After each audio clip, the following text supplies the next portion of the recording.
seated. Court calls case number 12, State of Hawaii versus Gerhardt Konig, 1 CPC-25-373 for further jury trial. Counsel, can I have your appearances, please? Good morning, Your Honor. Good morning, ladies and gentlemen. Deputy Prosecuting Attorney Joel Garner for the state. Also present is Deputy Prosecuting Attorney Franklin Don Picaro Jr. Good morning, Mr. Garner. Good morning, Mr. Picaro. Good morning, Judge. Good morning, Your Honor. Good morning, ladies and gentlemen. Thomas Otake and Matthew Dirks on behalf of Gerhardt Konig, who is present. Good morning, Mr. Otake. Good morning, Mr. Dirks. Good morning, Dr. Konig. Morning, Your Honor. Gentlemen, all of you can be seated. Ladies and gentlemen of the jury, good morning to all of you. Welcome back to courtroom 15. We will, I believe, continue on with the presentation of the evidence in this case. Mr. Otake, you indicated the defendant wished to present evidence in this case. You may call your first witness. Thank you, Your Honor. We will call to the stand Mr. John Charles Bustler II. And I think Mr. Dirks is grabbing him.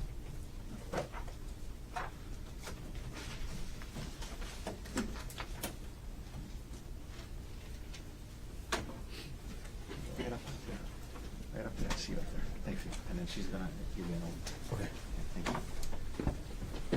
You raise your right hand, please. You do solemnly swear or affirm that the testimony you're about to give will be the truth, the whole truth, and nothing but the truth. I do. Please have a seat. Mr. Otake, whenever you're ready.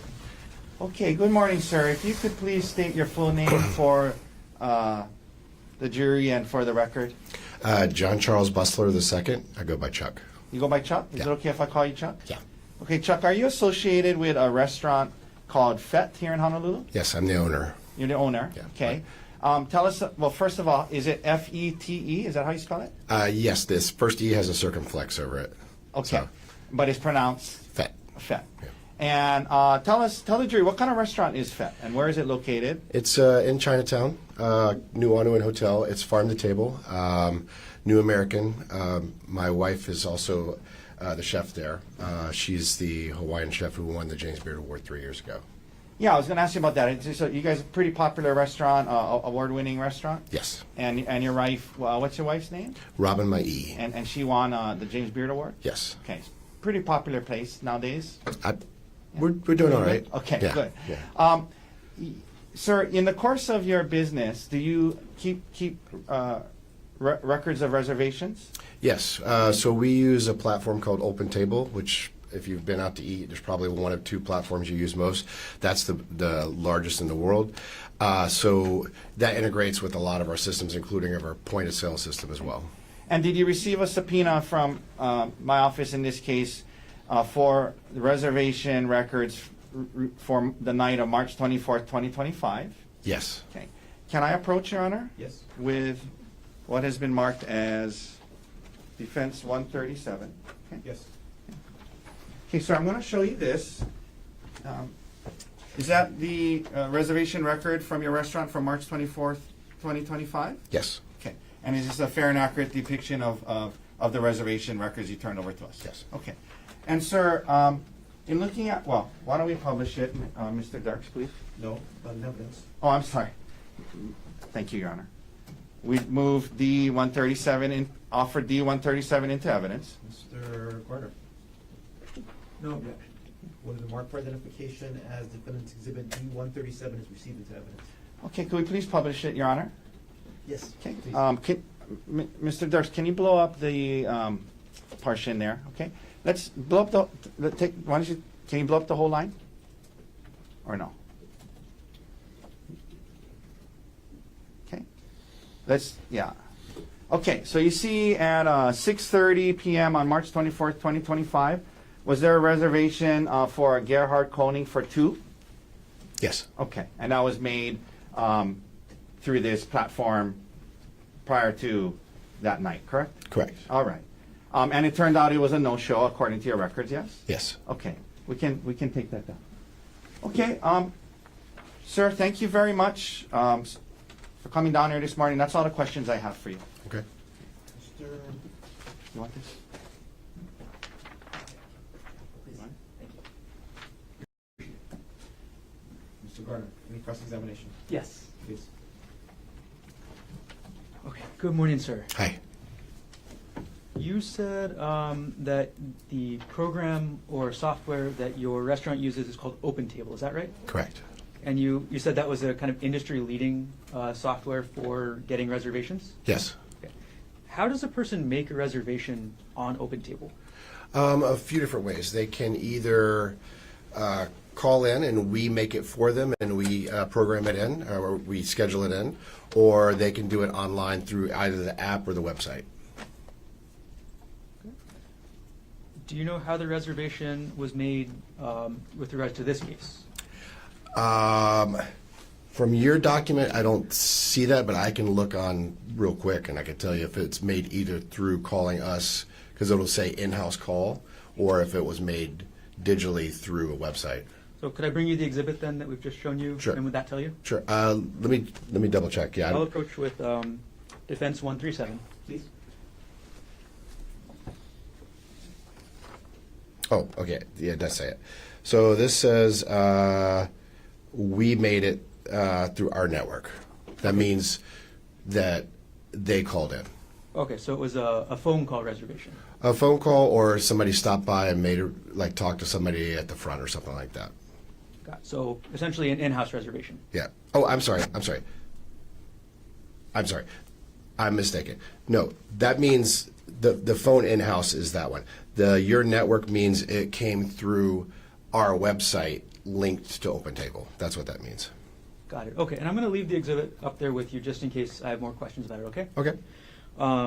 So then, looking at this, your business record, that means that the reservation that we're talking about here today for Gerhardt Konig was made. That'll say your network. And the reason why it distinguishes that is we're charged different amount. Your network, we're not charged. The other one is a random search, and they see that as marketing. Got it. Okay. And again, just sorry to keep clarifying this. So the reservation for Gerhardt Konig was, quote, your network. Is that right? Correct. Okay, that means that the person who made that reservation would have gone onto the website for FET. Is that right? It has to be affiliated somehow with FET, yes. Okay. How does somebody make that reservation through your website? What sort of information do they have to fill out? Let's say you are looking, you want to go to FET. You're like, oh, how do I make a reservation? Different people use different reservation systems. They click on our website. If you are on our cell phone version of the website, it'll say book now or make reservation or something like that. If you're on the desktop version, it has a button in a different place. But basically, they both say make a reservation. I'm really getting at here, sir, is it's easy to make a reservation, right? Yes. You want it to be easy for customers to make a reservation so that you can get more business, right? Yes. Okay. It only takes a couple minutes to make a reservation, right? Yeah. I mean, as long as you know how to use a computer, yeah. Gotcha. Yeah. Okay. And what is your cancellation policy? We don't have one. You don't have one? No. Okay. Does this reservation system you have send any confirmation texts or emails on the day of? It sends a confirmation email, I believe, the day before, and a confirmation text either the day before or day of, depending on how far in advance it is. And then it sends a reminder. And then for us, if somebody's running late, then we can actually manually send your table is ready quote to them. Okay. All right. I know you said you don't have a cancellation policy. Just to be clear, there's no like, you got to pay $50 if you cancel? No, we don't charge anybody to make a reservation. I hate that personally. I like people to want to come to our restaurant, and I feel like they're penalized if something comes up at the last minute, because it does happen all the time. Gotcha. Okay. Thank you for answering my questions, sir. You're welcome. No further questions. Just very brief follow-up. Go ahead. Sir, Mr. Gardner, the prosecutor, was asking about how it's pretty easy to make reservations and how you can do it pretty quickly. When we were talking this morning, when you got here, were you able to determine when this reservation was made? Yes. And was it, I think you told me it was like March 18th or something like that? It was a week before. Okay. Yes. Thank you, sir. Okay. Any requests? No, thank you. Mr. Russell, thank you very much for being here. Okay. Thank you. What's our first step? Okay. Okay, thank you. We can go. Yeah, thank you. Oh, Mr. Otaki, I'll just.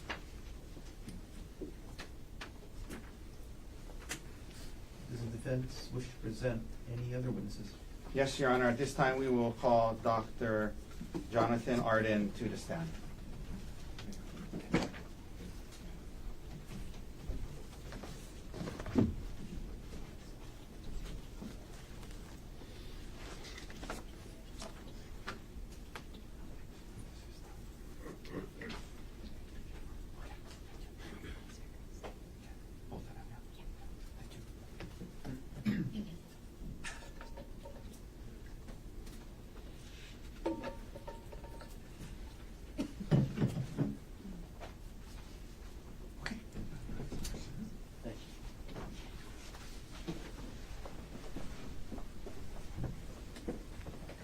Would you raise your right hand, please? Yes, sir. Do you solemnly swear or affirm that the testimony you're about to give shall be the truth, the whole truth, and nothing but the truth?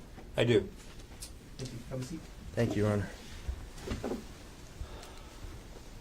All right. Good morning, sir. Good morning. Could you please state your full name for the record and for the jury? I'm Dr. Jonathan Ardan, A-R-D-E-N. And Dr. Ardan, are you a medical doctor? I am Where do you reside? in Fort Lauderdale, Florida.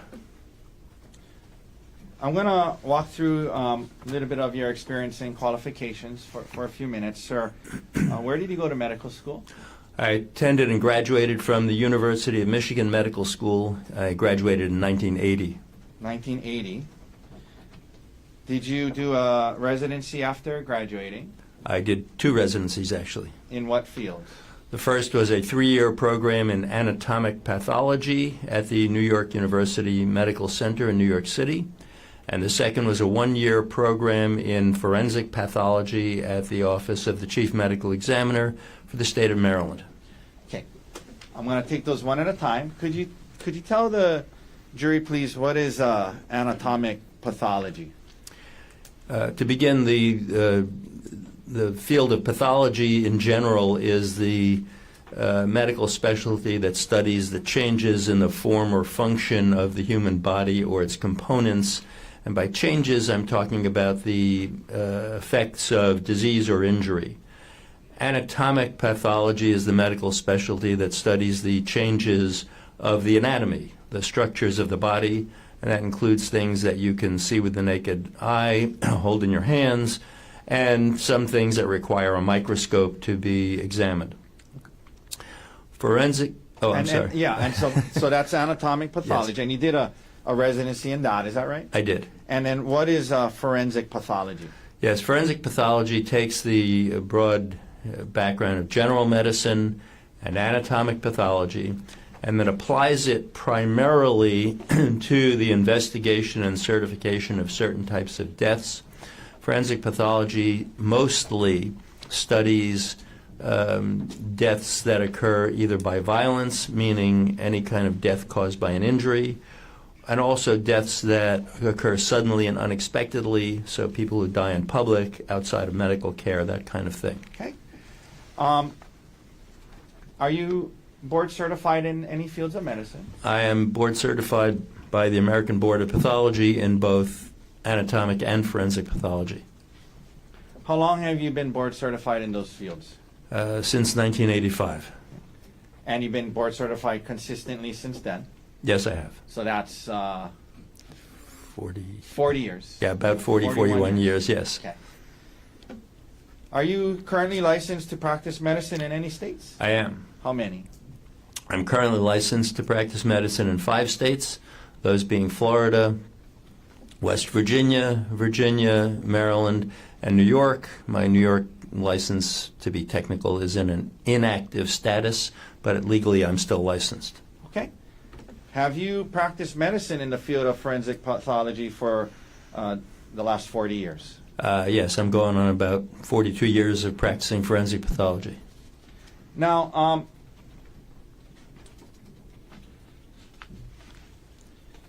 I wanted to ask you, you mentioned forensic pathology often dealing with people who have passed away. Is part of your practice as well as a forensic pathologist evaluating injuries for people who lived? Yes, although the vast majority of the practice of forensic pathology involves figuring out how and why people died under those circumstances, forensic pathology is the only medical specialty that routinely deals with injury analysis, trying to assess injuries for how they occurred, sometimes issues like how old they are, what effects they have on people, because in order to figure out if a person died from injuries, you have to be able to analyze and determine what the effects of those injuries are on the person while alive to figure out did they or did they not explain the death. So injury analysis in living people is part of what forensic pathology does, although in fairness, it's a much smaller component. Most forensic pathologists spend most of their time dealing with death cases, as do I.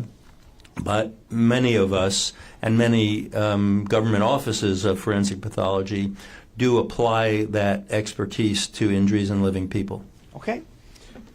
You talked about 40 years of practicing medicine. For the first 20 years or so, what did you generally do for the first 20 years of your practice? The first 20 years of my career after training, I served as a government-employed full-time medical examiner in 4 different offices. I was in an office in Suffolk County, Long Island, New York, for a little less than 2 years. I served in the medical examiner's office in Delaware for 3 years. I then spent 9 years in the office of chief medical examiner for the city of New York, where I rose through various titles, and actually for the majority of that time I was either the first deputy chief medical examiner, the second in command to that system, or actually for a few years before I got the title officially, I was acting in that position. So I spent 9 years in New York City, and then I was the chief medical examiner in Washington, D.C. for about 5.5 years. Okay. I want to ask you about your work for the government. During those years you just mentioned and in those positions, would you have to testify in court? Yes, actually, especially in the latter 2 positions, quite frequently. And in those positions and when you would testify in court, was it typically for the prosecution?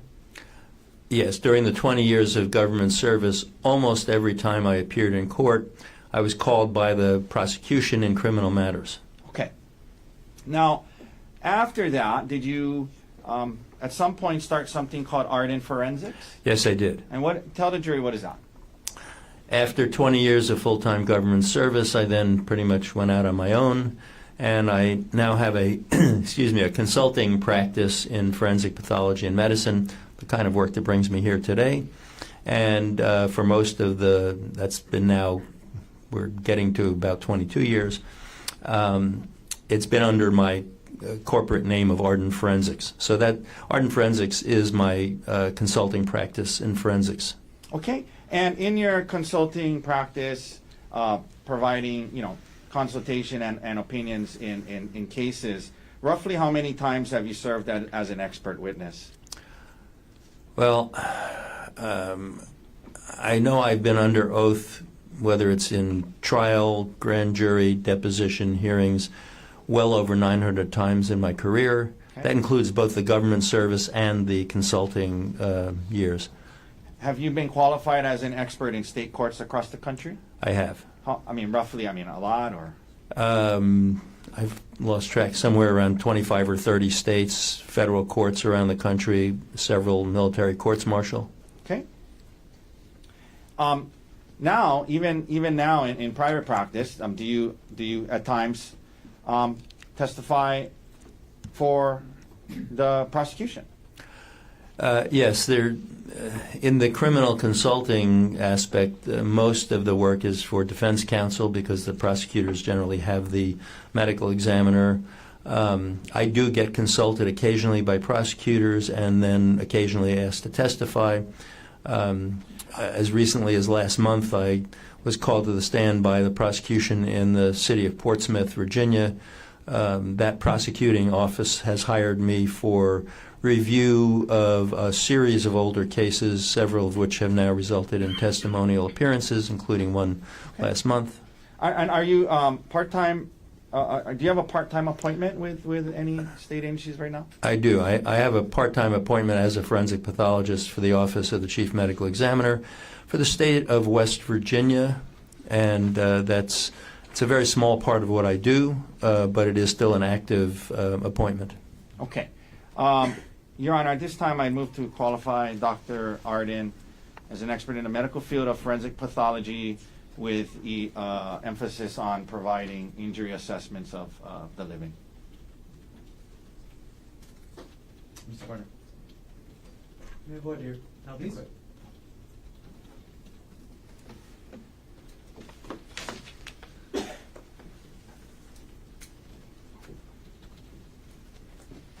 Okay.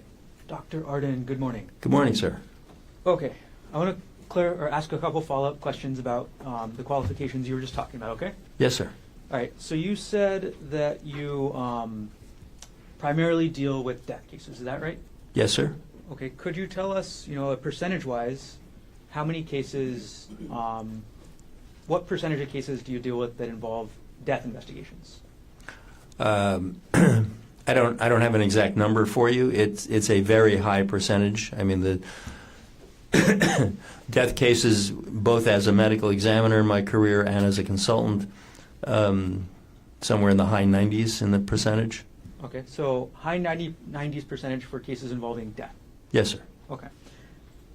Obviously, that means very low percentage of cases involving investigating an injury for a surviving person. Is that right? Yes, sir. And the second thing I wanted to ask, you were asked about your move to consulting, right? Yes, sir. All right. And since you've moved to consulting, you testified that you primarily testify for the defense. Is that right? Well, Your Honor, this isn't voir dire, this is cross. So if it's not to his expertise in the field of medicine, this should be handled on cross-examination. Overruled. Continue. Well, Can we approach? Sure.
Dr. Ardan, just to take a step back since it's been a minute.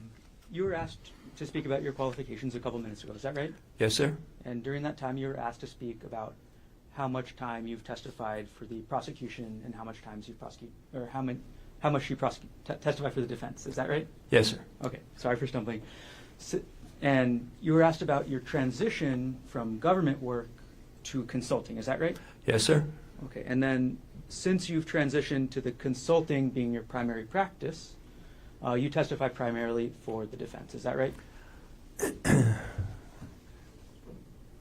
In half of my consulting. What didn't come out in the prior questioning is that my consulting work is split about 50-50 between civil and criminal work. So in the criminal side, half of my consulting work, I testify mostly, almost entirely, to be honest, for the defense because that's who needs to hire me most of the time. So yes, within that half of my consulting work, the vast majority is defense, not prosecution. Okay, thank you for clarifying that, Dr. Ardan. With regards to this witness's qualifications to provide opinion testimony, the state has no further questions and no objection. Then, ladies and gentlemen of the jury, Dr. Ardan will be allowed to provide opinion testimony in the field of medicine with the specialties in anatomical and forensic pathology. You may continue. So, Dr. Ardan, when you just said that you testify primarily for the defense in criminal cases nowadays because that's who needs to hire you, do you mean that's because the prosecution typically has their own medical examiners, experts to work with them? Exactly, yes. Okay?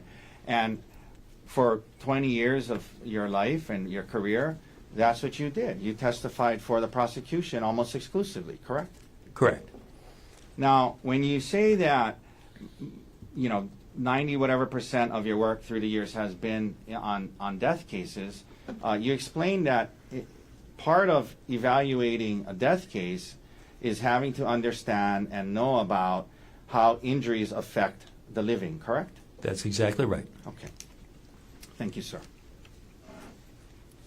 Now, Dr. Ardan, in your consulting work, you obviously charge for your time to review materials and provide opinions, yes? I do. Does that fact that you're being paid affect your medical opinions? No. My opinions are what they are, and they're based on the facts. They're based on sound medicine and science, and I will reach the same opinion no matter who hires me. I mean, my opinions weren't altered when I was being paid by the government either. Okay. And do you often tell a party that is, either hired you or looking to hire you, do you often tell a party that you cannot provide the opinions they're looking for? Oh, on many, many occasions. Many consultations in my field result in opinions that don't support the side that hired me. My role is to try to help them as best I can, but again, strictly based on the facts and good medicine. So if the facts and the medicine are against them, I can advise them. I can help them deal with that, but I can't offer them an opinion that they want to put on the stand, for instance. And you are getting paid by the defense in this case, correct? Yes, sir. Now, in fact, over the last 20 years, you provided opinion and testimony in one other case that I was working on, correct? That's correct. That's about 10 years ago. Dr. Ardan, when I reached out to you in this case, what were you asked to do? When you reached out to me for this case, I was asked to assess the injuries that Ms. Konig had and to compare them to the accounts of how the injuries occurred and to determine the nature and severity of those injuries and whether they did or did not match the accounts for how they occurred. Okay. In order to help you do that, did you review certain materials? I did. By the way, did you prepare a report in this case? I did. And are all the opinions that you're giving today and you gave in your report given to a reasonable degree of medical probability? Yes, they are. I'm going to ask you what you reviewed. Would it be helpful to see the list included in your report? It would. This is his report, which is Exhibit D85. May I approach, Your Honor? You may. Okay, I'm handing you D85, which is this your report, doctor? Yes, it is. Okay. And is I think on one of the pages, does it have the materials you reviewed? Yes, on page 2 of the report, it does include the list of materials I've reviewed. Okay, could you please let the jury know what you reviewed in this case before rendering your opinions? Yes, first of all, I reviewed various documents from the Honolulu Police Department. Those included statements and documents related to statements from a Sarah Buxbaum, an Amanda Morris, a statement of Gerhardt Konig. I then was also provided the transcript, the written transcript of recorded interviews of Ms. Konig. There were 4 of those at different dates. Also provided photographs of Ms. Konig and Dr. Konig and the scene and some of the evidence. And then there's a physician's report that was filled out by 2 of the physicians at the Queens Medical Center. That's actually a police document. There was also an investigation report from the prosecutor's office here. And then there were medical records for Ms. Konig, first from the Queens Medical Center, and then from her primary physician, that was the Kaiser Permanente physician. And then finally I was provided a transcript of the grand jury proceedings. Okay. Thank you, sir. I'll just leave a report. Is it okay if I leave the report up there with him, Your Honor? Yes. All right. Excuse So, me. getting into your opinions in this case, doctor, I want to ask you a few questions. You saw in the documentation and you referenced in your report that Ms. Konig had a stellate laceration to her scalp. Is that right? That's correct. I want to ask you some general questions about stellate scalp lacerations first and then get into the specifics of the injury, okay? Yes, sir. Doctor, one of the things you note in your report is that scalp lacerations are notorious for substantial bleeding. Can you explain this to the jury and why that is the case and what you mean by scalp lacerations are notorious for substantial bleeding? Yes, to begin with, just in case terms have not been properly defined, laceration, by its very definition, is a blunt impact injury in which, by the nature of the impact, their soft tissue gets torn or split open. So a scalp laceration is therefore laceration of the scalp on the head. Now, you ask about the excessive bleeding. The scalp tissue is what we call, in medical terminology, highly vascularized. What do you mean by that? Highly vascular. Excuse me, that's fancy language for it has a great deal of blood supply. So, if you damage the scalp tissue, which has a great deal of blood supply, it will bleed excessively. In fact, scalp lacerations are notorious for bleeding tremendously. This is excuse me, something that's even, for many people, common knowledge, that if you get an impact to your head, if you split open the scalp, even a small laceration tends to bleed tremendously, and sometimes it looks pretty horrific. Oh. I know you have a cough. Yes, thank you you. so much. I'm going to hand you this water. Thank you. I've been, my apologies, I've been fighting a sinus and bronchitis thing for a while. Okay. You know, given what you just described about scalp lacerations being kind of notorious for substantial bleeding, my next question is the amount of blood from a scalp laceration a good indicator of how serious the injury medically is? No. And in fact, that's exactly the point when I talk about excessive bleeding even from a small scalp laceration, namely that if a small one will bleed tremendously and you know there'll be blood on the head and running down the face and it looks horrible, to put it simply, that doesn't mean that that is a serious injury. It doesn't mean that there's anything life-threatening about that injury per se. It's an artifact of the fact that those scalp lacerations are known to bleed so excessively. Okay, for example, let's pull up S15 if we can, Mr. Dirks. This is a photograph and evidence, and you see how, doctor, there's a lot of blood. It looks horrible. It does. Again, you know, in this case, when you saw the photographs, but then also reviewed the medical records and, you know, particularly, you know, the information provided by Dr. Grosjean and Dr. Whitney and the Queen's medical staff. In this case, after you saw the bloody photos, in your opinion, does the amount of blood in this case accurately convey how serious the injury is medically? No, in my opinion, it definitely does not accurately convey the severity or the seriousness of that injury. Okay, thank you. We're going to get into that a little more in a second, but generally speaking, what is a stellate laceration? Stellate is an anatomical term that describes the configuration of certain injuries. And the word stellate means star-shaped. So you can see this with some lacerations.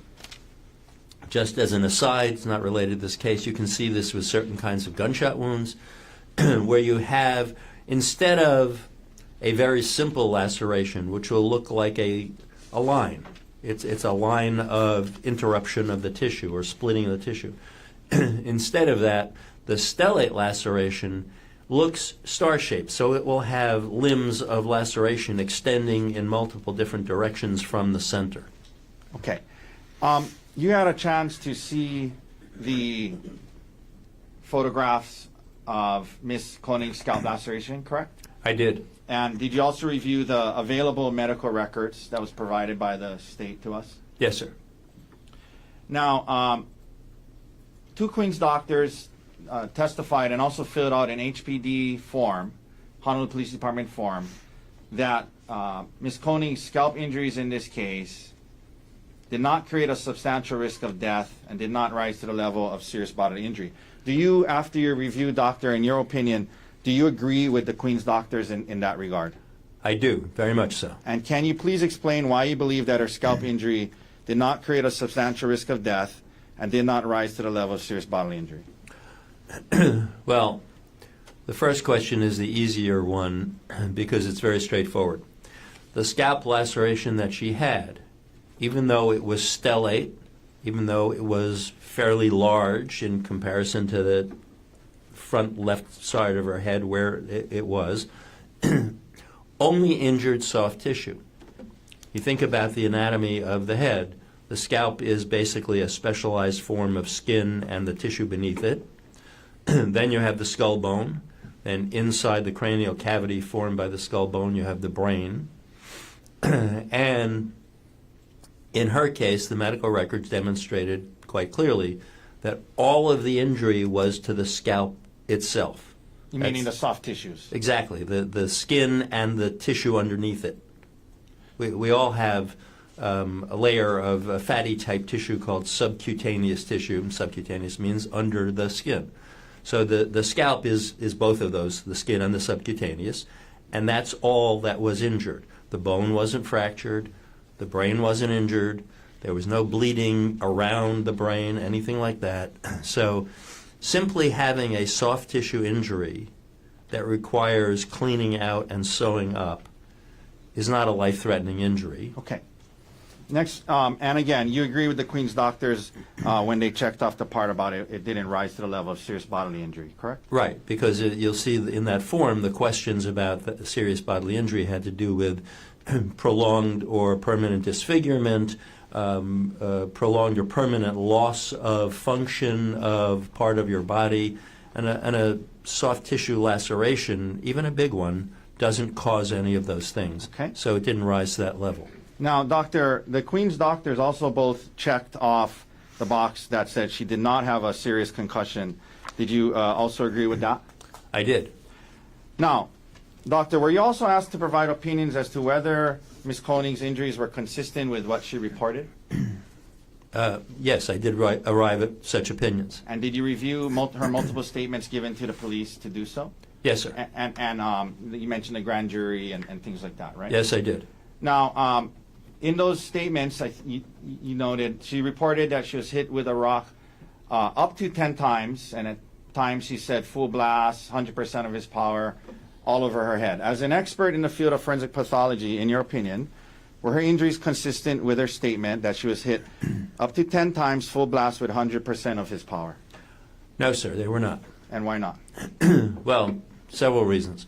First of all, the injury she has is largely localized. It may be stellate, but it's still largely localized. Almost all of the impact injury she has is localized to one area of the head. So it's not consistent with all over the head. Frankly, it's also not consistent with likely being up to or around 10 impacts. It's consistent with fewer impacts. And the other thing is the part of the element in your question about full blast, using all of his strength with the rock.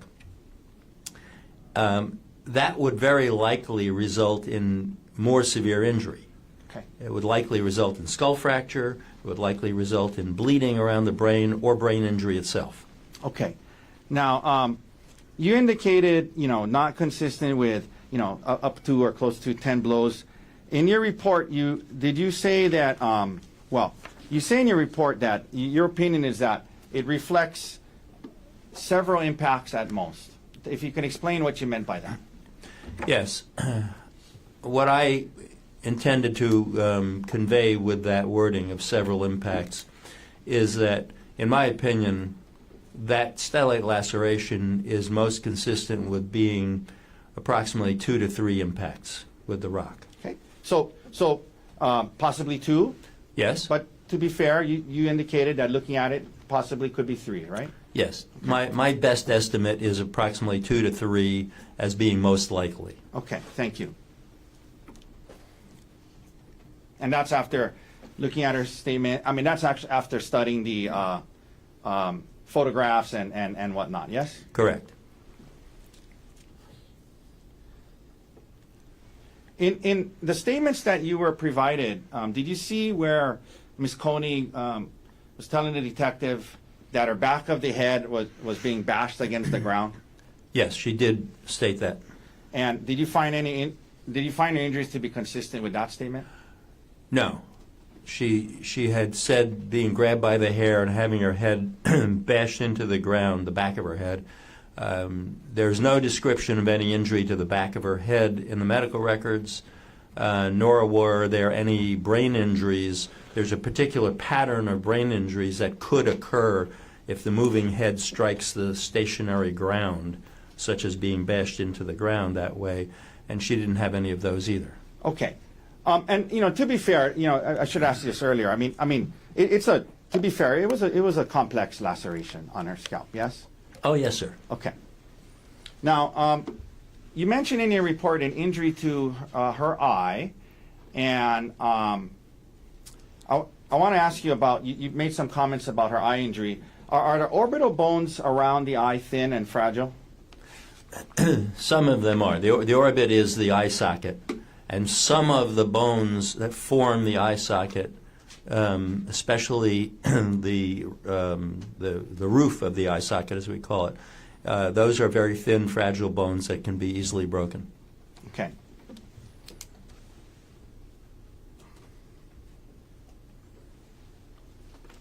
All right, doctor. Have all the opinions you've given today been given to a reasonable degree of medical probability? Yes, sir. Okay. Thank you, sir. Thank you.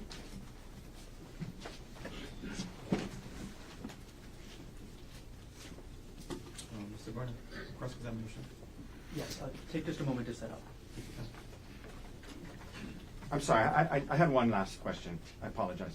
Go ahead. I meant to ask you this. I missed it. You reviewed the Queen's HPD report and from the two doctors, yes? Yes, sir. And do you believe generally your opinions are pretty much consistent with what the Queen's treating doctors said? Yes, my opinions are consistent with their opinions. Okay. Thank you. Thank you, sir. Whenever you're ready, Mr. Gordon. Okay, I'll still take just a moment. Take your time.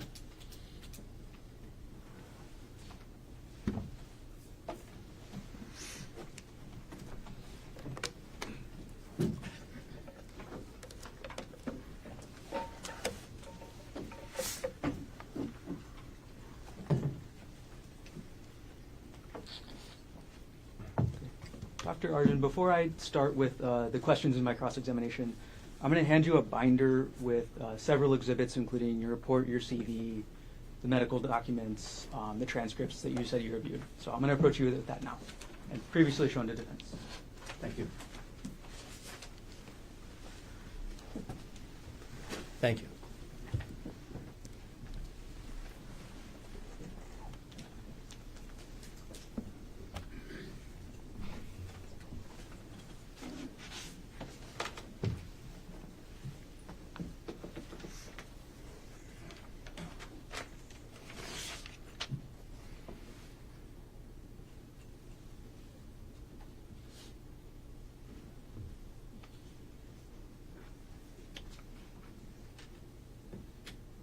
Can you turn it off? No, it's still on. Sorry, bear with me.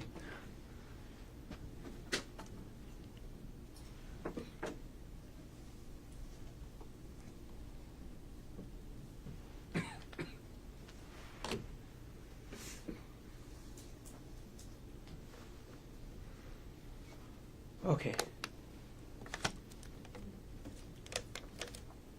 Ready? Yes, sir. Thank you. Good morning again, Dr. Ardan. Good morning, sir. Right. I want to follow up on a couple things, but before I get further into your opinion, can I go over some stats with you? And this is from your CV. Sure. You said you've been an MD since 1980, is that right? Yes, sir. Okay. And after you got your MD, you became a resident in anatomic pathology first, right? Correct? Okay. And then a resident in forensic pathology, is that right? Yes, sir. And then you worked full-time for the government, for various agencies in different states, as a forensic pathologist from 1984 to 2003, is that right? Yes, sir. In 2004, you began to consult in forensic pathology, is that right? I did. Actually, to be clear, I had done some consulting work in the years before that, but that's when I began basically trying to make a full-time job out of consulting. Got it. And that's when you did that transition from government work to the consulting work, is that right? Yes, sir. And that's the same transition that took you, at least in the criminal context, from the state to the defense. Is that right? In terms of who primarily called me to the stand, yes, sir. And although you began the consulting in 2004, or a little bit earlier, you founded your company, Ardan Forensics, in 2006. Is that right? Yes, sir. So you've been running this company for 20 years now, right? That's correct. And as you just said, consulting through Ardan Forensics is primarily how you make your living now. Is that right? That's true. Here's the stats part, Dr. Ardan. Approximately how many death investigations have you conducted in your career? There's no way I can give you an accurate answer on a number. I have consulted on probably a few thousand cases in my day, roughly, and I was involved in as a government medical examiner. I personally performed around 3,000 autopsies. I performed external examinations without full autopsies on roughly another 500 deaths. And I participated in many thousands of other death investigations as a supervisor and as a medical examiner. So it's been many thousands, but I couldn't put a real number on that. Okay. And all I'm asking for is your best estimate. So if the best estimate is several thousands, that's okay? Sure. Approximately how many consultations have you taken in the criminal field since 2004? And again, just estimate, please. I don't keep these statistics, certainly not in my head. Again, if I've consulted on at least 1,000 and probably closer to 2,000 cases since 2004, somewhere in the neighborhood of half of them have been criminal cases. Okay. Thank you for estimating as best you can. I'm afraid I'm going to ask you more and for more estimations. In your entire career, can you estimate how many police reports you've reviewed? No. Too many to count. Too many to count. So more than the several thousand death investigations? Yes, I've reviewed so many police reports, I couldn't put a number on it. More than 10,000? I have no idea. It's more than a few thousand. Okay. Similar question, and I'm probably going to get the same answer, but I want to ask it anyway. Over your career, can you estimate how many medical records you've reviewed? You're correct. It's the same answer. More than you can count. It's been thousands. I don't know how many. And as a consultant since 2004, approximately how many reports have you written? I have no idea. Many of my cases do not require reports. A fair percentage of them do as a consultant. I don't keep track of that.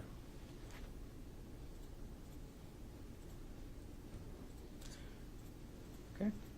And from your CV, as well as the report you prepared in this case, you stated that you've testified over 900 times. Is that correct? Yes, and I stopped updating that number some years ago. Your CV was from January 2025, is that right? Yes. So it's been at least a year and a couple months since you updated the CV, right? Right, but I've stopped updating that number. It's just, it got to a point where the number was big enough, it wasn't worth puffing myself up. Okay. So what we're all getting at here, Dr. Ardan, is you are very experienced in reading police reports, right? Yes, You are very experienced in reading medical records, is that right? I am. You're very experienced in testifying in court, is that right? I am. In addition, there was a section on your CV about academic publications, is that right? Yes, there's a list of publications. And the most recent publication, as listed on your CV, was in 2021, is that right? Correct. If you want to look at your CV, it's under S227, I believe, in the binder in front of you, if you need to look at it. Okay.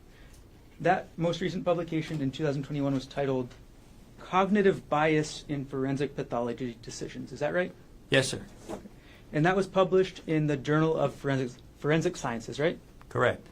That's a peer-reviewed journal, is that right? It is. It's actually very prestigious to be published in a peer-reviewed journal, correct? It is.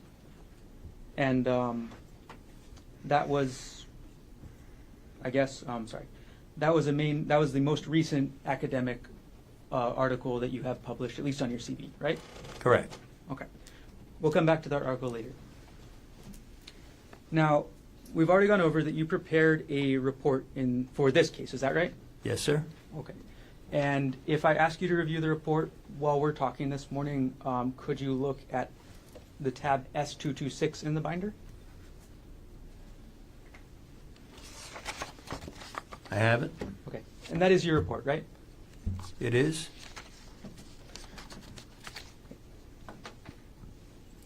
Your report was dated December 27th, 2025. Is that correct? Yes, sir. When did you start writing this report? I don't track those things. Sometime fairly shortly before that. And the report is 4 pages long. Is that right? It is. And you said earlier you don't always prepare a report? Is that Correct. right? But in this case, you did. I did. And the report discloses your opinion well in advance of when you testify. Is that right? That's right. And that's a good thing, right? Yes, I guess so. It's a good thing because everybody then knows what your opinion is well before you take the stand, right? I think. Objection, Your Honor. It's argumentative. That's fine. Okay.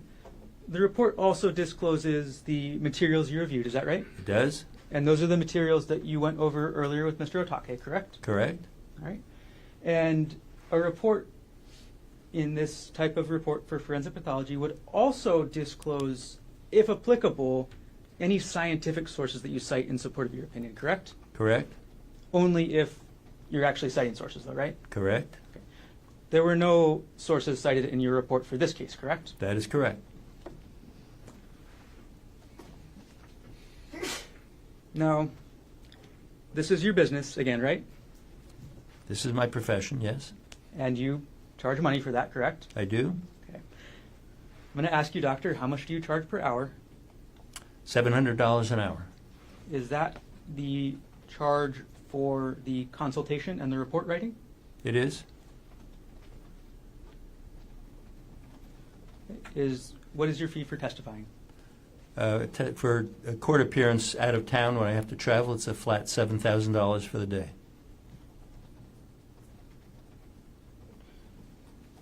Okay.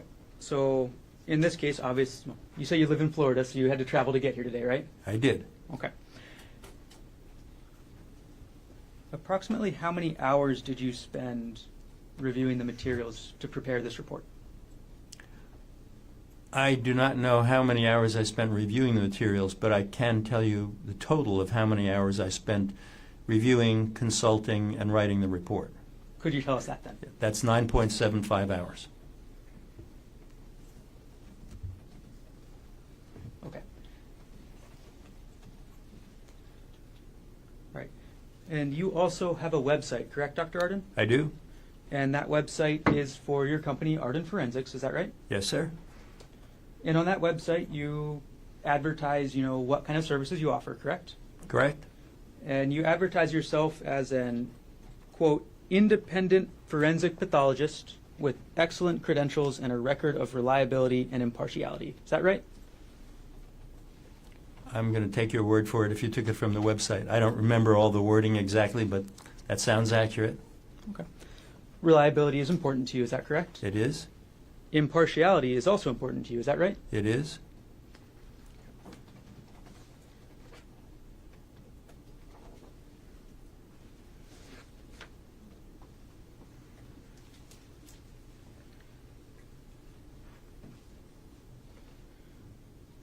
All right.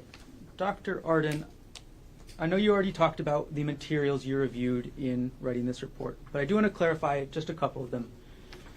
You said that you reviewed the transcript of the Oahu grand jury proceedings from March 28, 2025. Is that correct? Yes, sir. Okay. Was that the entire grand jury proceedings or just the testimony of Gerhardt Konig, or what actually from the grand jury proceedings did you review?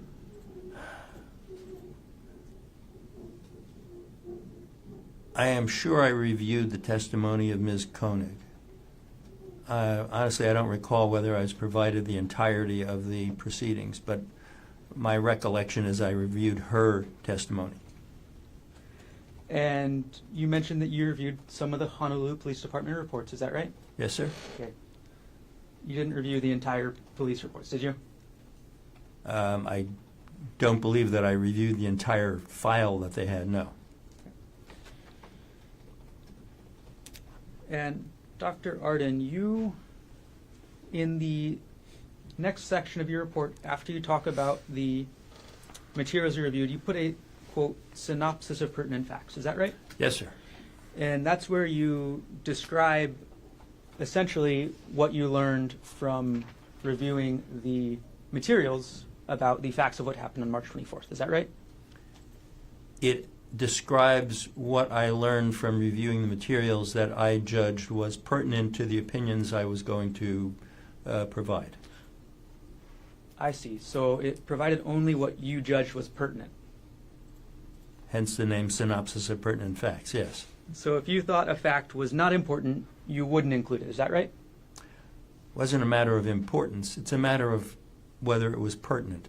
My opinions are limited to certain areas, and I do not provide an accounting or a synopsis of all the facts that I read about in a case, because many of them don't relate to my opinions. And the area that you were giving opinions on is Ariel's injury, correct? Yes, sir. So in your synopsis of pertinent facts, you gave all the facts that you thought were pertinent to Gerhardt Konig's injuries. Is that right? I gave all the facts that I thought were sufficient and pertinent for me to render those opinions.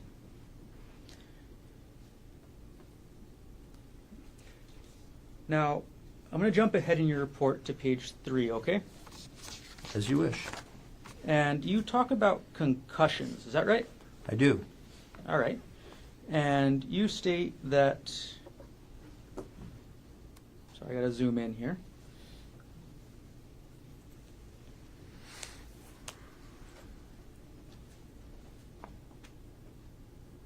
You have in parentheses, a couple sentences in this discussion about concussions as an aside. Is that right?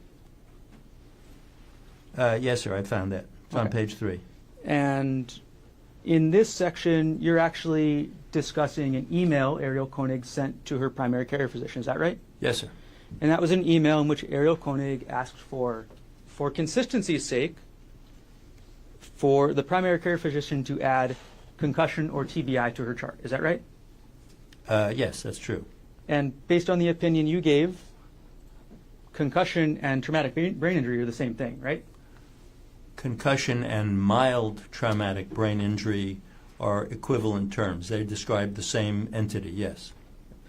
So you saw nothing wrong with Ariel's email, right? Right. Well, objection, Your Honor, that's beyond the scope of his opinion testimony. There's something morally wrong with her, you know. This is cross-examination. And again, you We saw do object during cross-examination, so my objection is. Come on up.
Dr. Ardan, just to clarify one more time, you didn't see anything wrong with Ariel sending that email to her PCP, did you?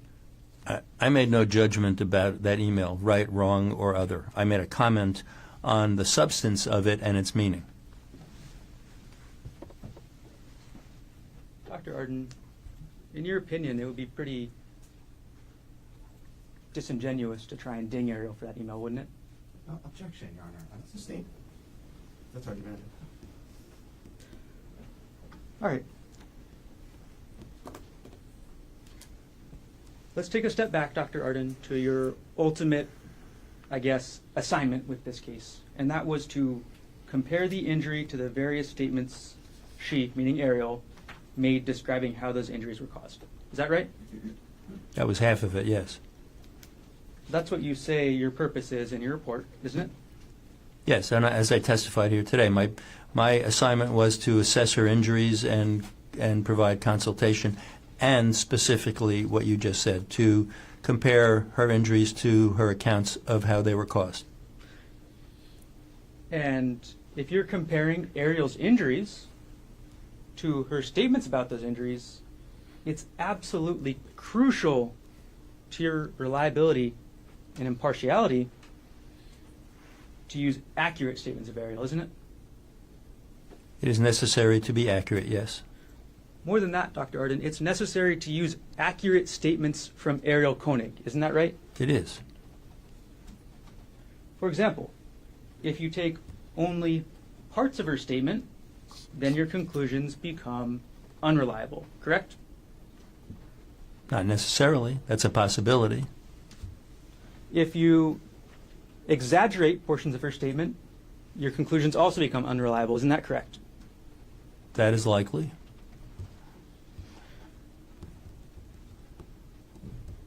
If you misrepresented, hypothetically, parts of Ariel's statement, your conclusions become unreliable. Isn't that right? Again, not a guarantee, but that's a good possibility. Now, Dr. Ardan, one of your major conclusions that you testified to and that you put in your report was that you do not believe that Ariel was struck in the head with 10 blows. Is that right? Correct. Dr. Ardan, isn't it true that Ariel Konig never said she got hit 10 times in the head? Right. She said up to or about 10 times, yes. The number that she used in the descriptions was 10, but she didn't say absolutely it was 10. She said up to 10. So your conclusion about, oh, she didn't get hit 10 times is not actually based on what Ariel said, correct? Objection, Your Honor. Overruled. It is based on what she said. I didn't say in my report that she said she was struck 10 times, and that was the only statement she made. But the only number that she cited was 10. And so that was kind of a landmark for me to respond to. That's all. And it's very clear from her statement that 10 times was an estimate, correct? Yes. And it was the maximum number, right? Yes. So her statement is not inconsistent with a lower number, is that correct? It is not inconsistent with a lower number.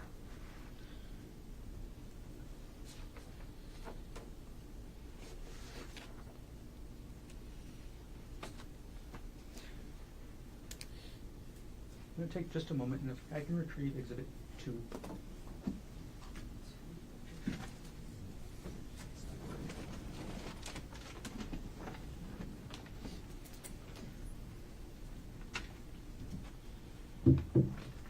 All right, Dr. Ardan, let's move on to a little bit later in your opinion where you state that you would expect to see skull fractures if the defendant was swinging the rock with full force. Is that right? Yes, sir. Skull fractures are very dangerous, correct? They may be dangerous. They are not always, but they may be. And the concern with the skull fracture is also that it represents a degree of force applied to the head such that the fracture itself may be dangerous, but more importantly, the associated injuries are likely to be dangerous. And that's the kind of injury that you would expect to see done with Exhibit 2, this rock? If it had been wielded with full force by an adult male and had been struck in the head up to 10 times, yes. Okay. Have you ever held the rock, Dr. Ardan? I have not. Can I hand it to you? It's up to you, yes. May I approach? You may. Thank you.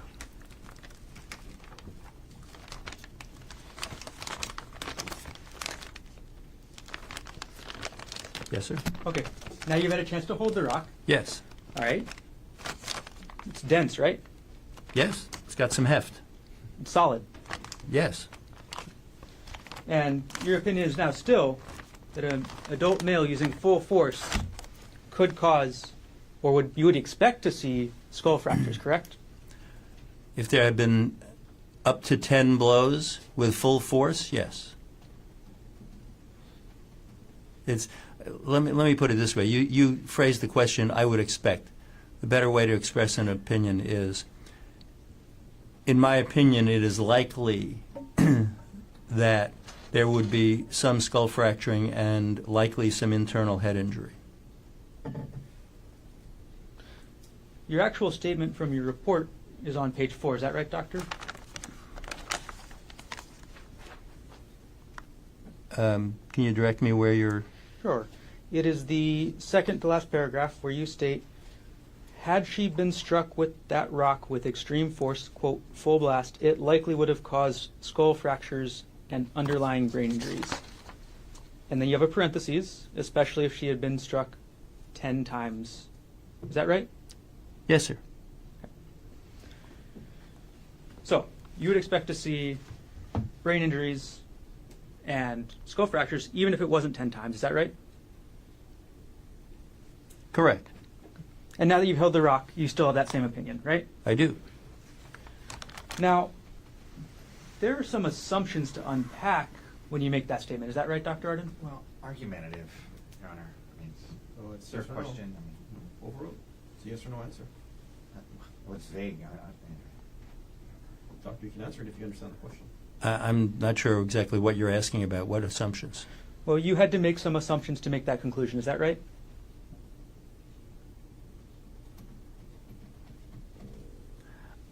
Again, I think you have to be more specific because I'm not sure if I just say yes which assumptions you're talking about, because I don't understand what you're getting at. So, Okay, well, Dr. Ardan, I'll ask it this way. It's much, much easier to hit a stationary object, right?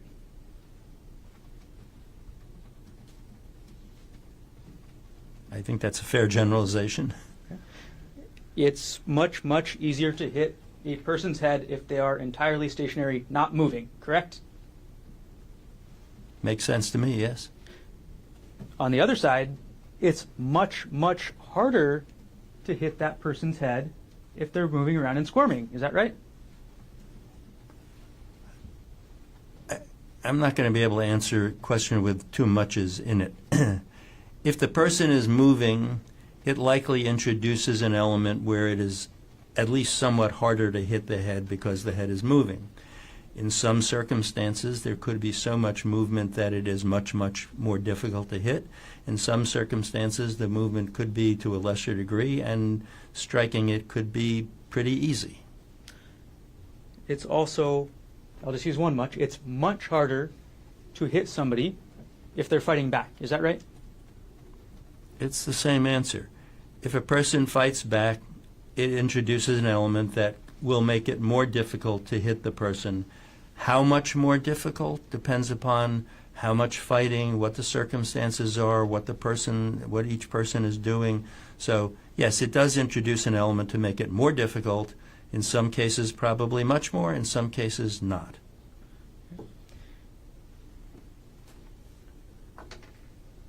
And Dr. Ardan, the last thing I want to get with this opinion, there's an assumption in what you wrote there that it's a clean hit. Isn't that right?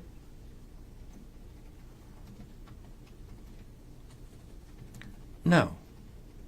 That's why I asked for clarification. It's not an assumption.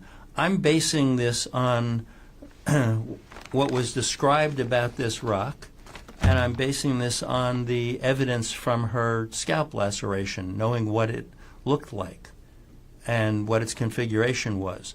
So whether there's a clean hit or a clean hit and a not so clean hit isn't an assumption at all. I'm basing it on what actually happened, what resulted. You're basing this, your whole analysis, off the results then. Is that correct? Well, the result of what actually happened, the injury she actually had, is extremely important to my analysis, yes. You don't know how hard the defendant swung that rock, do you, Dr. Ardan? I do not. That's correct. The only... And you have no way of actually knowing that yourself, is that correct? Correct. You didn't include anything in your report about it being harder to hit somebody that's fighting back, is that right? Correct. You didn't include anything in your report about it being harder to hit somebody that's moving, is that right? That's also correct. So those factors which would make it harder to hit somebody, you didn't include those at all? I didn't include those because they weren't necessary to assess the actual laceration that she had.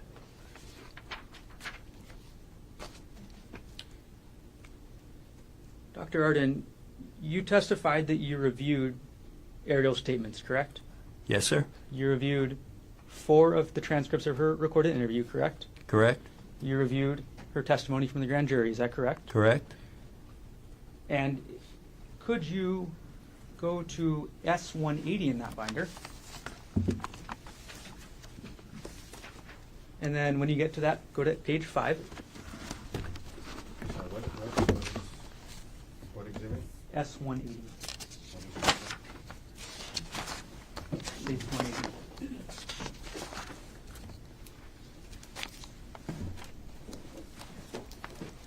Are you at S180, Dr. Ardan?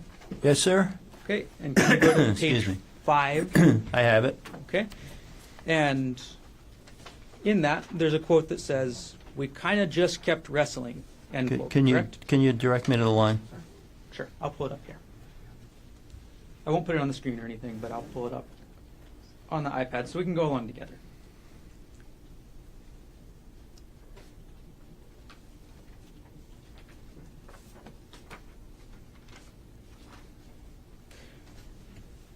Page 8 or lines 8 and 9 of this. Thank you. Ariel said in this transcript, and we kind of just kept wrestling. Is that right? Yes, sir. Okay. Ariel also said at line 13, and I was just trying to kick him, comma, hit him. Is that right? Yes? Now, could you then move to page 16 of the same exhibit? I have it. Okay. On page 16, lines 5 and 6, Ariel testified, you reviewed this that Ariel said, and then we were like fighting and wrestling on the ground. Isn't that right? Correct, sir. These are all factors that would make it more difficult for the defendant to get a good hit off on Ariel. Is that right? Possibly. None of these are in your report. Is that correct, Dr. Ardan? Correct. Do you want to take a break now again? If it's a good time, no? Yes. So ladies and gentlemen, let's take our first morning recess, 2-minute recess. Mayor McCallum will get you at 10:30. Legal notification. All rise.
373.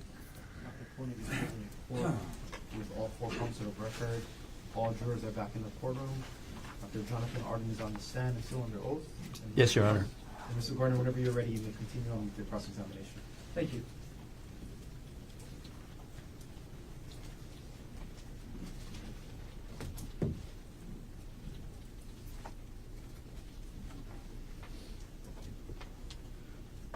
Okay, Dr. Arden, let's move on to another part of your report. Do you still have S226 in front of you? I do, thank you. Okay. And we're going to go back to the concussion section again. Now, you wrote in your report that you believed Ms. Konig's concussion symptoms were, quote, entirely self-reported. Is that right? Yes, sir. Okay. And that means you were essentially saying you didn't see any physical evidence to corroborate what she said about concussion. Is that right? Well, I'm not sure if it's just physical evidence. There was no medical evidence of any condition that indicated a concussion other than what she self-reported. There can be verifiable, objective findings that are supportive of concussion. There don't have to be. So I'm just saying that her concussion symptoms were self-reported. That's all. Okay. And again, you didn't find anything medically to corroborate that. Is that right? Right, because there can't be. One of the symptoms that Ariel disclosed was nausea, correct? Yes, sir. And that's a very common symptom of concussion, right? It is. Dr. Arden, isn't it true that the Queen's medical reports list that Ariel Konig vomited 3 times in the ambulance on the way to Queens? Yes, sir. Vomiting and nausea go together, correct? Commonly, not necessarily. So in fact, there is corroboration of what Ariel was saying about the nausea. Is that right? There, Your Honor, one second. This is misleading. He was talking about the records of the primary physician. Come on up.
Dr. Ardan, could you please turn to S212?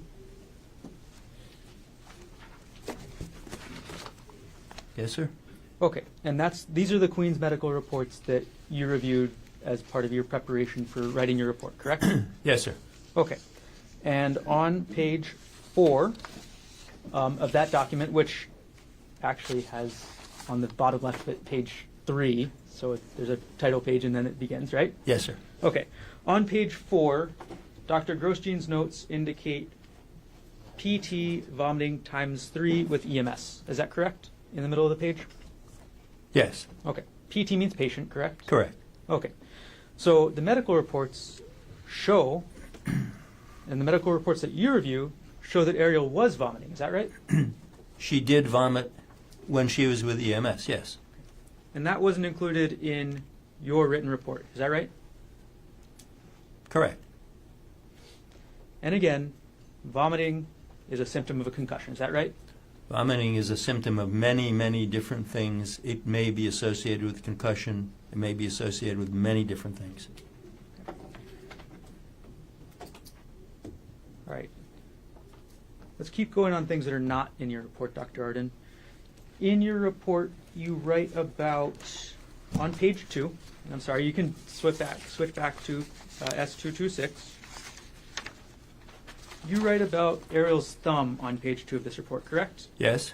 And you write that there was an, quote, impact injury to the tip of her left thumb. Is that right?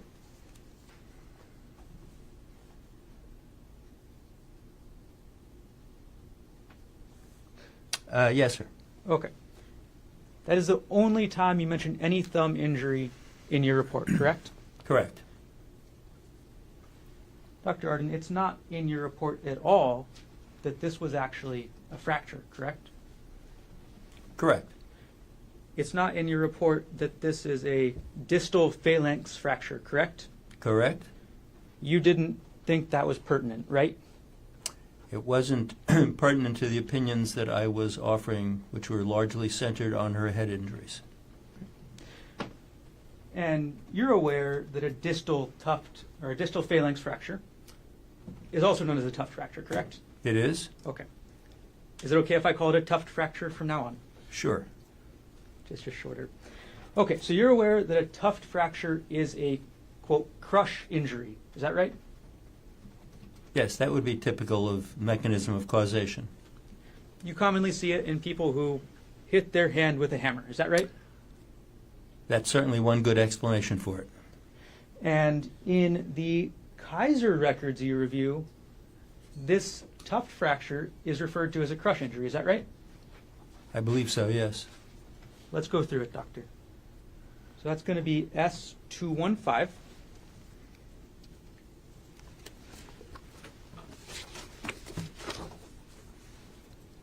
All right, and this document's a little bit longer. Could you go to page 25 of that? And it should be 25 in the bottom right-hand corner of the page numbers. I have it. Okay. Excuse me.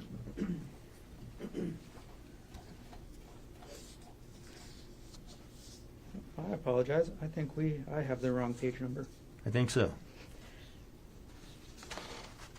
I'm sorry. Could you go to page 1 of S215? Yes, sir.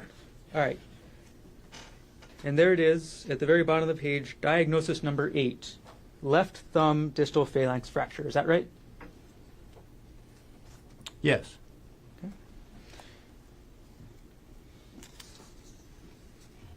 And going to page 4 of this exhibit, it lists this as a, quote, crush injury, correct? It does. You never used the word crush injury in your report, is that right? That's correct. I did not. The word crush injury is actually used throughout this Kaiser document, is that right? I haven't noted how many times it's used throughout or otherwise, but yes, it clearly does describe it as a crush injury.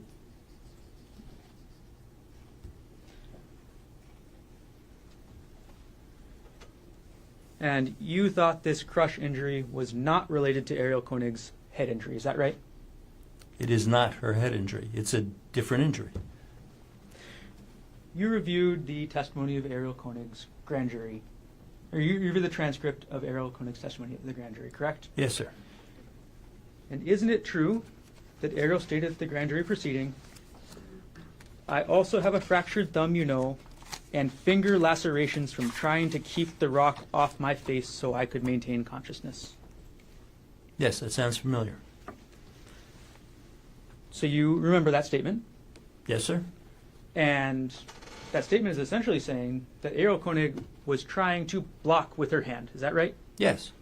Ariel Konig, according to the statement, was trying to block the rock with her hand, right? Yes. And she suffered a crushing injury to her thumb, right? Correct. And this was somehow, and you deemed this not relevant to Ariel's head injury. I deemed it separate from her head injury. She has a thumb injury. She has head injuries. The thrust of my opinions were assessing her head injury. I didn't ignore the thumb injury. I didn't omit it from the report, but I didn't discuss it or opine on it. You say you didn't omit the thumb injury from your report? No, the part that you just read into the record, I said that there was a thumb injury. You didn't list it as a fracture, is that right? I didn't describe it in any greater detail. I said she had a thumb injury, and I moved on because it wasn't relevant to the opinions I was giving. So, Dr. Ardan, you don't think it's relevant that Ariel Konig held up her hand to block her head and suffered a crush injury on her thumb? I didn't say that. It wasn't relevant to the opinions I was offering. I was offering opinions assessing the head trauma in relation to her statements or accounts thereof, and whether she blocked a blow with her thumb or not doesn't change any of that. What this tells you, Dr. Ardan, that Ariel Konig had a crush injury to her thumb while blocking, that tells you that there was enough force to break bones, isn't that right? There was enough force. That's right. Go ahead. There was enough force to break one very little bone at the tip of her thumb, yes. And again, that mechanism is often seen when somebody gets hit with a hammer, is that right? That is one good explanation for that injury. And you thought, and you again considered her holding her hand up to her head while a rock is swung into her head separate from her head injuries that she suffered. Is that right? They are separate injuries. I made no opinion as to whether the causation was related or not, or how she got it.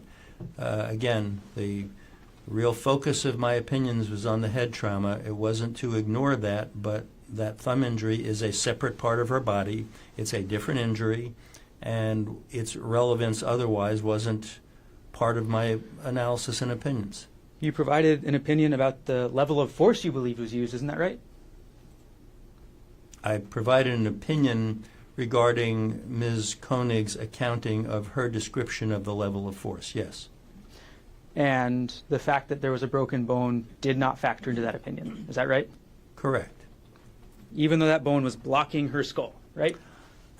That bone is a couple of millimeters in size. Objection, Where non-responsive. let him, he's answering the question, Your Honor.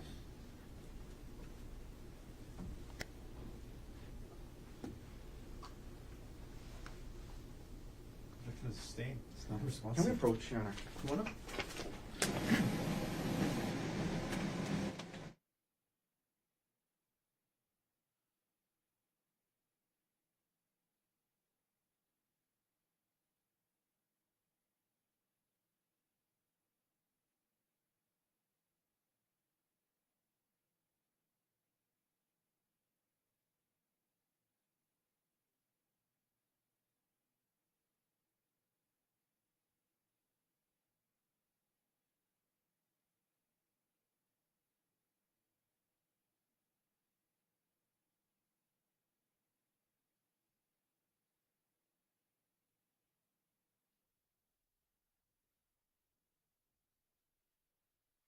Your Honor, I'm going to ask that he be allowed to finish his answer.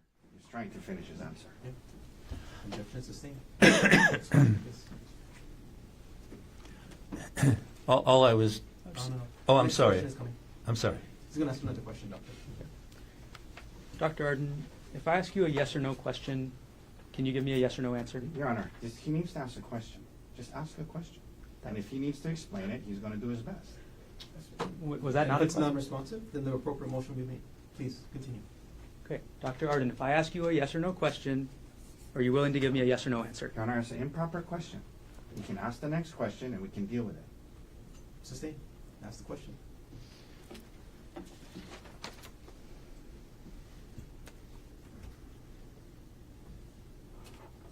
Dr. Ardan, isn't it true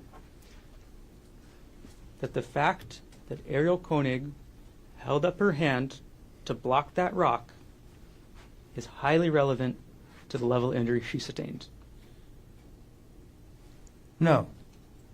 You say no. Okay. Hypothetical here, doctor. We've Can you talked. explain?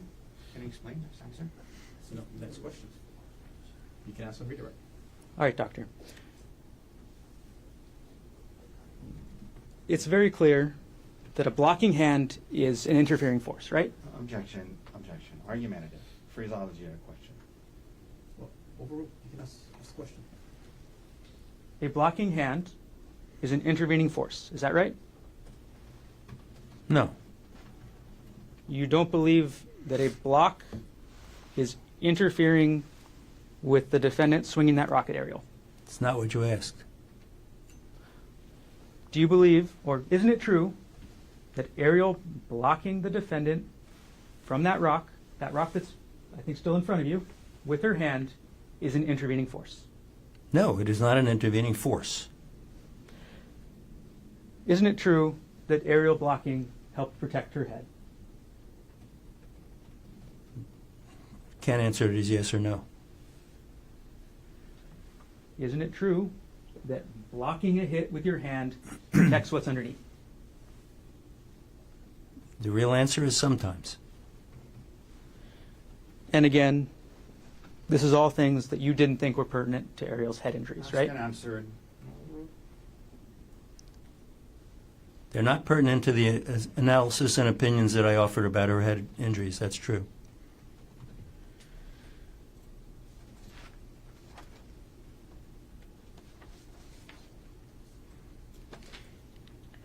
Dr. Ardan, there's nothing in your report about the depth of Ariel's injury. Is that correct?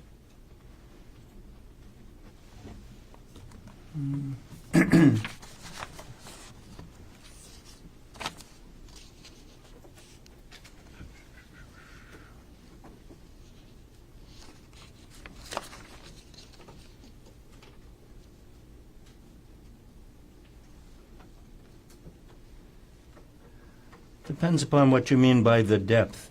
I clearly do state that it is only to the scalp and soft tissues, which is an indication of depth. Dr. Ardan, you never state in your report that the injuries went all the way through down to the skull. Is that right?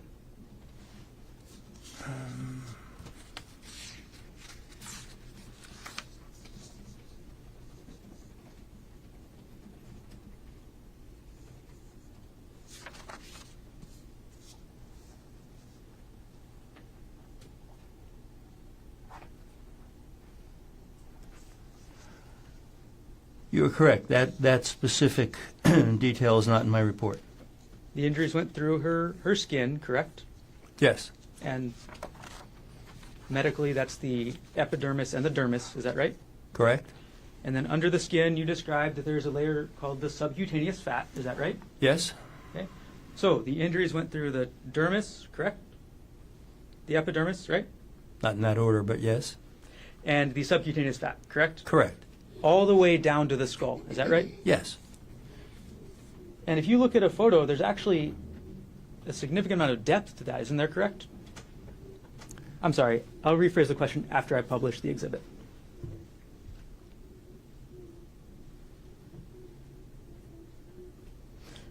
Okay. We're going to publish State's Exhibit 22, which is already in evidence. Dr. Ardan, you'd agree that this image shows the depth of Ariel's injuries. Is that right?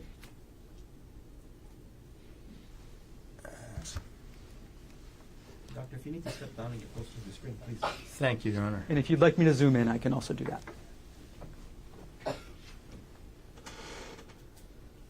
Well, this photograph actually does a very bad job of showing the depth of the scalp laceration. This photo shows a large chunk of her scalp missing. Isn't that right? Objection, Your Honor. This photo speaks for itself. That's an inaccurate. That's an inaccurate Sustain. description.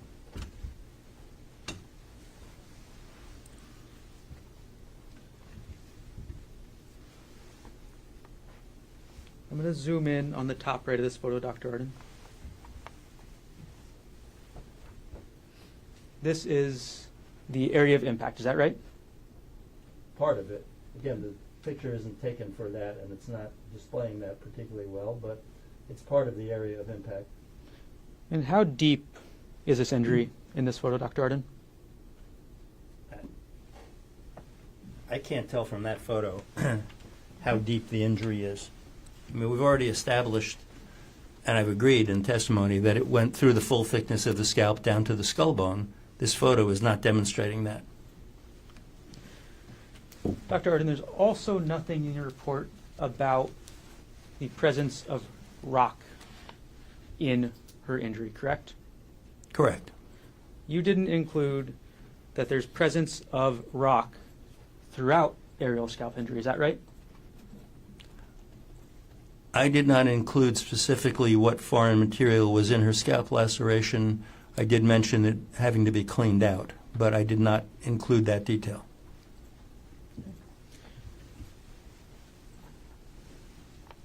And Dr. Ardan,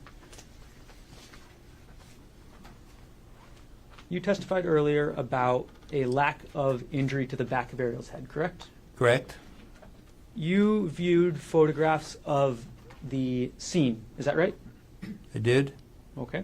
And you viewed photographs that included a pool of blood on the ground, is that right? There was blood on the ground, yes. I'm going to publish one of those photos, just a moment.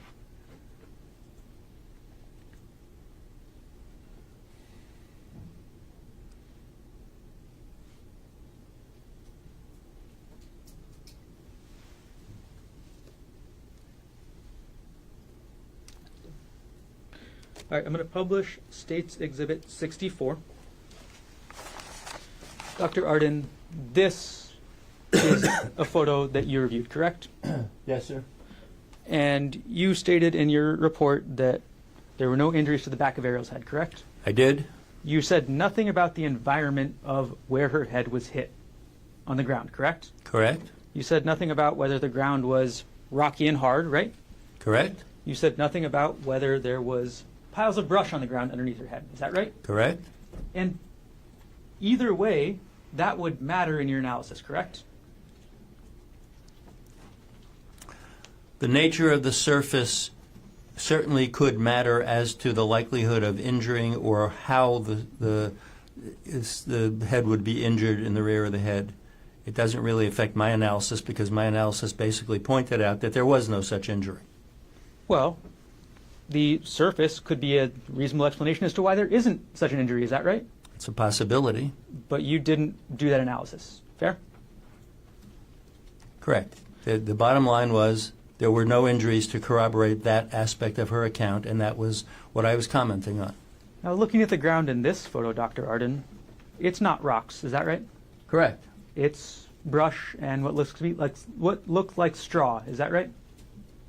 Excuse me, what? It's brush and what looks like straw. Is that right? What is? I'm sorry. What's? I don't know what's wrong. Anyway, go ahead.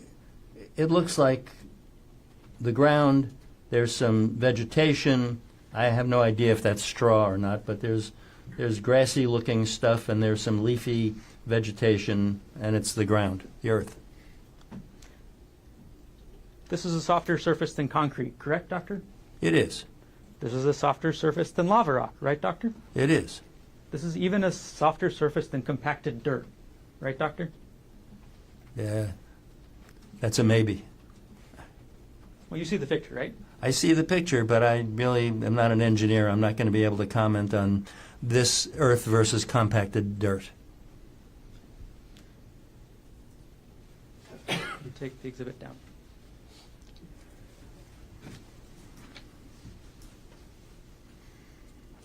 All right, Dr. Ardan.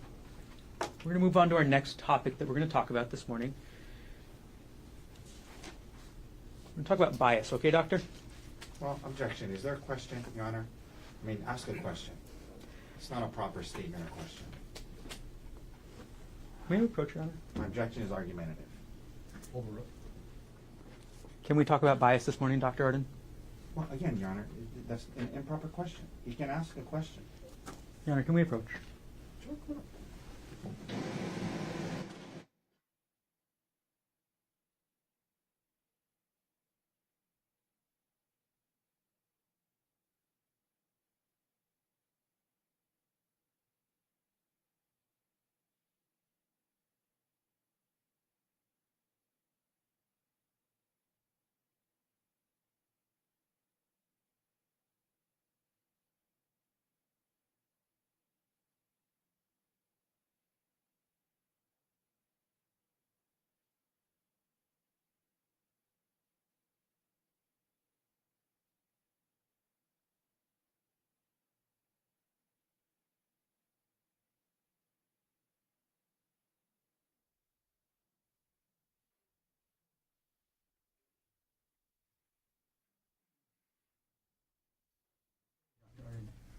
Are you ready to talk about bias? Objection.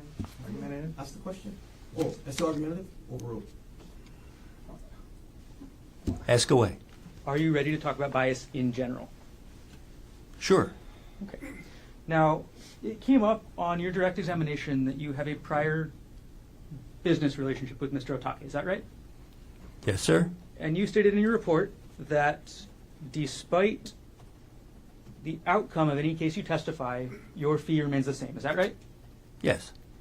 And the purpose of that is to not bias your report. Is that fair to say? It's a combination. It is a statement about not being biased. It's also a kind of a blanket statement that I don't get paid more if the side that hired me wins. I get paid the same regardless of what happens. But there is an interest in future business, isn't there right? Isn't that right, Doctor? Well, there's always an interest in future business, but that doesn't overcome what we've already talked about, that you get the same opinion from me no matter who you are. It's based on the facts and the medicine. And let's face it, future business isn't such a big interest of mine. I'm trying to get retired and it's not working. Your interest in future business would encourage you to say what you think Mr. Otake wants you to say. Isn't that right? No, it's not right at all. No. Your interest in future business encourages you to minimize Ariel's injuries. Isn't that right? No, absolutely not. My interest in future business is doing business honestly with attorneys who are honest, and that's what I do. And you've already heard the answer during direct exam. I tell lots of lawyers that their clients are screwed. And, you know, that's what happens. Sometimes the truth hurts, but that's what they get from me. Dr. Ardan, your interest in future business encourages you to ignore the facts that are bad for your conclusion. Isn't that right? No, not right. Now, I asked you earlier about an article that you co-authored in 2021, correct? Yes? And that was an article titled Cognitive Bias in Forensic Pathology Decisions, right? Yes. Okay.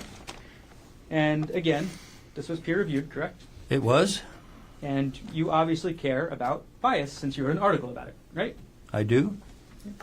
One of the main points in that article was that forensic pathologists should not be considering irrelevant non-medical information. Is that right, Dr. Ardan? That is correct. Because irrelevant non-medical information can cause known biases, correct? It can? It can cause unknown biases, right? Well, at this point, I need to know what you mean by known and unknown. It can cause unconscious biases. Is that Yes, right? that's correct. Okay. So sometimes when a forensic pathologist looks at irrelevant non-medical information, it can cause a bias that even the forensic pathologist doesn't know about, right? Right. And that's what an unconscious bias is. Correct. And you write, and this is actually a fairly lengthy article, is that correct? Yes.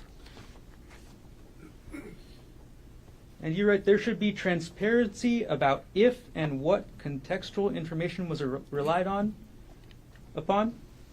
That is, if the pathologist's report explicitly state what non-medical contextual information was known and used in their decisions. Is that right? It is. And you think that's a good practice, right? I do. You think it's a good practice for when a forensic pathologist reviews irrelevant, non-medical information to disclose, first, what they reviewed, correct? Yes. And second, you think it's important for them to disclose how it impacted their conclusions. Is that right? Yes. And generally, it's not favored under this article that you wrote for a forensic pathologist to be looking at irrelevant, non-medical information at all, right? Correct. It's not best practices, correct? The article doesn't define things in terms of best practices. It is something that should be avoided. I'll tell you, in the real world, sometimes it is difficult to avoid irrelevant or non-medical information because that's how things come to you. But you should recognize which things are irrelevant or non-medical, and you should make strong efforts to avoid being influenced by them.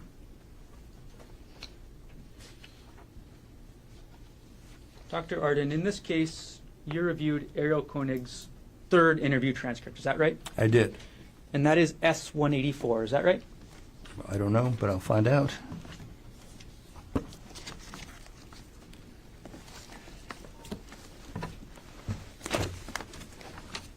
Yes, sir. Okay, so this S-184 that you're looking at is the transcript of the third interview of Ariel Konig. Is that right? Correct. Okay, and this is a document that you reviewed to prepare your report, correct? Correct. Dr. Ardan, isn't it true that this interview is not talking about anything related to Ariel's injuries, right?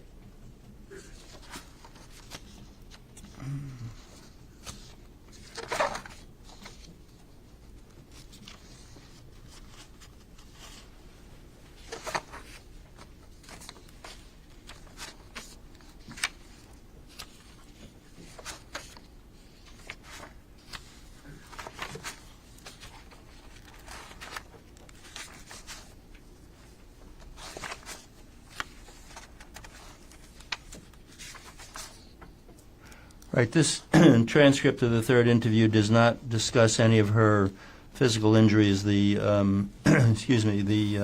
lacerations.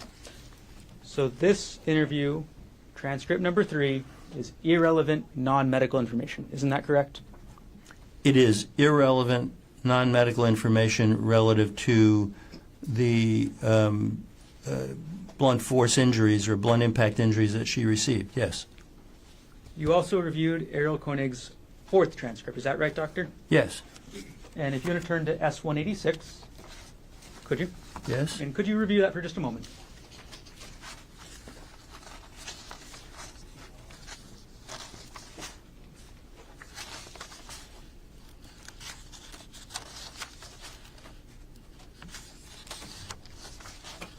Yes, sir. There's no medical information in this fourth interview about Ariel Konig's head injuries, correct? Correct. This is irrelevant, non-medical information. Is that right? Correct. On which I did not rely for my opinions. You testified earlier that you reviewed it, right? I reviewed it. I review many things. There are many facts and features in medical records that I review that don't become part of my opinions either. Doctor, in just a moment, you agreed with me that the forensic pathologist shouldn't even be reviewing irrelevant, non-medical information. Isn't that right? I said that you shouldn't be relying on it. And I said that in real life, sometimes it comes to you whether you like it or not. I was presented with Ms. Konig having made 4 statements to the 4 interviews with the police, and I wanted to be sure I hadn't missed anything, so I reviewed all of them. But you'll notice that in my opinions, there's nothing from statements 3 or 4, or interviews 3 or 4, that I relied upon or used in reaching my opinions. Dr. Ardan, you didn't follow the recommendations in your own paper. Isn't that right? No, not really. It's not right.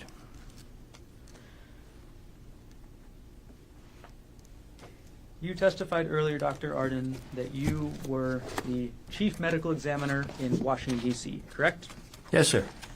And that was from, I'm going to pull up your CV so I get the dates correct. And your CV is 227 in there if you want to go along with me. Yes, sir. Okay. You were the chief medical examiner in Washington, D.C. from April 1998 to October 2003. Is that correct? Yes, sir.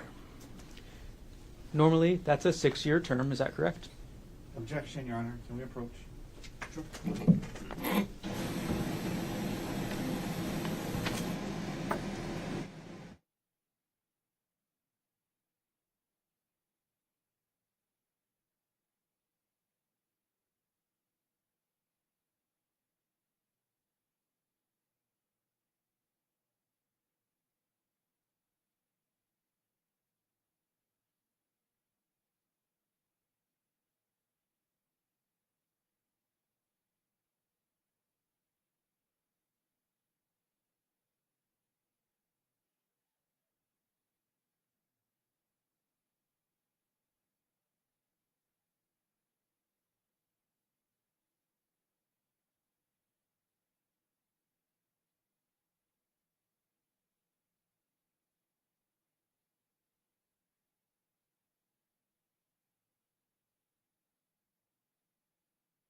The office of the chief medical examiner in Washington, D.C. after 5.5 years, correct? Yes, sir. Okay. Before you left, there was an audit from the Office of the Investigator General of the City of Washington, D.C., correct? Not the Investigator General. I'm sorry. Is it OIG? Yes. And that's S-230 with you, right? Yes. I'm sorry, it's the Office of the Inspector General conducted this audit, correct? Correct. Okay. Can you turn to page 31 of that audit?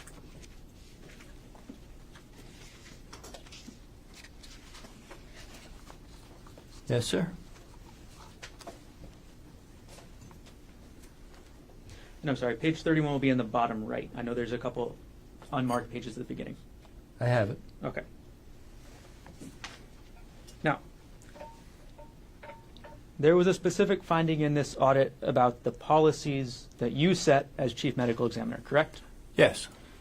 And the specific finding in that audit, and I'm sorry, before I get to the findings, the acronym OCME is Office of Chief Medical Examiner, correct? Yes. The acronym CME is Chief Medical Examiner, right? Yes. So if I use the word CME, I'm referring to your position, right? Correct. There's also an acronym NAME, is that right? Yes. That's the National Association of Medical Examiners? Correct. Okay. So there was a specific finding in this audit about, I'm sorry, before I get to the finding, the way this audit was done was the Office of the Inspector General interviewed the medical examiners, correct? They interviewed many different staff members throughout the agency. And they made a finding that medical examiners say autopsy procedures lack important criteria and some contradict the CME's verbal instructions. Is that right? Can you point me to where you're reading from? At page 31, near the bottom of the page, under subsection A.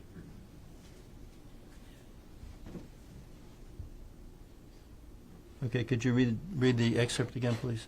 Okay. The finding was that medical examiners say autopsy procedures lack important criteria and some contradict the CME's verbal instructions. Is that right?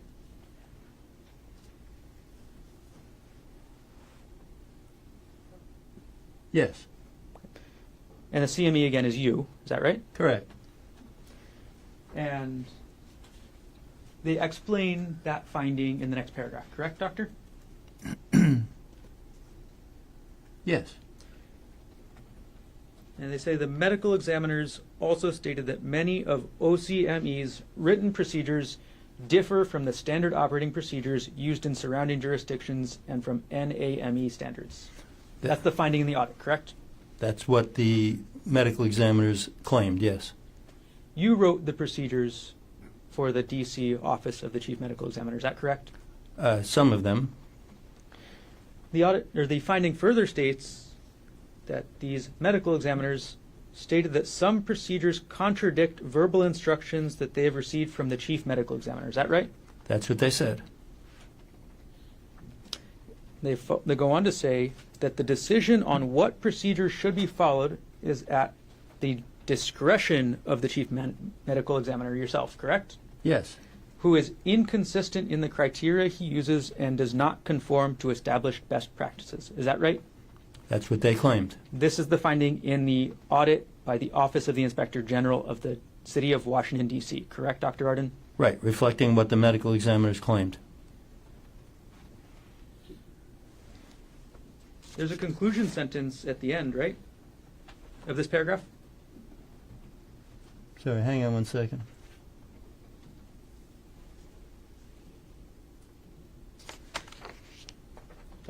I think that was an unspecific question, Doctor. It was. There's a statement at the end of that paragraph we've been going through stating, the medical examiners believe that because they were not included in developing these procedures, autopsies are not as timely and cost-effective as they should be, and their integrity cannot be assured, correct? That's a statement, yes. Okay. And again, these are all referring to the policies that you wrote, correct? This is referring to criticisms from employees about policies and procedures that I implemented. And their criticism was that the policies and procedures that you implemented meant that their autopsies, the integrity of their autopsies, could not be assured, correct? Again, that was a claim made. That's not a fact, and I disagree with it. Okay. This is, if you go to the top of the page that we're looking at, it says key findings, correct? Yes. This is a key finding of the audit by the Office of the Inspector General of Washington, D.C., correct? Yes. Well, objection, it's misleading. The findings are in the All right. headings. There's a summary after it.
top of that page we've been looking at says key findings, correct?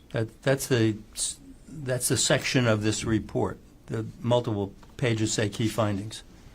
And everything I've been reading is from this same page, correct? Correct. Everything from this section titled key findings, correct? Yes. Dr. Ardan, you also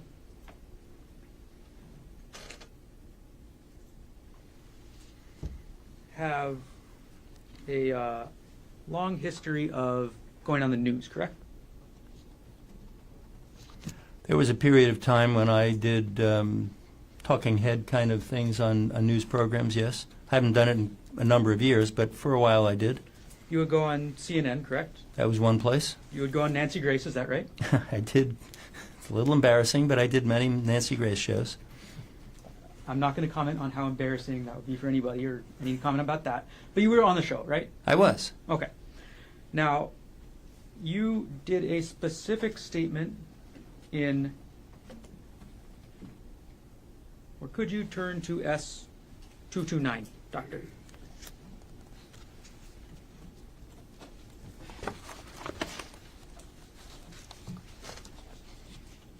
Oh. Yes, thank you. I have it. Okay. And this is a transcript of the show CNN Newsroom, is that right? It is. Okay, and the date is October 5th, 2007, is that correct? Correct. Okay. And some of the anchors here are Don Lemon, right? He's one. Okay. And you actually provided a statement in this TV show, correct? I did. Okay. I'm going to direct you to the page because I think it's kind of further in there.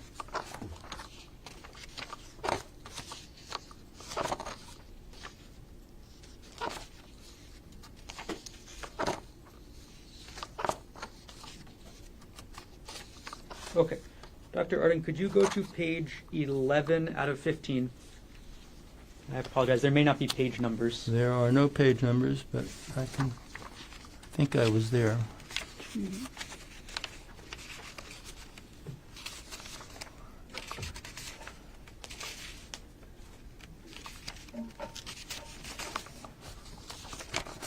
I have it. Okay. And you made a statement to CNN about the Maricopa County medical examiner releasing information, correct? Yes, not the police. I'm sorry. It was. Excuse me. Take a moment. Let me know when you're ready. Thank you. I'm ready. Okay. So you gave a statement about the Maricopa County medical examiner's office releasing information, correct? I made a general statement about release of information that was related to a question from the Maricopa County medical examiner. Yes. And the statement you made was you really need to be particularly careful about the release of information, not to look like you're hiding something, not to give anybody the false impression or any impression that they're not getting the full story. Is that correct, Dr. Ardan? That's correct. And you still believe that statement today, correct? I do, especially in that context. You believe it's important to not hide information, right? Correct. You believe it's important for people to get the full story, correct? Correct. Dr. Ardan, isn't it true that you deliberately suppressed the fact that Errol Konig had that tuft fracture on her thumb from your report? No, it is not true that I deliberately suppressed that she had a tuft fracture. I mentioned a thumb injury, and as I've already explained, that was not relevant to the analysis and opinions that I was giving. Excuse me, and it still is not. Isn't it true that when you testified this morning, you testified that you would tell the whole truth? I did. And you said nothing in your direct testimony about this thumb fracture, correct? Right. I also said nothing in my direct testimony about many other medical details that she had that were in those records.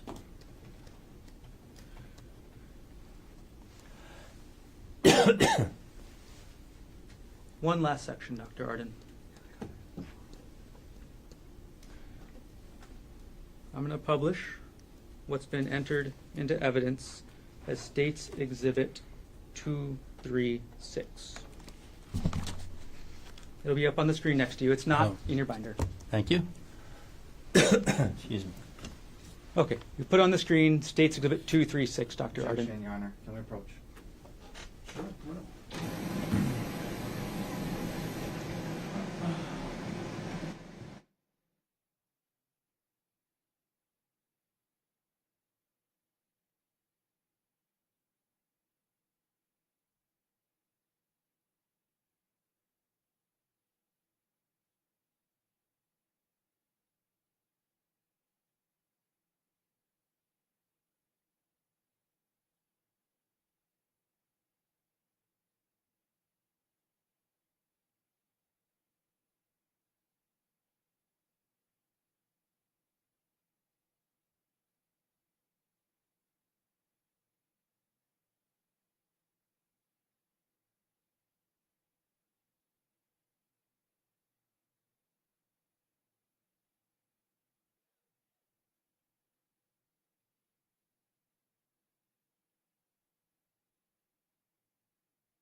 I'm going to put that photo back up on the screen, State's Exhibit 236. Okay. You did not review this photo as part of your preparation, correct? Excuse me. I do not recall seeing this photo. I may or may not have, but I do not recall this photo. And you were not asked to provide any opinions, and I want to clarify, I'm not asking you to provide any opinions, but you were not asked to provide any opinions about what you see in this photo, correct? Correct. The only opinions you were asked to provide were about Gerhardt Konig, is that right? Correct. Okay. And I'm going to publish now State's Exhibit.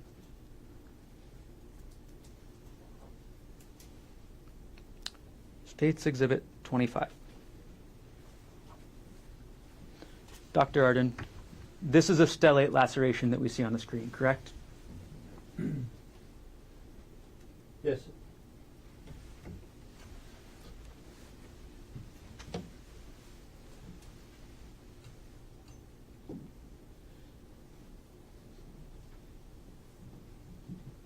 Okay, I'm going to take the exhibit down. I have no further questions.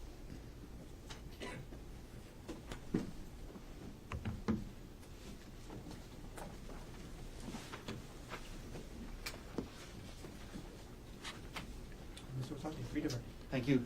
Thank you, Dr. Ardan. I'll try to keep this relatively brief. The audit that you were asked about when you were the chief medical examiner of the Washington, D.C.'s office, that was from, was it 2002? Something like that? 2003. 2003. So 23 years ago? Yes. And as audits do, it pointed out some findings and made recommendations of how to improve. And in the audit, you agreed to the recommendations, right? I agreed to many of their recommendations, and also, by the way, they're statutorily required to include my comments or responses, Okay. which they did, and some of them disagreed with some of the statements in the findings or made by other employees. But Bottom line is, they made some findings. Clearly, the office wasn't perfect. I agreed to many of the actually almost all of the findings, and agreed that we should improve those things. And that was 23 years ago. Correct. All right. Now, 1 second. I'm just going to kind of run through some areas here that you were asked about. You know, he asked you about testifying mostly for defense, and we talked about how, because the prosecutors have their own medical examiners and whatnot, and I think you said last month you testified for the prosecution, just last month, right? Correct. You were asked about getting paid, and I think you said $700 an hour. Yes. Which is another reason we're going to try to keep this short right now. But and you said about 10 hours, so maybe $7,000 around there, and Yeah, just short of that. and then 7,000 for the day, right? Correct. Doctor, would you sacrifice your integrity for 14 grand? No way.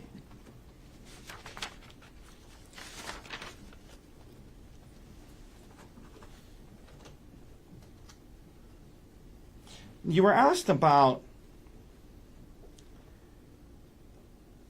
this issue of the email to the primary care doctor and concussion. And you said that while traumatic brain injury, mild traumatic brain injury, is somewhat synonymous with concussion. You said that, right? I did. But let's read the whole email. 1 second.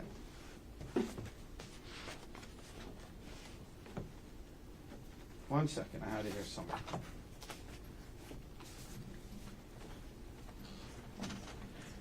It's okay. The email mentioned asking to include concussion and traumatic brain injury in the PCP, primary care physician's report, and it said, so it's consistent with the Queen's documentation and treatment. You remember reading that? Yes. Do you recall, you went through the Queen's records, right? Yes. Do you recall seeing anywhere in those records the term traumatic brain injury? I do not.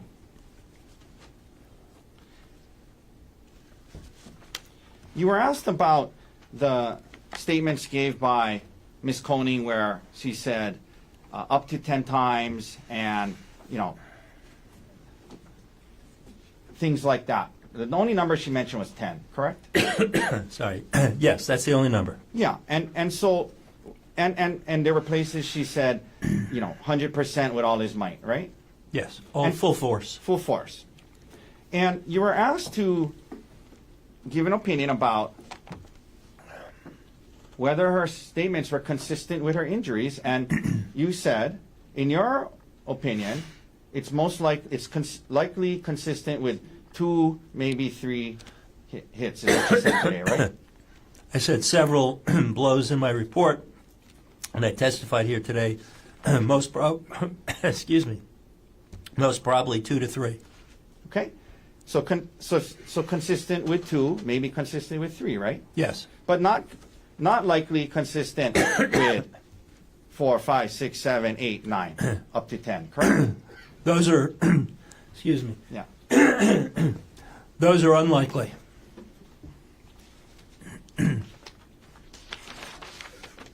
You were asked if you held the rock before today, but you surely had photos of the rock that you were provided. Is that right? Correct. Now, you were asked this questioning about if somebody's head was moving around, would it be harder to hit? And if they were wrestling and whatnot. First of all, if somebody was hit up to 10 times, like 5, 6, 7, 8, you think maybe at full blast, doctor, maybe after the first 2, they might be not moving as much. The next 3, 4, 5, 6, 7 would be easier to have impact? That's certainly a possibility.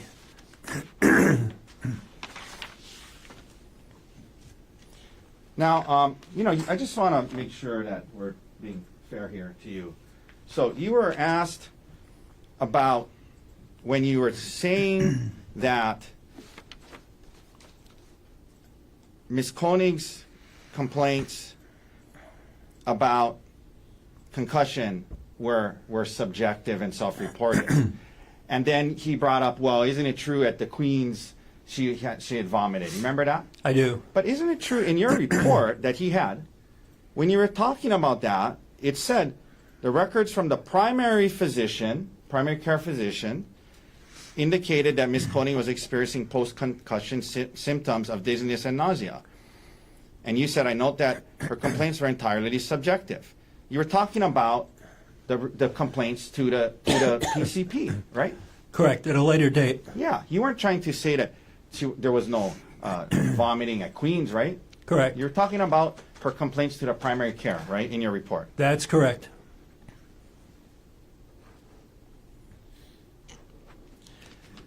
Now, you weren't allowed to answer this earlier, but so I want you to. Just ask the question. Sorry. Earlier, when you were asked questions about the thumb, well, multiple questions, there was more you were about to say. I want to follow up with that. You were talking about why. Well, first of all, you did include the thumb in your injury in your report, right? I mentioned it, yes. Yeah, and you referred to it as you called it an impact injury, right? I did. You didn't have to call it that, did you? Well, that's what it was. Yeah, but my point is, you included that in your report, right? I did. Now, you were starting to say you were trying to demonstrate to the jury. What are we talking about here? You said just the front tip, small portion of the thumb. Yes, the fracture was of the tip of this bone that's at the tip of the thumb. So the area that was fractured was very small. Okay. And is the rock still there with you? Or? I have it. Okay, can you hold up the rock? Excuse me, yes. If somebody was, full blast with that rock, hitting somebody on the head, do you think that little tip of the thumb would make a big difference? But the rock is a lot bigger than that tip, yes? Right, the rock is much bigger. The rock has heft. If the tip of the thumb got caught by a blow, it's not blocking much of the impact or the effect. Okay.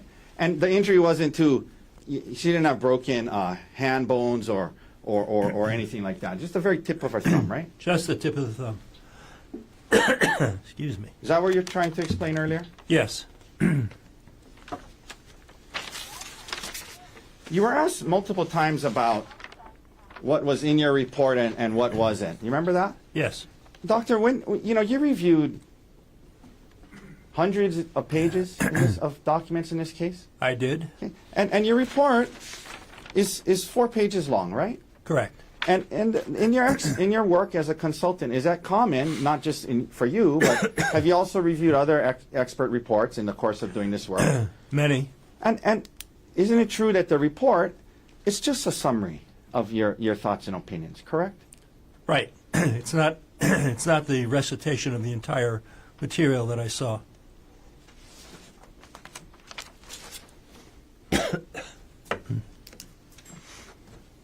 You were asked about this injury going all the way to the skull, okay? Yes. And so, but just so we're clear, and my head is probably a good example because I don't have hair, but from your scalp to the skull, is it a very deep? Is it a very thick area from the top of your scalp to your skull? No, you're probably talking about half an inch, 5/8 of an inch, that neighborhood. All right.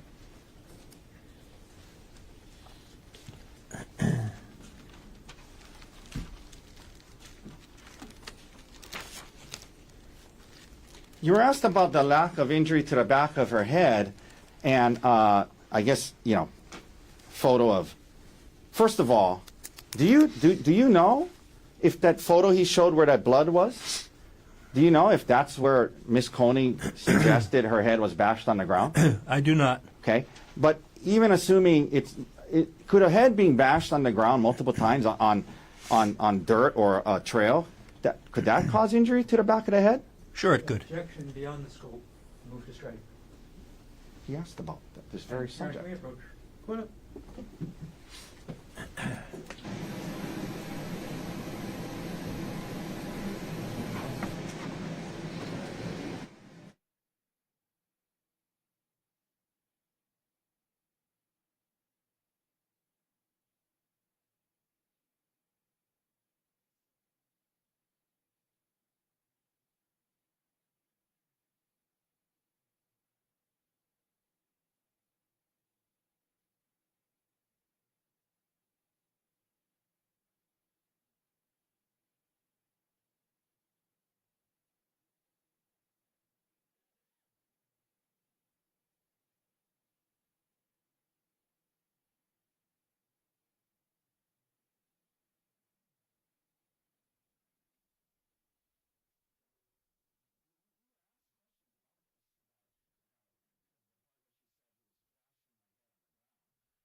the medical doctor, do you agree that bashing someone's head on the ground, even if it's, dirt or a mountain trail, could cause injury, yes? Yes, it could. And you did not see any any notation of injury to the back of her head, right? Correct. Okay. 1 second.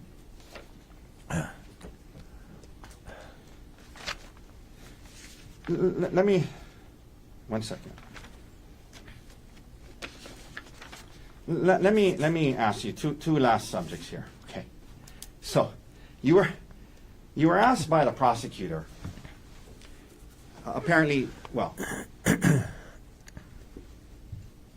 I guess he's faulting you, or he's bringing up that. Argumentative, sustain. You were asked by him. He raised this issue.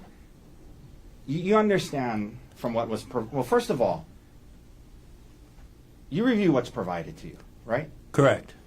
And you understood Ms. Konig gave 4 statements to the police, right? Yes, And you were provided all 4 of those statements, right? I was. And you reviewed all 4 of her statements that was provided, and the parts that were helpful and mattered, you included, and the parts that weren't about medical, you didn't, right? Correct. Okay. Now, as an expert through the last 20 years, have you ever had an occasion where an attorney would question you about something that you weren't provided everything? Objection. Sustain. Why? Why? Come on up.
So, doctor, in your practice, when you're asked to compare what somebody said to the injuries, it's good practice to review everything they said. Yes.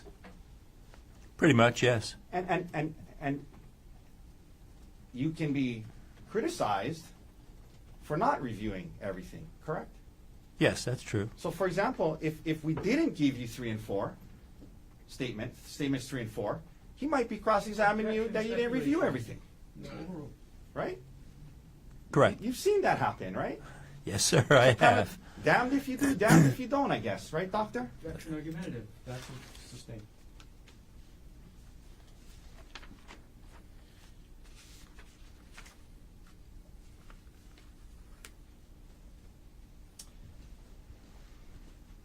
The one prior case you provided opinions on for me one time over 10 years ago, prosecutor indicated that was a business relationship.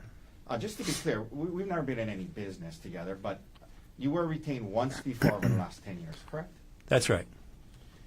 You were then asked about future business and how something about, isn't it true, essentially you would say things that aren't true to get future business. Do you remember him asking that? States the question.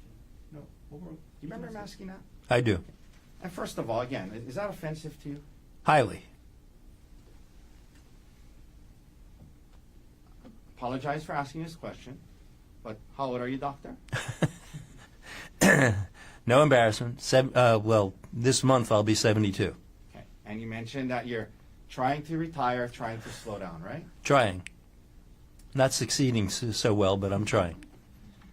But do you need more work, doctor? No, I'm turning down plenty of work right now. You're in a position where you pick and choose the cases you want to work on, and the attorneys you want to work with, right? Yes. Are you concerned about getting future business? No, I'm not. As I said, I am currently turning down a substantial number of cases that come to me. And your wife, who traveled with you, how does she feel about you taking on new cases? Well beyond the scope. Sustained. This goes to his lack of need for future business. I'll ask it a different way. Please. Is it a goal of your wife and yourself to slow down and enjoy yourself a little more? Yes, Spend time with family? correct. So nowadays, it's not about future business, but it's you want to work on cases and you want to work with attorneys that you mentioned are ethical attorneys, right? Yes. Objection. It came out on he asked the question on the record. Absolutely not. Objection sustained? We can approach. And it has to move to strike. Well, let's approach. There's nothing to strike, there's no answer.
Dr. Ardan, thank you for your time today.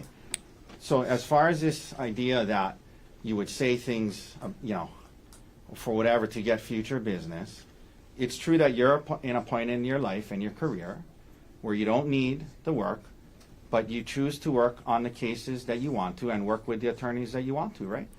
Correct. Thank you, sir. Thank you. Mr. Garner, any recross based on what was asked on redirect?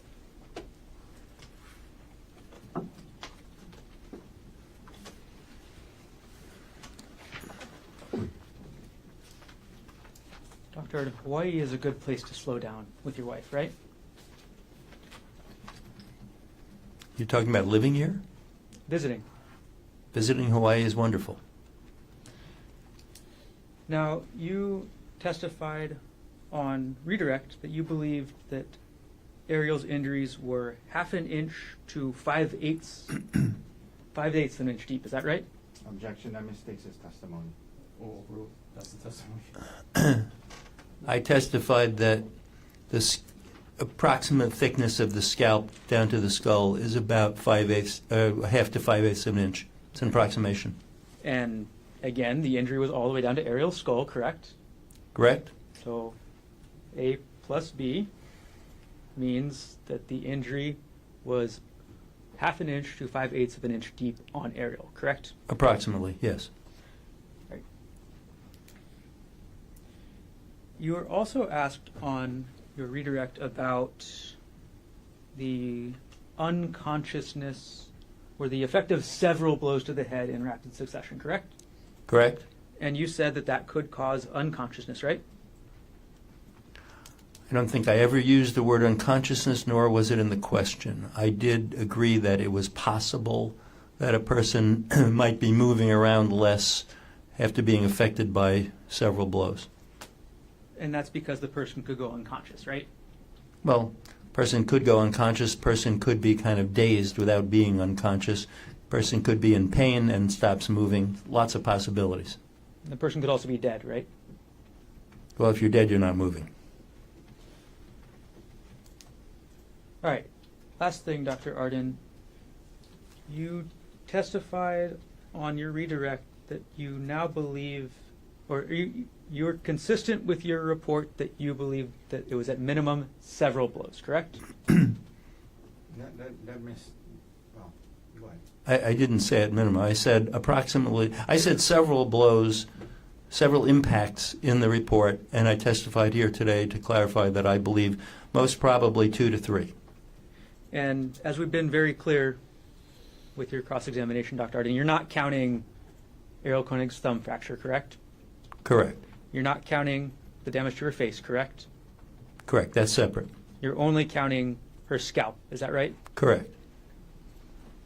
Thank you. No further questions. Thank you, sir. Nothing further. Thank you, doctor. Thank you.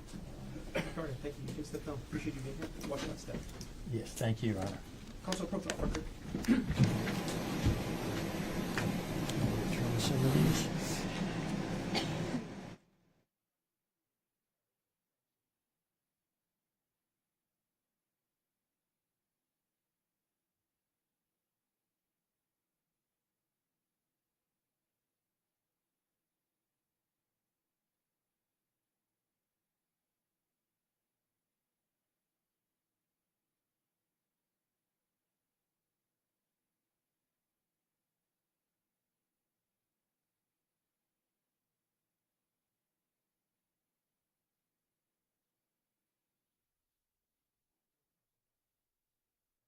I need to have a more extensive legal discussion with the attorneys. Instead of having you wait, I'm just going to call the early lunch recess.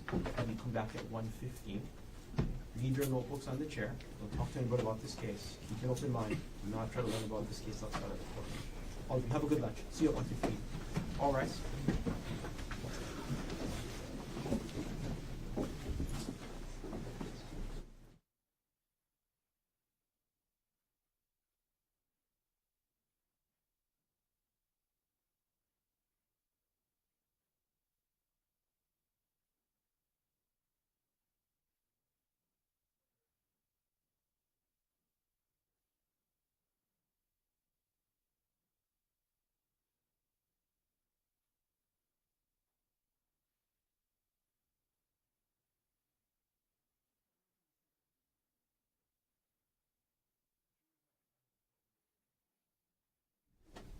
Mr. Otake, other than the possibility of Dr. Konig, does the defense intend to call any other witnesses? Well, not before he testifies, but maybe after. Understood. Then would now be the appropriate time to discuss his right to testify and not testify, is what I'm really getting at. It's up to you, Your Honor. If you want to do it now, that's fine. Okay. You can remain seated, Dr. Konig. I just had this conversation at the beginning of trial, but it's time to have it again. Right now, are you under the influence of any drugs, alcohol, or medication? I'm not. Any problems understanding the English language? No. You're thinking clearly right now? Yes. When we discussed this trial, when we started this trial, we discussed your rights to testify and not testify. I remember that. You do have the constitutional right to testify in your own defense. Do you understand what that means? Yes. You should consult with your lawyers about your decision, but this is your decision. And if you want to testify, nobody should stop you from testifying. Do you understand that? I understand. And if you choose not to testify, the prosecutor will have the opportunity to cross-examine and question you. Do you understand what that means? Yes. And just so we're clear, if you do choose to testify, just like all the other witnesses, you would come up to the stand, you would take an oath to tell the truth, and you would first be asked by questions by either Mr. Otake or Mr. Dirks. When they're done asking their questions, the prosecutor, probably Mr. Garner, will have the opportunity to question you as well. Unless I sustain an objection or stop any of the questioning, you would have to answer all of the questions that are put to you by all of the attorneys. Does that make sense? I understand. Do you have any questions about what happens if you choose to testify at trial? No. And you also have a constitutional right to not testify and remain silent. Do you understand what that means? Yes. And I want to make sure I get this correct. Again, it's your decision. Okay. about whether or not to testify. And if you don't want to testify, nobody should pressure you, and you should not feel pressured or coerced in any way to testify. Does that make sense? Yes. If you choose not to testify, the jury will be instructed that it cannot consider your decision to not testify as well as your silence in any way when it decides the case. Do you understand what that means? Yes. I'm going to read exactly the instruction that I would give to the jury if you choose not to testify. And this is what it states. If you don't testify, the court will instruct the jury that the defendant has no duty or obligation to testify, and you must not draw any inference unfavorable to the defendant because he did not testify in this case, or consider this in any way in your deliberations. Did you understand the instruction that I read? Yes. Now, do you understand what happens if you choose not to testify? Yes. You have a choice to make, Dr. Konig. Did you discuss this decision and your choice with your attorneys? I did. Were they able to answer all of your questions? They did. Do you need additional time to talk with them about this decision? I do not. Then I'm going to ask you, what is your decision, Dr. Konig, to testify or not testify? I'd like to testify. Thank you for answering my questions. You can have a seat. You as well, Counsel. Counsel, before the lunch recess, is there anything else we should take up on record? Nothing from the state. You're still talking. No, Your Honor. Then we will recess for lunch. Again, have everybody back at 1:10. Thank you.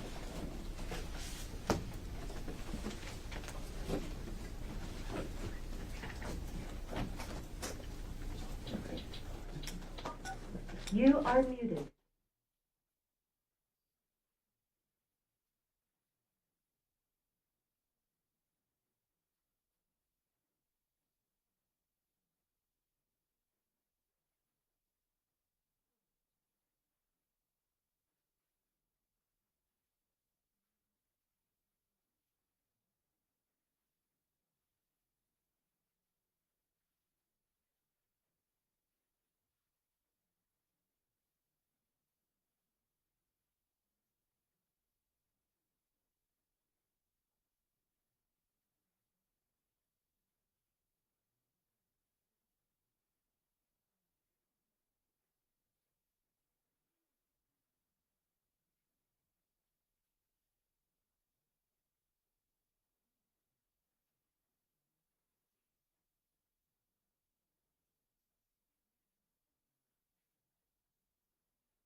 resuming with case number 12, State of Hawaii versus Gerhardt Konig, 1 CPC-25-373. Dr. Konig is present in court with all 4 counsel of record. All jurors are back in the courtroom. Thank you for your patience, ladies and gentlemen. Mr. Otake. Thank you, Your Honor. At this time, we'll call Dr. Gerhardt Konig to the stand. Doctor, please.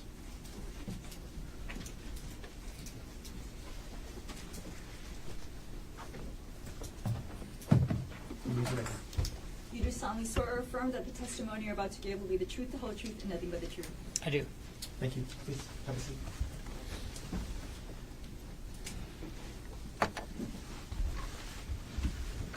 Okay. If you could please state your full name for the record and for the members of the jury. Gerhardt Konig, Gerhard, how old are you? 47, Where were you born? South Africa. And were your parents from South Africa? Yes. What are their names, and are they still alive, and are they still married? Yeah, Peter and Annual, they're alive and married. Okay. And they've been here, is that them here in the front row today? That's them. Where do they live now? San Diego. Growing up, what did your parents do for work? My dad's a pharmacist, and in South Africa, my mom didn't work. How long did you live in South Africa, or maybe a better way to ask that is, how old were you when you moved from South Africa? I was 14, And where did you move to at that age? San Diego. Who moved with you to San Diego at that time? My parents and my younger sister. So what grade were you in when you moved to the United States? 9th grade? Did your dad find work as a pharmacist? Yes. What did your mom do in San Diego? She ran a home daycare.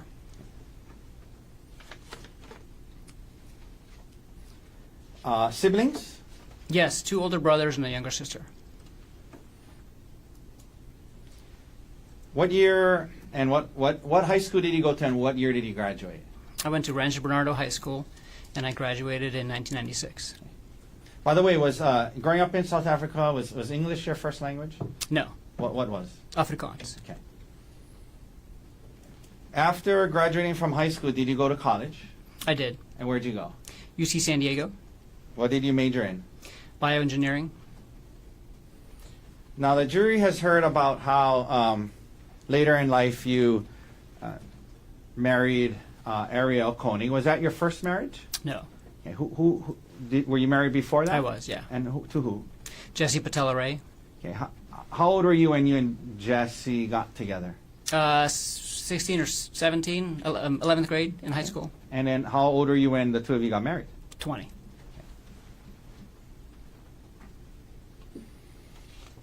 After graduating from college, what did you do? I worked as a bioengineer for 5 years. Okay. Doing what kind of work? It was a biotech startup company. We were doing tissue engineering. Okay. We don't need to get into exactly what that is, but it's in the field of bioengineering. Yeah. So specifically, we were growing tissue engineered blood vessels, and so we were taking skin cells from a person and culturing them in the lab and growing large diameter blood vessels specific to them so they can use it for hemodialysis access or cardiac bypass grafts. And where were you living when you were doing this work? In Marin County, just north of San Francisco. Okay. In California, but up by San Francisco. Yes.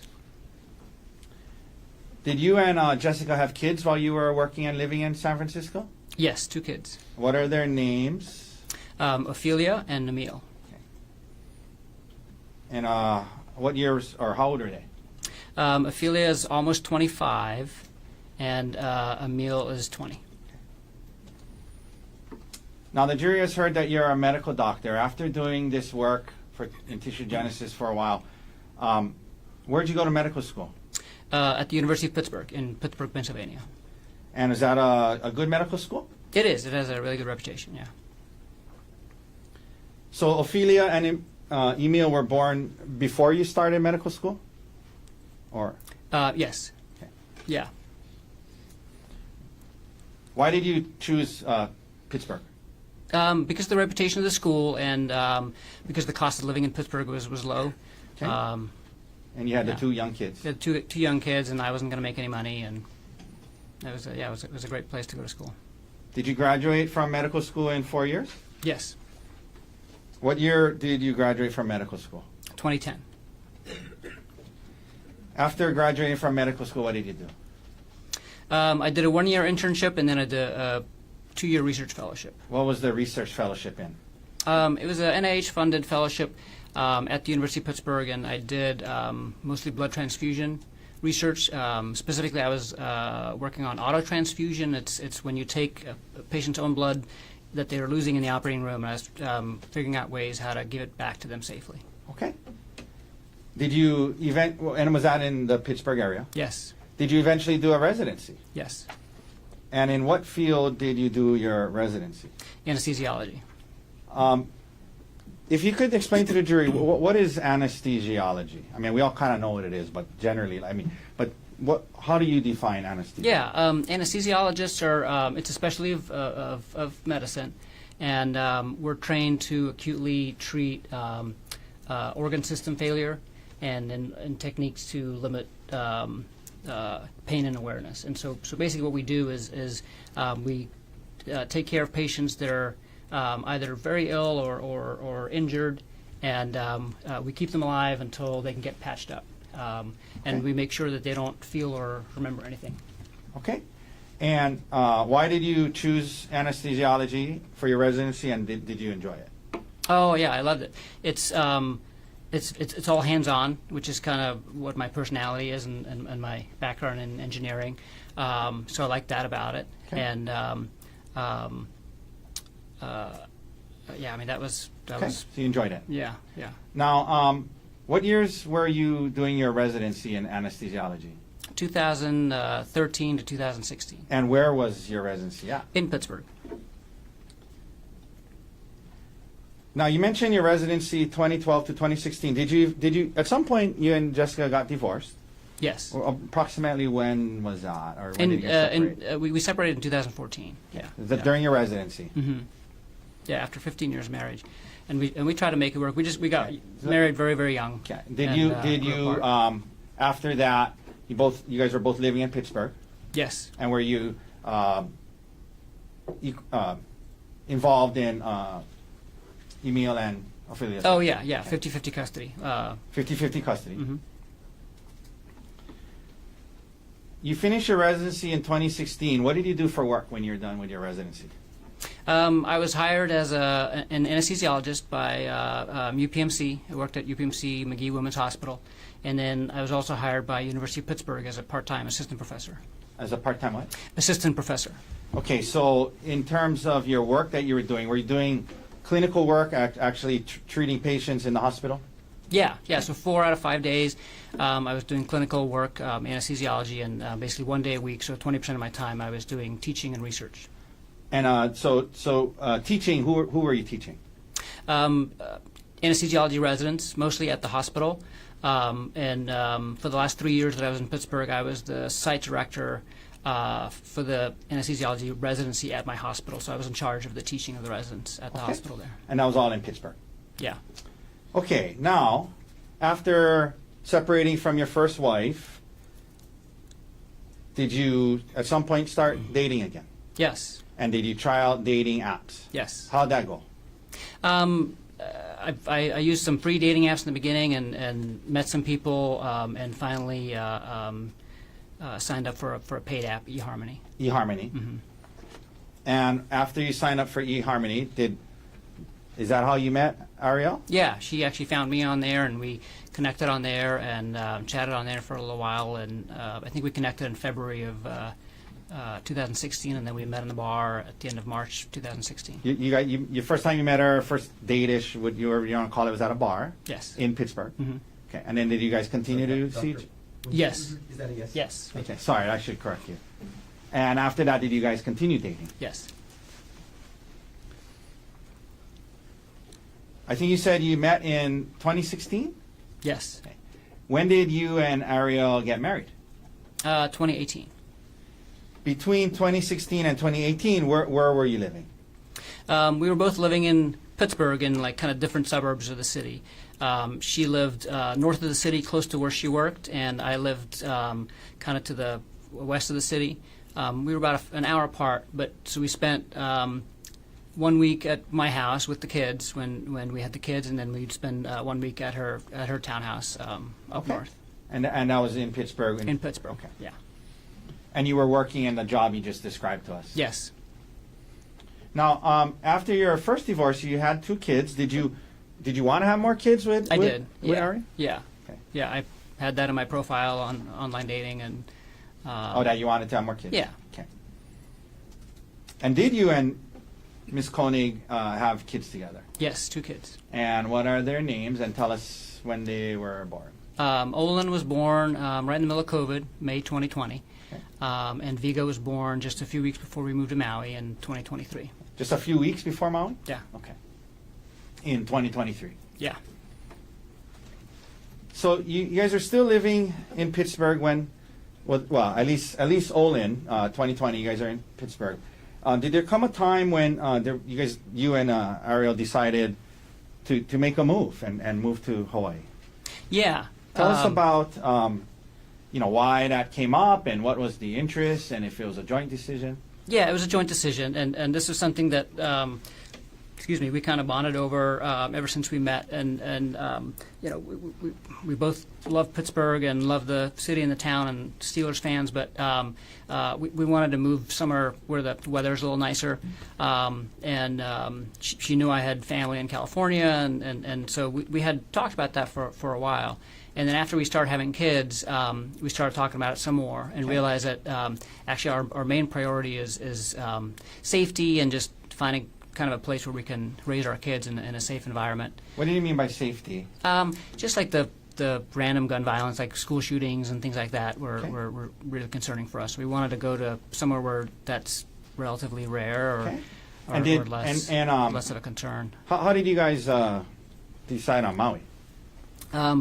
I came to Oahu actually once during residency, when I was doing my research fellowship, and just kind of fell in love Okay. with the atmosphere. There's just kind of a joy to life here, and the tempo is just Okay. different than anywhere else that I've been in the United States. Okay. So you and guys then- decide on Maui. Well, and then we went to Maui for our honeymoon, Okay. and our friend's honeymoon too, and that's kind of how we got introduced to Maui. Got Yeah. it. Now, you said that it was a joint decision about kind of putting the kids first and safety. Yeah. Was it gonna moving from Pittsburgh to Maui? Was it going to have an impact on both of your careers? And let's start first with yours. Tell the jury Sure. if it was it gonna. How was it, if any, gonna affect your? Yeah, it was going to have a big impact on my career. So I was going to have to give up the teaching and the research completely. And my job in Pittsburgh was at an academic medical center, and even when I wasn't working for the university, I was interacting with students and residents and things like that. And on Maui, On Maui, it was just going to be like a Clinical. community hospital, and so kind of Okay. very, very different. And what about the research part of your job? Yeah, so I'd have to give all that up. And you're willing to do that? Yeah, we were basically committed, both of us, to going somewhere where we could focus on the family and Okay. slower pace of life, at least So- until the boys were out of high school. Okay. So now you just shared about the effect it's going to have on your career. What about Ariel's career? Explain to that. She talked about being, at least for a while, in the nuclear industry. So when this decision was being made about moving, what was going on with her career, and what was her how was this going to affect Yeah. her? So by the time we made the decision to actually move, which was like in the summer of 2022, it actually didn't affect her career that much. If we had made that decision earlier, it would have had a much bigger impact. Why wasn't it going to affect her career that much at that point? So she was working. So before COVID, she was working 100% in-house, full time, and then during COVID, her job went remote, like most people's jobs did. And then during COVID, we also had Olin, and she realized at that point that she didn't want to go back to working in person again. Okay. That she felt she could accomplish a lot more at home, working and just be much more efficient. And it also allowed her to just be home more with the kids and the family. Was she still that was she still in the nuclear industry when you guys decided to move? No. So and then she actually quit her job a few months before we started talking seriously about moving. Okay. And she was applying to jobs at software companies and other industries and nuclear as well. And then we decided to move, and so this was all kind of happening at the same time. Okay. And was she able to get this job? She talked about a TerraPower that allowed her to work virtually? Yes, and so she was actually hired, I think, like as I was interviewing in Maui, she got hired at TerraPower. So she started her job at TerraPower while we were still in Pittsburgh. Okay. But they were going to allow her to. And then after the move, yes. So she got a fully remote job based out of Pittsburgh for this company that's based in Seattle. And then we moved to Maui, and then she kept working for the same company. Okay. I want to ask you, Emil. So Ophelia is older than Emil? Yeah. Okay. So when you guys start thinking about moving, how old was Emil, and how did that factor into the timing of when you were going to move and if? So Emil is actually the reason we moved when we did. Okay, so, explain that. Yeah, so Ari and I had talked for a while about moving out of Pittsburgh, and the trigger was going to be when Emil graduated high school. You guys are waiting. You guys are going to wait till he graduates. Yeah, because we didn't want to leave him, and we then- didn't want to ask his mom to, if we could take him. So what happened? He basically talked us into letting him ask his mom, and because he's like, if you guys are going to go somewhere sunny after high school, I want to go with you, and I want to go before high school is over because I want to move somewhere earlier so I can make friends and kind of get connected to the community. And I said, I don't think your mom's going to let you leave. And he said, let me just talk to her. And after months of that, I said, okay, if you want to ask her, you can. And he asked her, and she actually said yes. And so that triggered us to kind of say, oh shoot, now we can move now. We can move earlier. And so Let me ask you about that. So at this point, Emil was about what age? 15. Okay. Yeah. And so he talked about how you were married and while he was growing up, and then how old was he roughly when you guys got divorced, you and his mom, roughly?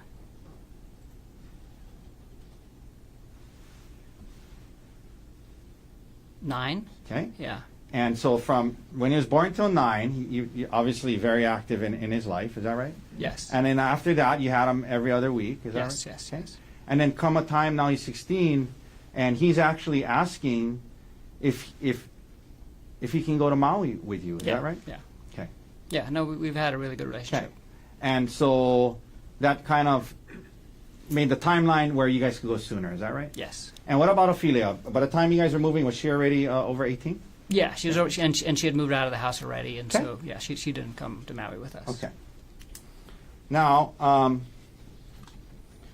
so when you first moved here, did Emil then finish high school on Maui? Yes, Maui High. We heard about how Miss Konig's parents, or Ariel's parents, also moved to Maui. How did that happen?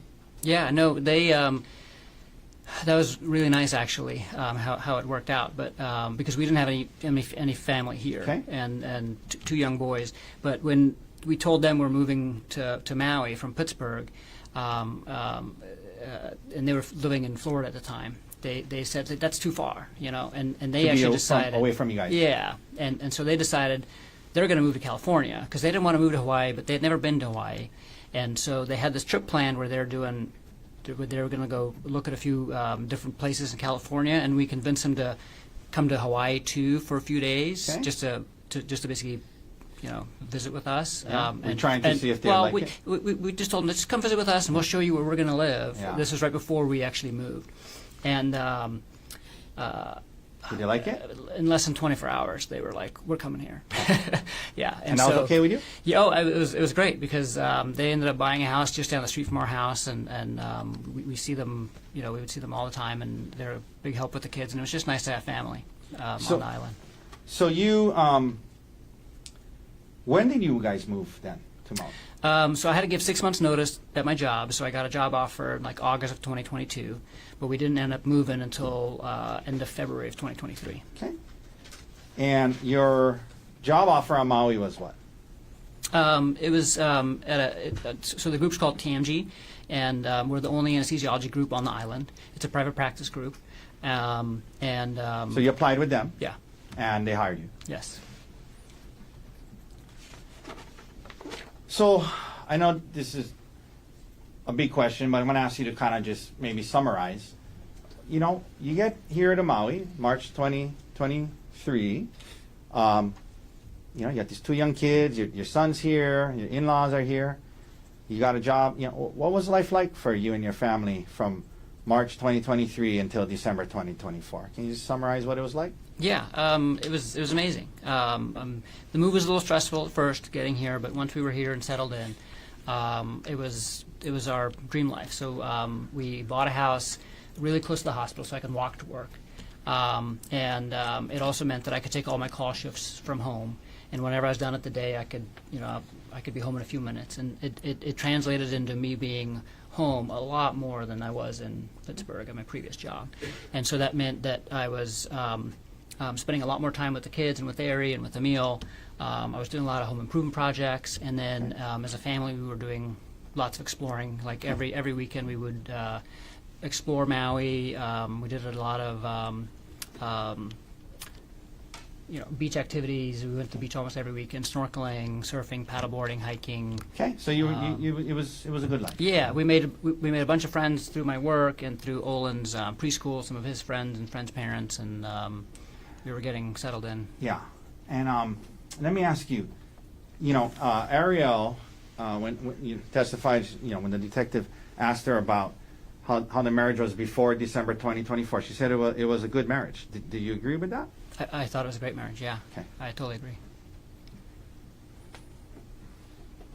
I just had a question. That being said, during that time period, did it ever come up that area between that time period, did moving back to the mainland ever come up? It did. So her job, and when she was first hired by Terra Power, they had asked her to move to Seattle, and they said, "Hey, would you move to Seattle?" And she said no. Okay. And then a few times they had kind of asked her again to, if she would consider that. Okay. Our plan was always to at least stay in Maui until the kids graduate high school, and then we can kind of focus on our careers again and let the career drive the decisions. Now, I was asking a little bit about your marriage during that time period, and this came up with Ariel. In your marriage back then, who handled the financial affairs more so, like taxes, life insurance, finances between the two of you? I did. Okay. And why was that so? I'm a very meticulous kind of person that keeps track of everything, and so it's just kind of more naturally in my, Yeah. Pretty organized. Yeah. Did you have, like computer files with different, insurance, taxes, yeah. all that stuff? And all of our things were joint. We didn't have any separate anything, and so I ended up taking care of most of those things. And those computer files, and they were all in a shared drive that we shared, and so she had access to everything, and she contributed and as well. But Okay. I took care of most of it. Okay. And you would kind of from time to time look into the files or update the files, or Oh, all the time. okay, Yeah. all the time. Yeah. Okay. Now, you just described a great life and great marriage. Did there come a time in 2024, Gerhardt, when that changed? Yes. First of all, in 2024, at some point, well, let me ask you this preliminarily. Did Ariel have to travel for work? She did. Yeah. Okay, and that's because she was working virtually? Yeah. Just like three or four times a year. Okay. Did there come a time in 2024 when Ariel traveled to South Africa for work? Yes. Do you remember when that was roughly? At the end of August of 2024. And who was she going with, to your knowledge, at the time? It was a pretty important trip for her because it was just the CEO of the company, another man that was high up in the company called Jeff Miller, and herself. Okay. Now, I want to ask you this. By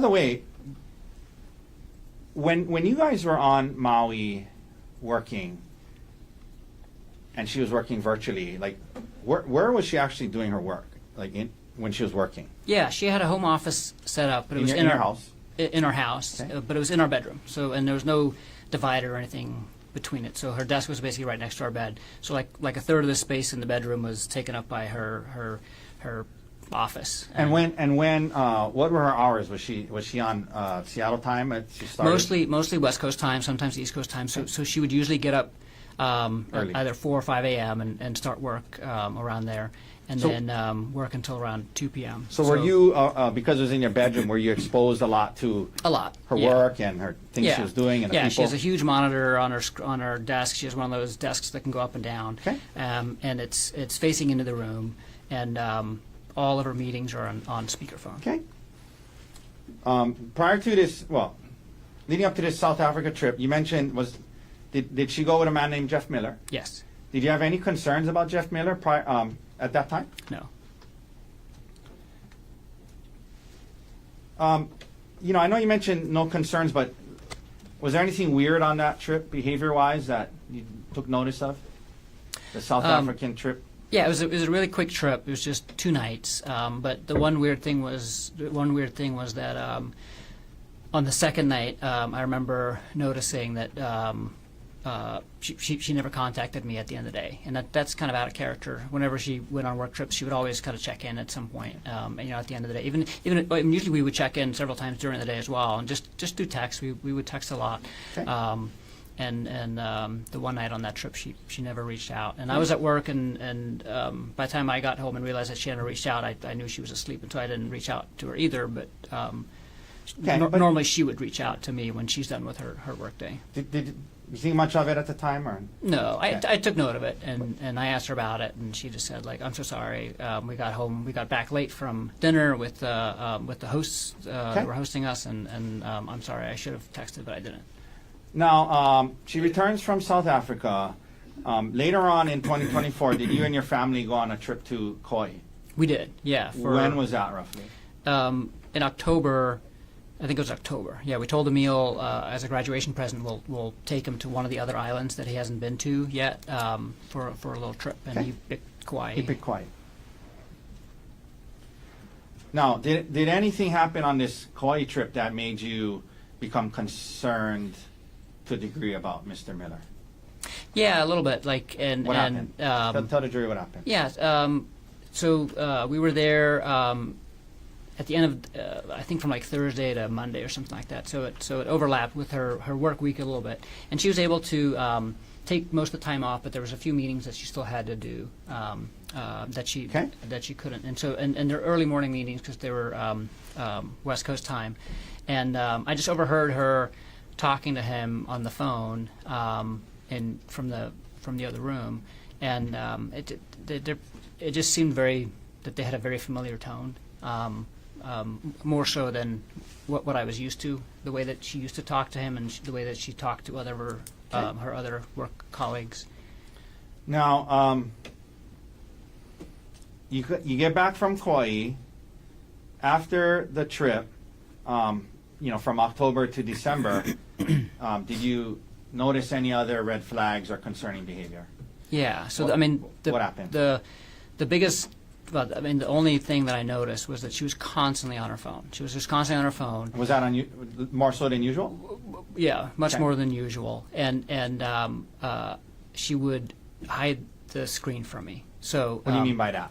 like, if you're sitting next to somebody and they're on their phone, like, you can just notice that they're sitting in a way. Okay. They're constant. They're always just like moving their. What if you walked moving their into a room screen. when she was on? Yeah, her when I walked in the room, she would turn the screen off or turn her phone upside down.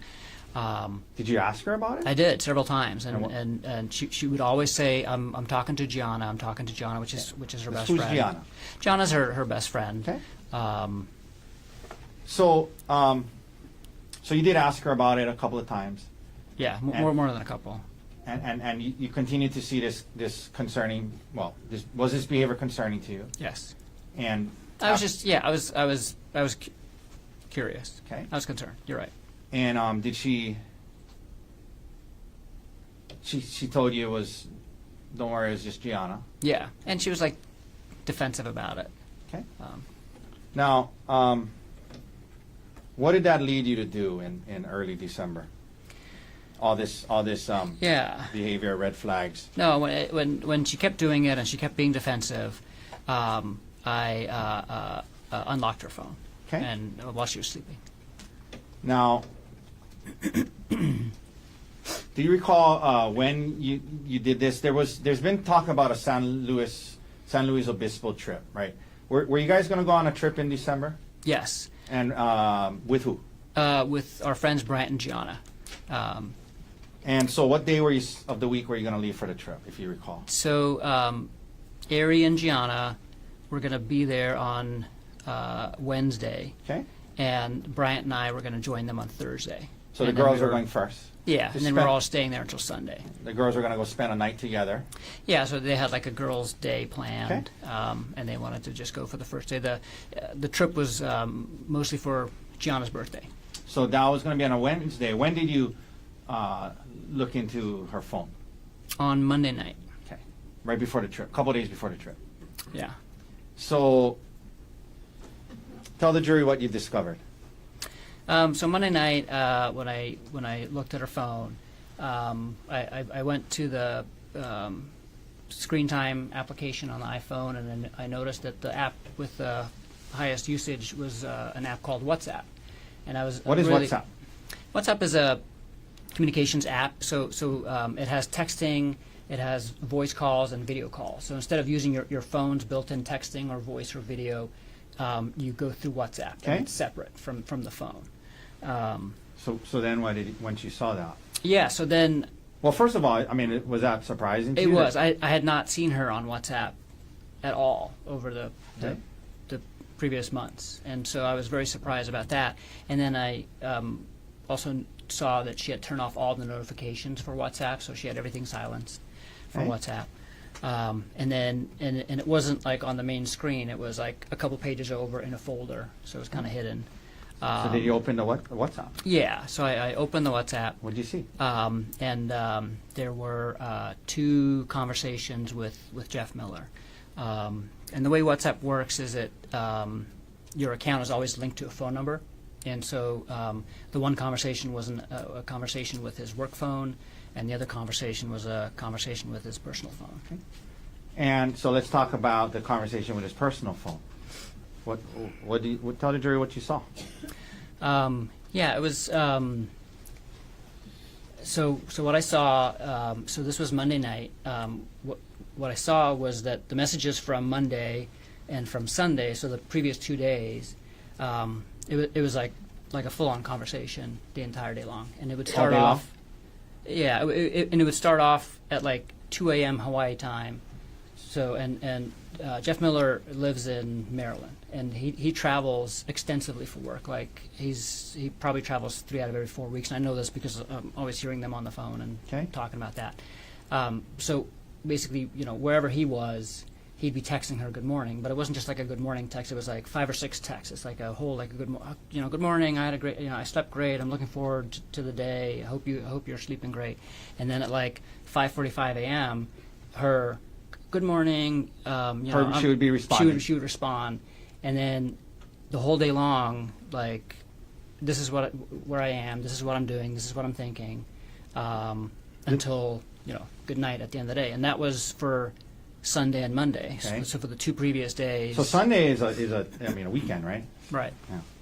So you Yeah, saw so on it a was- Sunday. We saw the text from December Yeah, she's 1st. I'm at work. I'm on call for the weekend, and she's at home decorating and hanging out with the kids and texting him all day. Texting him all day. Okay. And then go ahead. when I scroll back past that, it's very strange because then between so the thread was created on June 4th or something like that, because WhatsApp puts when the thread was created in the app. Okay. And there was no messages between June 4th and August 30th, which was like a few days after the South Africa trip. And then between August 30th and Sunday, it was very strange because there was like fragments of conversation or little short things, and then mostly just pictures and songs and links. And it was basically Jeff sending her a bunch of pictures of himself, a bunch of song links that she had saved, and her sending him like a bunch of pictures too of Did you, when you said it was strange because there was things missing, did it seem to you like things were being deleted? Well, yeah, because obviously that was. I mean, there was an abrupt cutoff between, like, what's before Sunday and Monday and that conversation and everything else that was Okay. on there. Let me ask you this. Seeing all of that, here you are, a couple of months now, you had some suspicion, some red flags. Asked her about it a couple of times. She denies it, defensive. Now you open it up, and you see this. Yeah. Tell the jury how you felt. How did it make you feel? I was devastated. There's obviously something going on, Okay. So I didn't know what to do. okay. So what did you do? So I had actually started using WhatsApp myself when we moved to Maui, because that's the main communication platform that the anesthesiology group uses, and so I was using it every day, communicating with the rest of the group and during our business meetings. And so I knew that WhatsApp, since even though it's primarily an app on your phone, there's a web interface. You can log into WhatsApp on your computer through the browser as well, and it'll basically just duplicate everything that's on your account. And then what did you do the next day? So I took her phone upstairs to my computer, which is in the hallway upstairs, and I logged into her WhatsApp on my computer. So you could watch her. So I could activity. see, because Okay. You mentioned being devastated. I mean, prior to this, did you have any, aside from we talked about the red flags, but marriage-wise, I mean, everything seemed okay? everything seemed fabulous. We were. We were very happy together. No red flags in terms of the marriage Okay. itself. Okay. So now, you want to learn more. You go into what do you call it, like detective mode, kind of? Yeah. Okay. So now you logged on and you're able to watch her. And did you do so the next day? Yes. Excuse me. Yes. Tell the jury what you saw the next day? So the next day, it was basically the same type of thing that they were doing on Sunday and Monday. So they start off by saying good morning, and then just wasn't communication the entire day. But this day, she started deleting messages, and so one of the first things that she did is she deleted all of the messages from Sunday and Monday. Okay. So when you went, make sure you put the mic a little closer. So when you saw the messages the night before. Yes. And now you're looking at it on the computer next day, and those messages you saw the night before are deleted. Yes. Okay. And then what? And then I saw them communicate kind of in real time, because I could see it pop up on my screen too. And as soon as the conversation proceeded, kind of passed, she would kind of keep deleting the Okay. previous messages. So she was not deleting them in real time, but throughout the day she was deleting the previous messages. And the content of the communications and what was being deleted, again, was it concerning? Yeah, I mean it was the same type of conversation that she was having with them on the previous 2 days, which is not a conversation you have with a coworker. This is a conversation you have with your spouse. I mean, this is And after watching that all day long, what did you conclude? I mean, in terms of what was going on, did you believe? I mean, she was having an affair. Okay. Let me ask you this: while that was, did you, because she was deleting these things, did you try to save some of the messages? Yes. So the first thing I did, actually, the night that I unlocked her phone, because on WhatsApp you can also export the thread basically and save the thread, and so I exported the thread to my phone. So I had copies of what was on there when I first discovered it, and then the next day on my computer, the only thing I could do on the web interface is take screenshots Okay. of the. And you took some. Yeah. All right. So now you are faced with, this. You got this trip in a day or two. Do you confront Ariel right away? Not right away. So the way that this was happening was that our trip to San Luis Obispo, there's no direct flights from Maui to San Luis Obispo, and so we coordinated that the layovers were going to be in Phoenix, which is where Brian Gianna lives. And Ari was taking a red eye on Tuesday night. And so on Tuesday, when I was first discovering and watching this kind of in person for the first time, Let me stop you there. She's packing Just for to the help the jury. So Monday night is when you first found the WhatsApp chain, is that right? Right. So Monday overnight. Tuesday So Tuesday day- morning, I wake up and I start looking at them interacting in real Throughout the day. time during the day. And then Ariel's supposed to leave that night. So she's supposed to leave that night. Do you confront her before she leaves? I do not. Okay. Yeah. And then, so she leaves. Who do you first reach out to talk to about this? Yeah. So on Wednesday night, I'm supposed to leave to fly to Phoenix to meet Bryant and then go to San Luis Obispo. Okay. And Wednesday, like in the middle of the day, I call him and talk to him. Okay. And why did you call? FaceTime. Why did you call Brian? Talk to him about it. Few different reasons. One was that we were, about to go on this trip with them, and I wasn't able to. Like, I knew I was going to have to confront her as soon as I got to San Luis Obispo. So now it's Wednesday, and I'm convinced of, I'm seeing what they're doing, especially what she was sharing with them on Wednesday. So on Wednesday, she was spending all day in San Luis Obispo with Gianna, and she's basically keeping him up to. I mean, first thing is, like, as soon as she lands in Phoenix in the morning, she's like, just landed. I have an hour and a half. If you're free, we can chat. Can't wait to talk to you. Is she texting you, keeping you up to date? Like, I'm getting, I also got a just landed text, but like nothing else, Okay. and but she's like, reaching out to him, and on WhatsApp, like, you can see when a message has been read, and so as soon as she saw that he read her just landed text, she called him, like, right, she didn't wait for him to respond. Okay. And stuff, and like, I'm not getting a call, I'm not getting any of this stuff, and then during the day, she's sending him pictures of the places that they're of her and Gianna doing stuff, So you're and- seeing this. so I'm seeing this, and that's at that point I'm just like, I can't go to San Luis Obispo and not confront her about this right away. Like, And going back to Bryant, right? So I know. Yeah.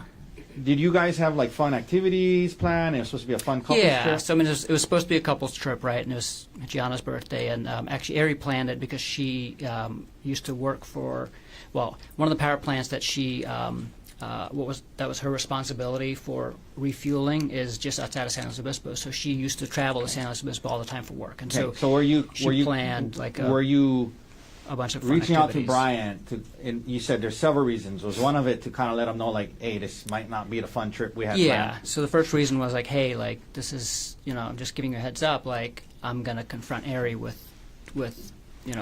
basically an affair. Was there other reasons why you wanted? And then the other reason was that, the other reason why he's my best friend and I wanted some advice, but I specifically wanted advice from him because they had just gone through infidelity in their relationship like 6 months earlier. Brian and Gianna. Brian and Gianna. And Okay. so They were dealing with that. yeah, and so he had been dealing with this, and I was looking for advice and just needed a And friend. just to be talk clear to. for the jury, in that situation though, was it reversed? It was, yeah. was Brian had like a one-night stand, and Gianna Yeah. found out about Okay. it. And So they had been dealing kicked with him that out of the and after house that. and stuff. Yeah, Okay. yeah, And so you talked to Brian. yes. Do you fly up on the trip? Yes. When you get there, do you confront Ariel right away? Almost right away. I mean, like right when we get there, they already have dinner reservations and stuff like that waiting for us. And so we go to dinner, and right after dinner, when we go back to the hotel, is when I confront her. Did you talk to Gianna before you confronted Ariel? Very briefly. Okay. Yeah. And you And- told her what you had found. I basically just gave, I told her briefly what I had found, and then left to go talk to Ari and left Bryant to explain to her more. So, where do you confront Ari? Were you in the hotel room? In the hotel room. You confront her with it. Tell the jury how that went and what Ariel's initial reaction was. Yeah, I confront her with it, and she's immediately remorseful and doesn't deny anything, admits to it, and is crying and Let me ask you this. You say admits to it, and when Ms. Konig testified, she kept using the term, you guys use the term emotional affair, but in that time period, what did she admit to? Having a... she admitted to having an affair. Yeah. Okay. Yeah. with Jeff Miller. Yeah, she admitted this was completely inappropriate relationship. Okay. And so you we mentioned called it she- an affair from the start. And you mentioned she was remorseful and crying. Yeah, Okay. yeah. Now, here we are now in San Luis Obispo. This is going on. What was your emotional state like at the time? In other words, what were you thinking needed to happen? And like, you guys were going to try to work this out or Yeah. not, or while you're on the trip. Yeah, no, I mean it was tough. I mean a lot of emotions for sure, but Brian and John were really helpful, and we were away from the kids and away from work and away from everything else, so we can kind of just focus on this. Okay. And You guys reached some kind of conclusion as to yeah. whether or not you guys were going to break up or what? Oh yeah. So yeah, we both wanted to work on it.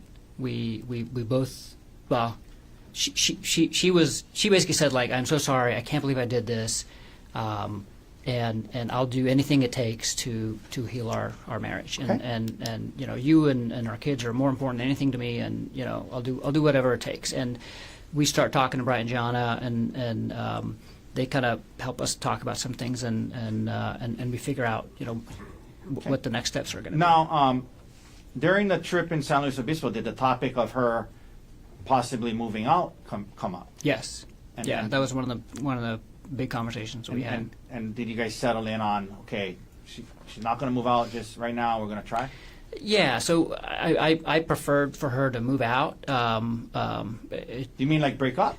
No, we were both committed to working on the marriage, but and this is what Brian and Jana did too. So Brian ended up living in a hotel for like 3 months, and it helped them just focus on the affair and healing from the affair, and then they kind of moved back and kind of Okay. start working on everything else, and I felt that was an ideal solution. Did she want to do that?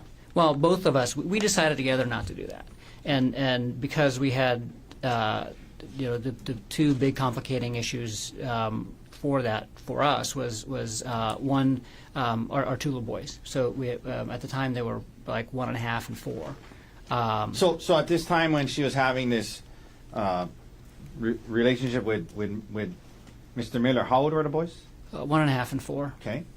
And you're saying, obviously, if she moved out, it would have been traumatic on her. Yeah, so we didn't want.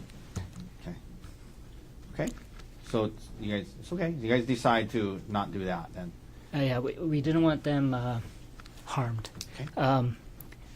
But So let me ask you this: in order for her to not move out, to avoid that harm.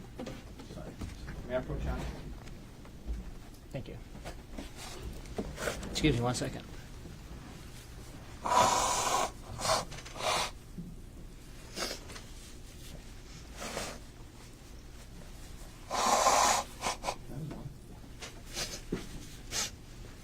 You want water? Yes, please. You mentioned the kids. Was there did Ari have other concerns about her moving out?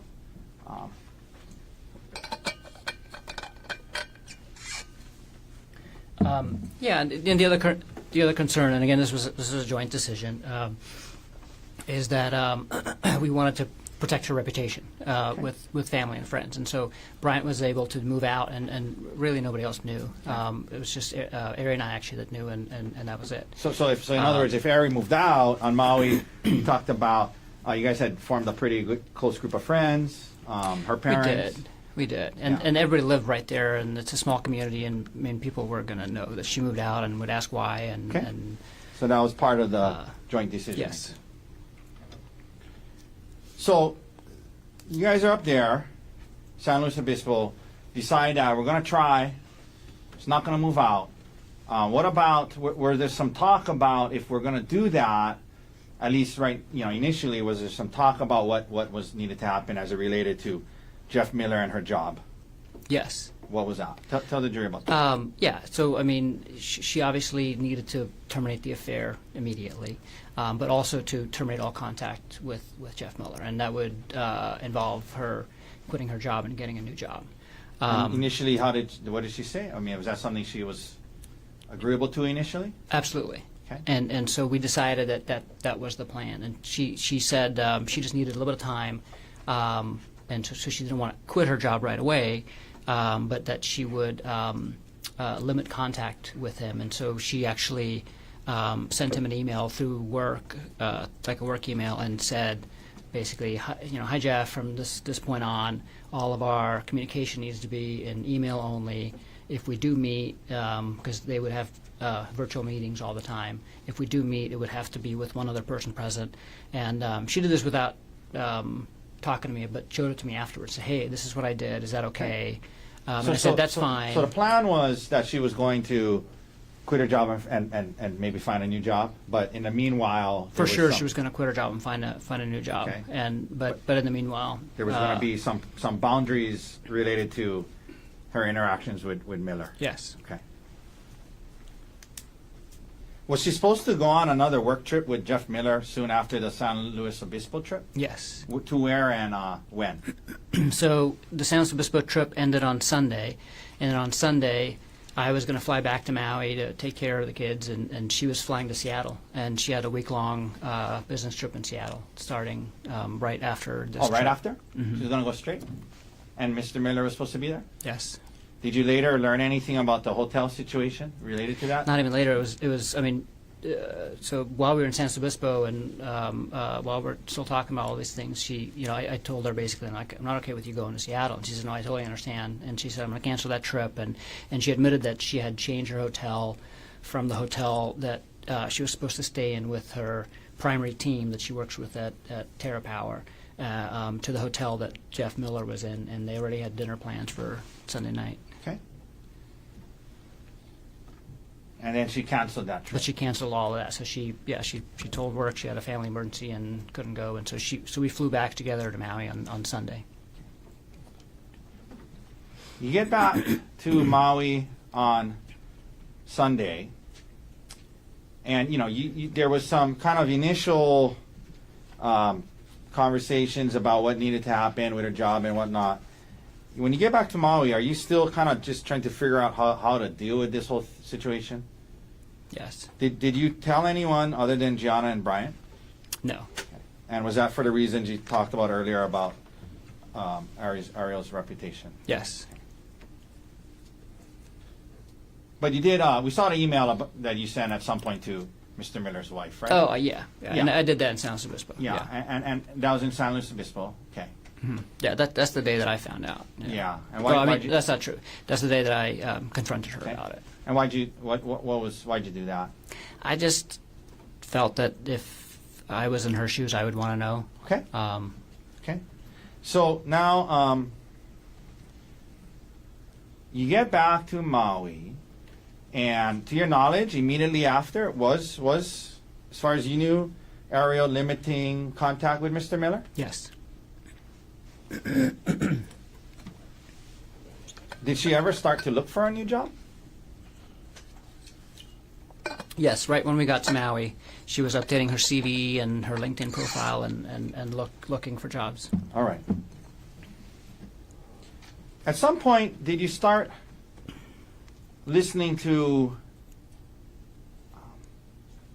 some audiobooks and trying to get some advice about how to heal from this? Yes. And what did you learn from those books about what was necessary if you guys were going to even have a chance at this? Yeah.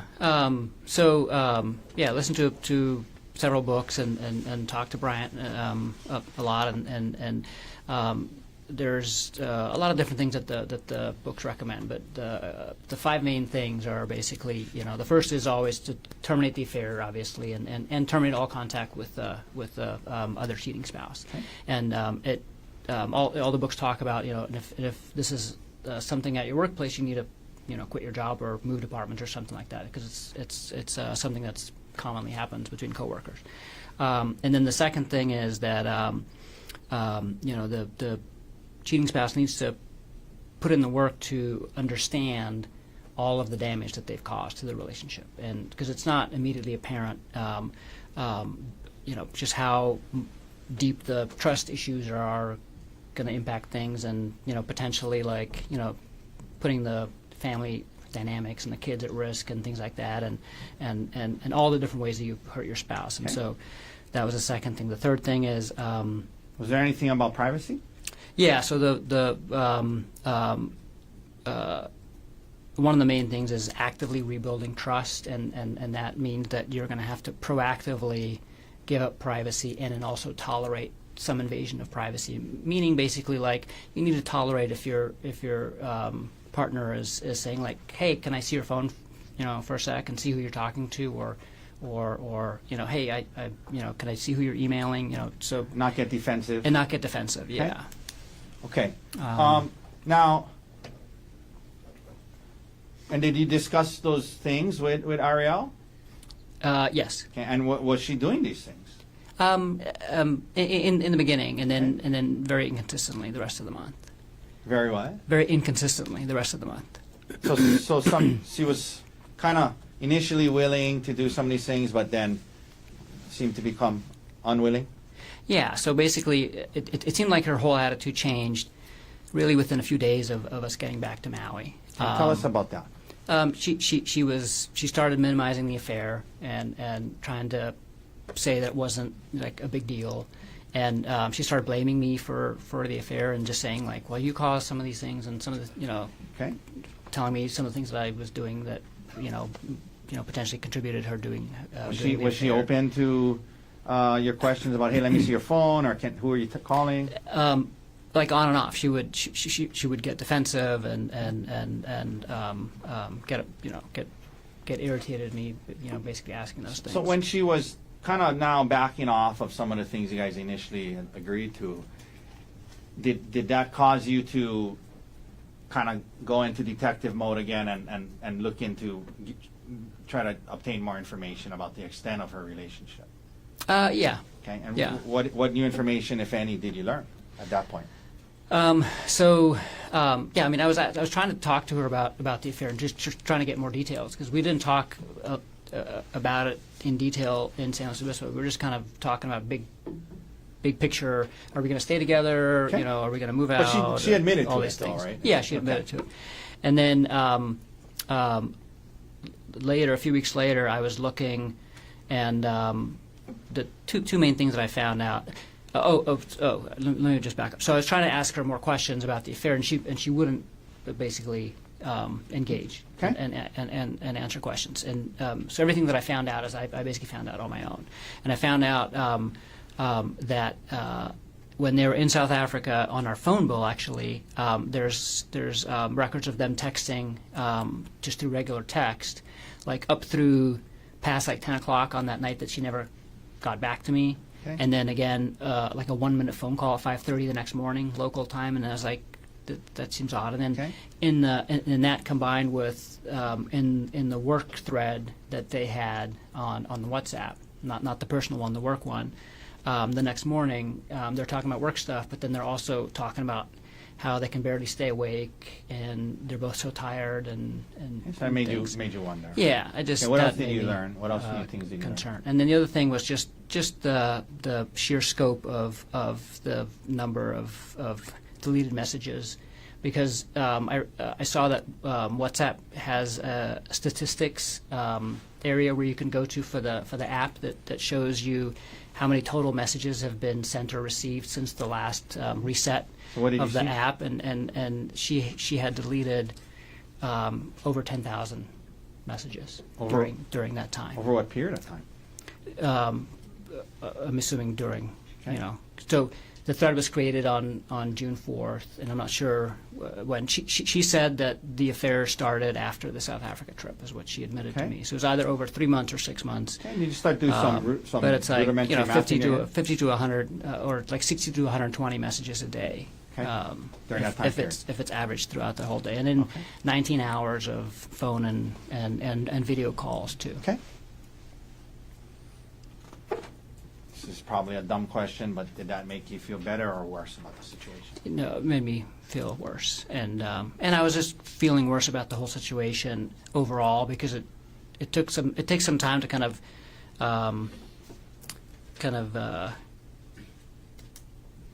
process all the emotions involved with it and realize all the implications of this. Yeah. Let me So ask you this. I was getting worse definitely in December.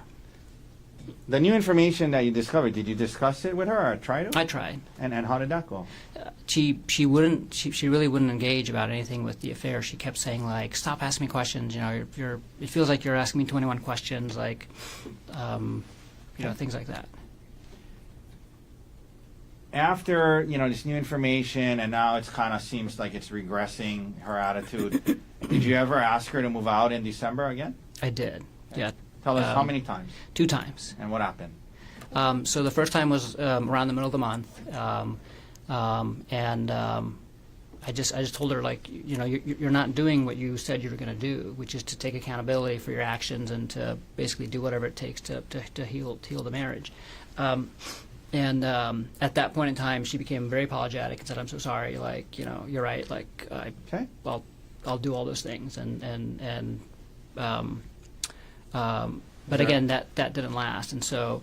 Was there a then second time? The second time was, and I remember the date because we had our first couples therapy session was scheduled for December 27th, and December 26th we got into a big argument about the same thing, and I ended up sleeping on the couch that night, and.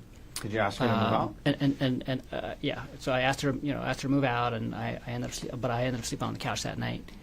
Okay. And again, okay, so Yeah. so when you would bring up moving out, then she would say, "Okay, I'm sorry," and then she would say she would recommit. On the 26th, nothing was resolved that Okay. night. We just kind of got in a big argument, and I left and went to go sleep on the couch. Now, were you having? I mean, again, probably a dumb question, but were you having a hard time with all of this? Yes. Did you? Could we pull up State's Exhibit S-105? That's in evidence, please, Mr. Dirks. Did you turn to any sources to try and help yourself? Get some advice, get some healing. We talked about the audiobooks. There was this exhibit about Reddit as one after infidelity. What is that about? Were you looking at this? And tell the jury why, if you were. Yeah, no, it's just a thread about people that are struggling with finding out their spouses had cheated, basically, Okay. and advice and also just kind of sharing stories so you feel like you're not alone. Were you trying to get to a point where you could feel okay? Gerhardt? Yes. Okay. Yes. Was that what you're trying to do? Yes. Okay. In other words, you didn't rush straight to get out of here. I don't want to see you again. Kick you out of the house. No, not at all. Okay. But No. but it was hard. Was it hard? It was extremely hard, and But you were the audiobooks, Reddit. You were trying to get to a good place. Is that right? yes. Okay, we can take that down. By the way, there was this mention about the word Darvo the other day by Yes. Inuma. What is? I mean, Did it come up on the Reddit thread? It did. And what is that about? And I don't remember the acronym, but basically it was I came across it, and it's basically something that quite often happens. And so basically, the person that got caught having the affair, sometimes in the weeks after, they would try to turn the tide. So they would try to kind of take the spotlight off of them and move it to the other person, and basically say like, "Wow, but but you did this and this," Okay. And so it's think he said a fairly something like- common thing that Yeah. people try to do to just to Become deflect defensive. yeah. I think it was like attack. I forget what, but basically, it's there was actually a term for it. Yeah. And from what you read, it's when the person who did the cheating tries to deflect and kind of turn it back on you. Exactly. Did that resonate with you when you learned about that Yes. term, Darvo? Yes. And why was that? Because that's what she was doing. Like Okay. so throughout December, it just felt like she was, minimizing what she had done, and then she started bringing up all these things about our relationship, other things. Okay, and I'm going to get to that. The audiobooks, can we pull up Exhibit D 126, please? Did you both listen to an audiobook called How to Help My Spouse Heal from My Affair? Or How to Help Your Spouse yes. Heal from Your Affair? See that? Yes. And these are text messages between... I'm sorry, what exhibit is this? Sorry. D 126. I believe it's in evidence.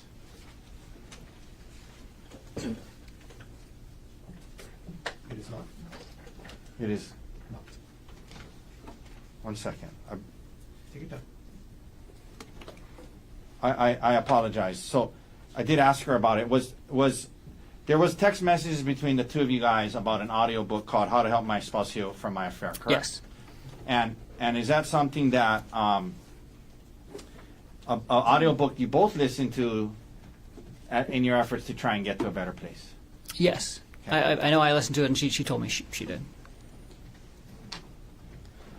Now, you heard her testify that she told the detective that her interactions with Mr. Miller were some flirty texts. From what you saw back then and discovered, was that an accurate description of the extent of her relationship with Mr. Miller? Not at all. Proper impeachment. And No, overruled. prior inconsistent. Understand. Overruled. Let me ask that again. You had conversations with Ariel where she admitted to the affair, yes? Yes. You saw the communications that she had with Mr. Miller, correct? Yes. There was all this stuff you just talked about. You heard her say that when the detective asked her about it, she said there was no affair and she described it as flirty text. From everything that you learned about this situation, was that an accurate description of what was going on between her and Mr. Miller? No. Judge can call us for opinion. Sustained. That's answer stricken. Isn't that? I'm sorry, I apologize. That's not the same question I asked a second ago? No. Okay, let me think of what that last question was then. From what you, let me ask you this. I apologize. Let me ask you this way. From everything that you learned and you knew, was her relationship with Mr. Miller, can it accurately be described as just some flirty text? No. Objection. Sustained. From what everything you learned and knew, was all that was going on between them flirty texts? Objection. Same objection. Slightly different question. Overruled. No.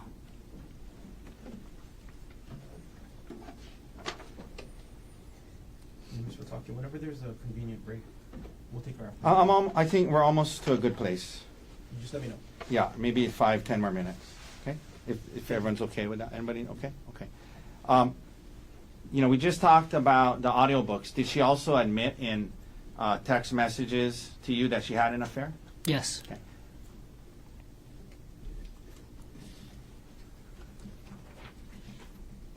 Now, at some point, do you guys start counseling? Yes. And what did you want counseling to be about? About the affair. Okay. And what did counseling turn into? Mostly other things in our relationship. Okay. Also a little bit about the affair, but mostly other things in the Okay. relationship. This might be a good time for a break. Okay. Ladies and gentlemen, let's take a 15-minute recess. Ms. McCallum will come get you at 2:40. Leave your notebooks on the chair. All right.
Presenting case number 12, State of Hawaii versus Gerhardt Konig, 1CPC.25.373.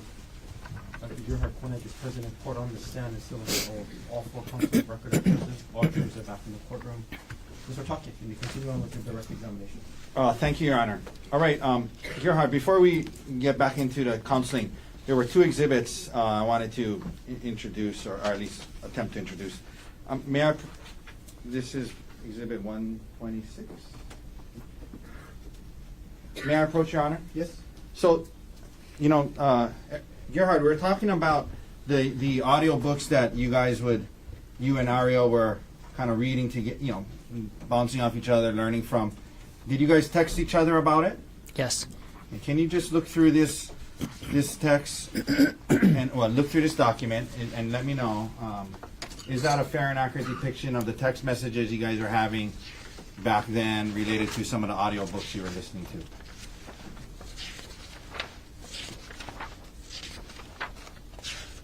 Yes. Okay.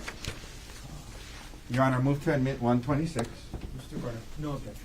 What is your mark for identification as defendant's exhibit D126 is received as evidence? Mr. Dirks, could we please now publish the first page?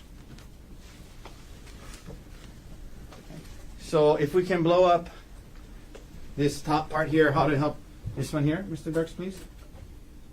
Yeah. So one of the books that she was willing to listen to was called How to Help Your Spouse Heal from Your Affair, yes? Yes. All right, we can take that down. I was asking you about if she admitted to you in text message about a secret affair. May I approach with 125? Huh? Yeah, there. May I approach her? Yes. Okay.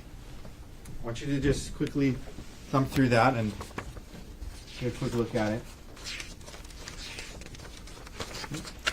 Is this a fair and accurate depiction of the text messages between the two of you on December 9th about the affair? Yes. Okay. Your Honor, move to amendment 125. Mr. Garner. No objection. What has been marked for identification as defendant's exhibit D125 is received as evidence? Can we, Mr. Dirks, publish it starting on the second page for now? Okay, can we blow up the top part? Just that first message. Okay. So this, Gerhardt, was this a message that you sent her? Yes. You engaged and continued an elaborate secret affair instead of coming to me and asking to work on our relationship. And can we take that down? And then at the bottom there, Mr. Durst, can we blow up the response? And did she respond to you? If anything, I learned how stupid it was this time and know how to make sure it doesn't happen again. Is that what she texted you back? Yes. Okay, we can take that down. Now, Gerhardt, you mentioned starting counseling and how it was kind of, about the affair, but kind of turned out to be more about other things in your relationship. There was evidence the other day about this recording device. Did you purchase this audio recording device? I did. And why did you do it? So, what was going on? Some of what was going on in December, and it kind of came to a head on that morning, right before our first counseling session, Okay. is that she said that, basically she's so upset about other things going on in the relationship that she wasn't sure if she wanted to stay with me, and that, and then she kind of blurted out that Gianna thinks I'm a monster, and she had talked to her mom, and her mom also Okay. agrees that this isn't Okay. a big And then deal. what And happened? so I was really concerned and suspicious that she was basically lying to them and, Okay. and telling them a completely different version of what was going on in our relationship, and then also what the affair entailed. Okay. And so the audio device was what?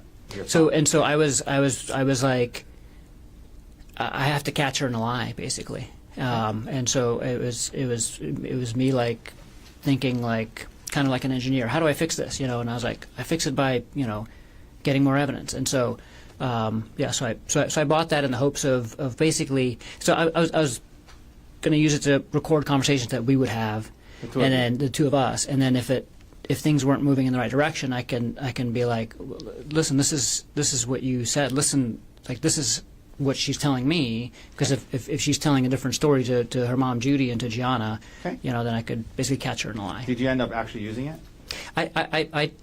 I tested it and figured out how to use it, and never actually used it for that purpose. We ended up not ever talking about the affair at home, and that was kind of one of the other things that she was able to do through therapy, is that we were not allowed to discuss the affair at home anymore. Okay.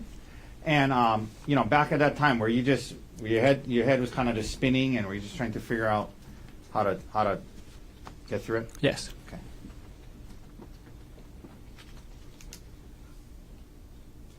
So you start counseling, and you mentioned that you guys weren't talking about the affair at home anymore. And were you talking about it much at counseling? A little bit. Okay. So the counselor that we went to on Maui, the first couples counselor, it was fantastic, and it was in-person counseling, and she really listened to us both, and made us both feel hopeful, because she basically said, like, this isn't the end of the world, everything that I'm hearing, and as long as you guys are both committed to making this work, like, this is, we're going to get to a better place at the end of this. And so it felt very, very hopeful in that sense. Okay. But the counseling sessions themselves were focused on other things, Okay. and then also on, like, general kind of relationship building things. All right. So heading in those now, first few months. into February, heading towards March. Overall, how after I guess they're in counseling for a little bit, and overall, how were things going? Good, actually. I mean, I felt really hopeful, and in kind of hindsight, I would describe it as taking Tylenol when you're sick, right? It makes you feel better. It's not actually addressing the illness. It's not actually, you're not doing anything about the disease itself, but it felt better because we were learning, communication techniques. We were doing a bunch of exercises to kind of define what we wanted our relationship to be like at the end of this, and things like that. And you we weren't were really also, you mentioned not talking too much about the affair at home. yeah, and so we weren't allowed to talk about the affair at home either, so it kind of made home life easier, Okay. and in that sense too. Let me ask you this: heading into March, were you still committed to trying to make this work? Yes. Heading into March, were you still hoping that you guys could work through it? Yeah. So now we're into March, and as we've learned, Ariel's birthday is in March. The trip to Oahu, how did it come up? I have to schedule my vacation basically 1 year in advance. So we plan vacation as a group, and we have to cover a bunch of different sites and stuff. And so we have like a vacation lottery like a year in advance. And so I had the week off of her birthday already. Oh, you had scheduled from before? You'd scheduled your vacation around her birthday? Yes. Okay. And so I had the week off for her birthday. That's one of the weeks that I had gotten off, and I always do that. I try to get her birthday off and my birthday off and things like that. So I asked her, what do you want to do? And she said, well, we don't have to do anything, but I've never been to Oahu. I would like to go to Oahu at some point. It doesn't have to be this trip, but Okay, let me stop you there. So the concept of going on a staycation to Oahu was first floated by who? by her. Okay. But to be fair, she said, but we don't need to do it. I don't know if it's the right Right. time. And what did you say in response to that? I said, I mean, there's no reason not to. I have the time off, and she could take the time off, and Did you think it would be a healthy thing for you guys to do, given everything you've just been through the last couple of months? yeah, I thought it was great. We had just been to California for a week with the kids, and that went really well. And so we had taken like a nice family trip, and it just seemed like it would be nice to take a couple's weekend away. Had you forgotten about the affair and Mr. Miller or anything like that? Not at all. Okay. But you were still hopeful and working towards a better place. Yes. And you thought the trip might be a good part of that. Yeah. Okay. So she brings it up. She says maybe it doesn't have to be now, but you say, no, let's do it. And do you start to plan the trip? Yeah, I do. What day were you guys going to get to Oahu? Sunday. And what airline were you going to? Well, you flew over on an airline, obviously. Yes. From the Maui airport. Yeah, I can't remember which airline. But from the Maui airport. Yeah, from Maui to Oahu. Did you and Ariel check bags or carry on? Just carry on. Did you go through the TSA checkpoint with her and your carry-on bags? Yes.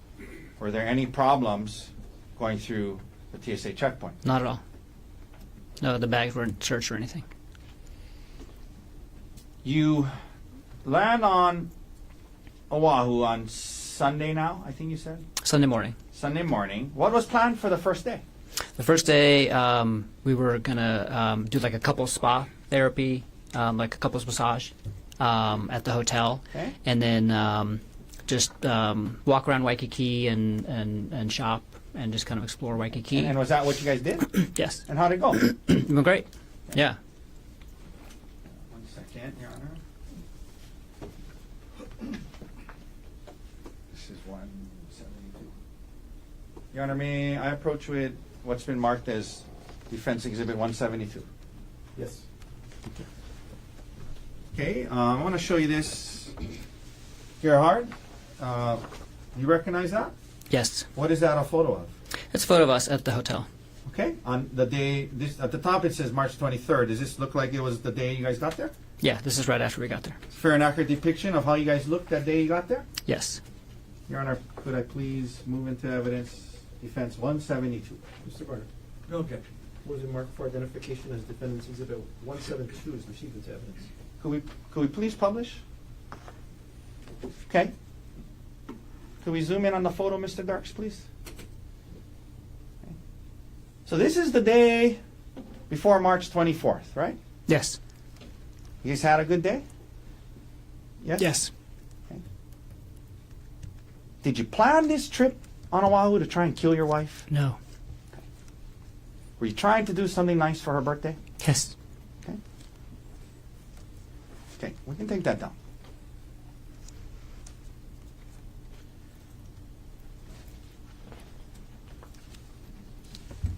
Let me also approach, please, or may I please approach with Exhibit D 173. Okay, may I approach, Your Honor? Yes. I'm going to show you this. What is that a photograph of? That's a photo of us in the hotel room. Okay. On the 23rd of March. Yes. With a fair and accurate depiction of how you guys looked the day before this incident? Yes. All right. Your Honor, I'd move to admit D 173. Mr. Barnett, No objection. was it marked for identification as Defendant's Exhibit D173 is received into evidence? May we please publish? Yes. Zoom in again. Is this the hotel room you guys are in? Yes. Okay, and it's the day before the hike, yes? Yes. Okay. All right. We can take that now. Did you go to dinner the first night? Yes. Second day you guys are going to be there.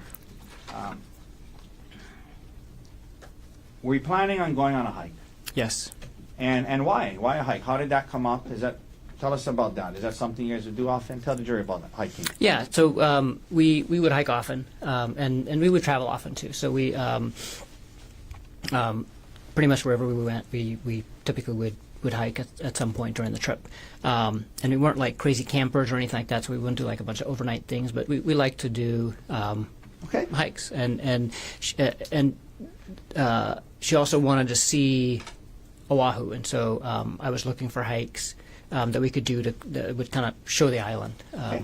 And I'll get back to the particular hike and why you chose that one. But did Ariel enjoy hiking? Yes, Something you guys did all the time? all the time. Okay. I believe D 156 is in evidence.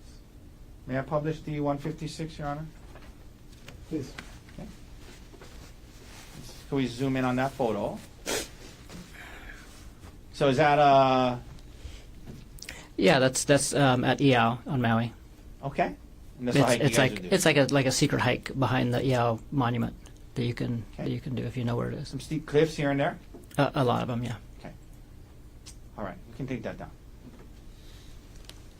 You know, there was testimony about how the hikes that day on the Palipuka Trail, it made her feel uncomfortable, Ariel. Had you guys been on hikes or activities before with equal or greater heights and cliffs? Definitely. Did you guys ever go bungee jumping? We did. Okay. Tell the jury about that, where that was, and what that was like. Yeah, so we got engaged in South Africa. We did a 2-week trip there and met a lot of my family and friends and did a lot of sightseeing and got engaged. And as part of that trip, was the bungee jumping? We went bungee jumping. Yeah. Off of what? It's called Blokran's Bridge. It's a bridge that spans a beautiful canyon in South Africa, and it's a 700-foot bungee jump. It's one of the tallest bungee jumps, one of the tallest commercial bungee jumps in the world. And Ariel did that? Yes. Could we please also pull up Exhibit D-149? That's already in evidence. Let's let the clerk confirm it. Please. Okay, thank you. Would you guys go ziplining? Or Yes. have you gone ziplining? Yes. Okay. Yeah, that's Costa Rica. That's in Costa Rica? Costa Rica? Yes. Okay. We can take that down. In your entire relationship, when you know there were, whether it would be bungee jumping, the hikes with steep cliffs,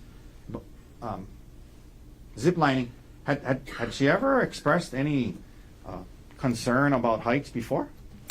We are both very cautious people, and we stay safe, and so we don't end up going close to the edge. Our friend Gianna likes to go and Okay. pose for crazy pictures, and we didn't pose for the super crazy pictures, but we would always do the hikes and without any concern. Okay. As long Even as- ones with steep drop-offs. Yes, for sure. Okay.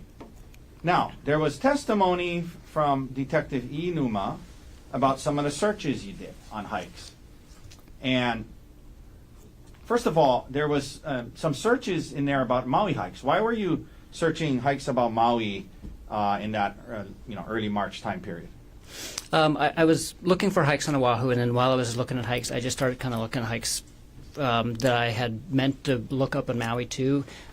We hiked a lot on Maui, and we had done all of the kind of the ones that are easier to find out about, and so we were talking to a bunch of people that are from Maui and getting recommendations for hikes. And so when I was looking up hikes, I was looking up some of the Maui hikes as well. I also looked up some hikes on Kauai that I'd heard about that I wanted to do in the future. Did you also hike with Emil? All the time. Okay. On Maui? On Maui, yeah. He loved hiking and jumping off waterfalls. Okay. So you do the research. Do you come across the Palipuka hike? Yes. And what did you learn about it, and why did you choose that one? What were the things that made you choose that one over the other ones that you researched? It just seemed like a really cool spot that you end up in, where there's this hole in the mountain that you can look through and take pictures. And the hike itself seemed fun because it provided a bunch of great views, but it was also kind of close to Waikiki, and it wasn't too long of a hike. Why did it matter if it was really long or not? We didn't want to spend the whole day out, so we were only going to be here from Sunday to Tuesday, and so Monday was our only the only day that we were here the whole day, and we wanted to hang out by the pool for So part was of the the plan, day. go on this kind of shorter hike and then go hang out at the pool the rest of the day? Yeah. Did you also make a dinner reservation at Yes. Set Yes. for that night? Yes. Did you explain to Ari ahead of time that you had found this Palipuka hike? Yes.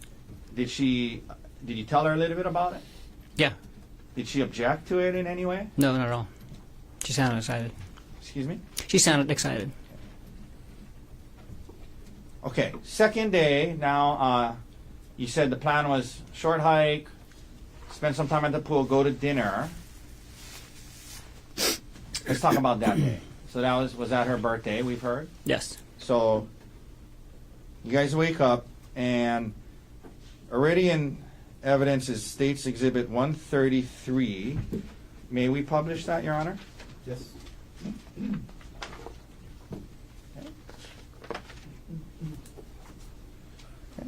Did you give her a birthday card that day? Yes. Yes. Okay, we're not going to read the whole thing, but did you mean the words you wrote in there? I did. Okay. Did you? We can take that down. Did you also get her a birthday present? I did. What did you get her? It was a necklace, like a Koa wood silver necklace. Okay. You wake up. What do you do before heading out to the hike? We had breakfast at the hotel, and then next door to the hotel was a bakery where we got some coffee and some pastries. Okay. May I approach with D175? Yes? What is this a photo of? Well, do you recognize it? Oh, that's Ari at breakfast at the hotel. Okay, is it a fair and accurate depiction of how she appeared on the day before you left for the hike? Yes. All right.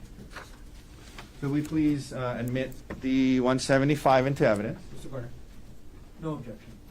what has been marked for identification as Defendant's Exhibit D175 is received into evidence. Can we please publish? Okay. So this is a photo from that morning before the hike? Yes. Okay. All right. We can take that down. Thank you. Now, as you're, were you going to drive to the hike? Yeah, we had a rental car. Now, did you receive an email that morning that you shared with Ariel before the hike dealing with life insurance? Yes. So, first of all, let me ask you, let's back up a little bit. You talked about January, February, and you guys kind of get to this place where you're in counseling, and you guys decide you're going to be together, and you're working on it. Did there come a time when part of what you did during that time was assess the life insurance situation of you and Ariel? Yeah.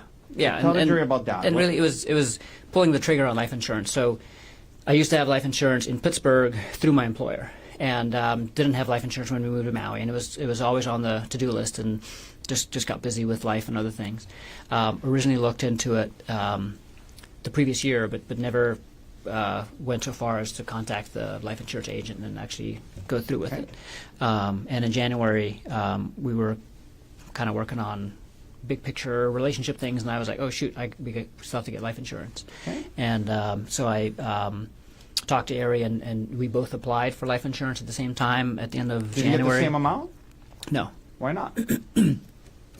The idea was that if one spouse would die, the other one would be able to continue on and live in the same house. And so it was, since I made significantly more money than she did, it was basically enough money that she could pay off the house if I would die. So what so what was the plan in terms of the amount you were trying to get on your life for her?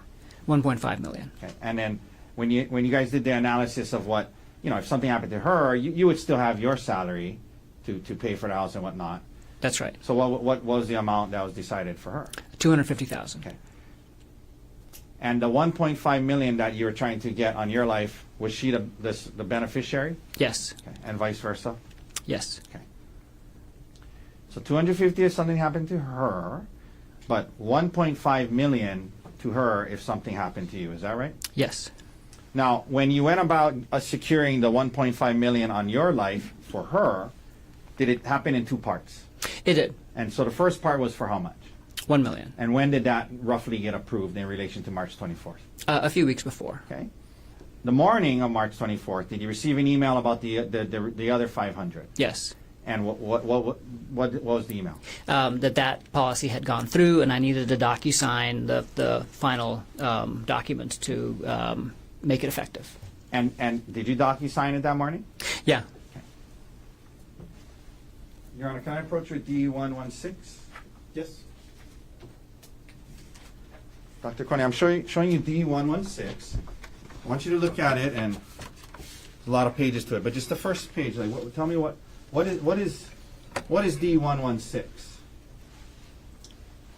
This is the email from AAA Life that is asking me to DocuSign the policy. Okay. And what date and time did you receive? Well, I received it on Monday, March 24th Monday, March 24th, 2025 at 8:02 a.m. okay.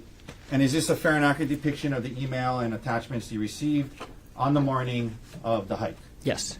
Your Honor, I ask to move it into evidence. Mr. Garner, No objection. what has been marked for identification as Defendant's Exhibit D116 is received into evidence. Could we please publish the first page, Mr. Dirks? Okay. So let's look at this, okay? So, Gerhardt, at the top it says, please DocuSign. It has your name. It has the AAA life insurance. I guess that's AAA. Is that who you did? Yes. Is that who you got your life insurance from? Yes. And the date there is March 24th, 8:02. Is that right? That's right. And this was for the extra 500 you were adding on to the million of life insurance you got for her a few weeks before, right? Yes. Okay. did you discuss this additional 500 that went through with Ms. Konig, and that the email came in, and you DocuSign? Did you tell her about that before the hike on March 24th, 2025?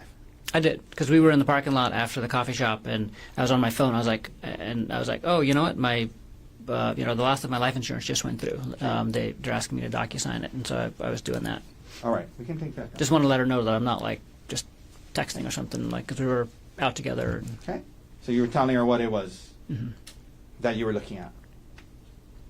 You're nodding your head. Is that a yes? yes. Thank you.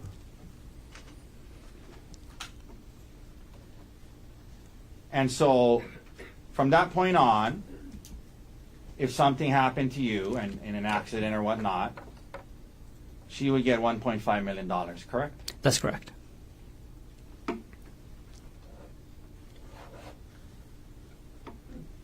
You guys drive up to the Poly Lookout after that? Yes, You get to the parking lot. Was it crowded when you got there? it was. Did you guys go? What did you guys do first after you parked? We went to go. Actually, I think she went to the restroom first. And the porta potties? No, there's a bathroom Okay. at the lookout, Okay. and then we went to the lookout. You went to the lookout. Now, Ms. Konig testified about this thing about how it looked like they were hikers trying to find a trailhead, and then you said, oh wait, we want to be alone. Did that happen? No, How hard is it to find the trailhead? it's not hard if you know where it is. It's not marked with a sign or anything, but it's right behind the bright blue porta potties, and there's a permanent rock wall, and it's like rock, like kind of almost like an altar right there. So if you know what to look for, it's really easy to find. After the looking at the lookout, did you guys start the hike? Yes. You head up the trail, and as you're heading up the trail, did you guys stop and take any photos? Yes. Okay, and can we? I believe S-131 is in evidence. Can we publish it? Let's just let the court confirm. Yes. Okay, thank you, Your Honor. Okay, so is this a photo that was on right after you, kind of shortly before you? I mean, right when you started the hike? It was. Yes. And who posted that? Ari did. Okay. Okay, let's take that down. Now, you're continuing on the hike. What happens at some point? Well, did something happen that led to an argument? Yes. Tell the jury what happened that led to an argument. Well, first of all, how far up into the hike was it? Not very far. Just like 5 minutes. Like after about 5 minutes of hiking, you get to a part where it flattens out a bit, and the edge isn't, like, the cliffside isn't open, but there's a couple of spots where you can get to the cliffside if you wanted to. So we're kind of still in that area, the same area that picture was taken. Okay. And Ari says, "Hey, I need to talk to you about something. I'm working on this project with Jeff Miller, and I'm going to need to travel with him again, and I need you to be okay with that. Is that okay?" Okay. And so she was kind of telling you, like, hey, there's just things at work going on. I need you to be okay with this. And asking you to trust her. Yes. Okay.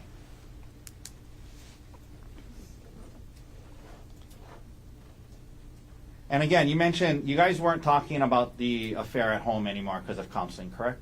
That's correct. And you guys weren't talking about it in counseling a lot at that time? We hadn't gotten to That. kind of the core of it yet. So she brings this up. What is your reaction to it? I'm very surprised, yeah. Were you upset and angry? I wasn't angry. I was surprised and upset, and I told her no. Like, I'm not okay with that.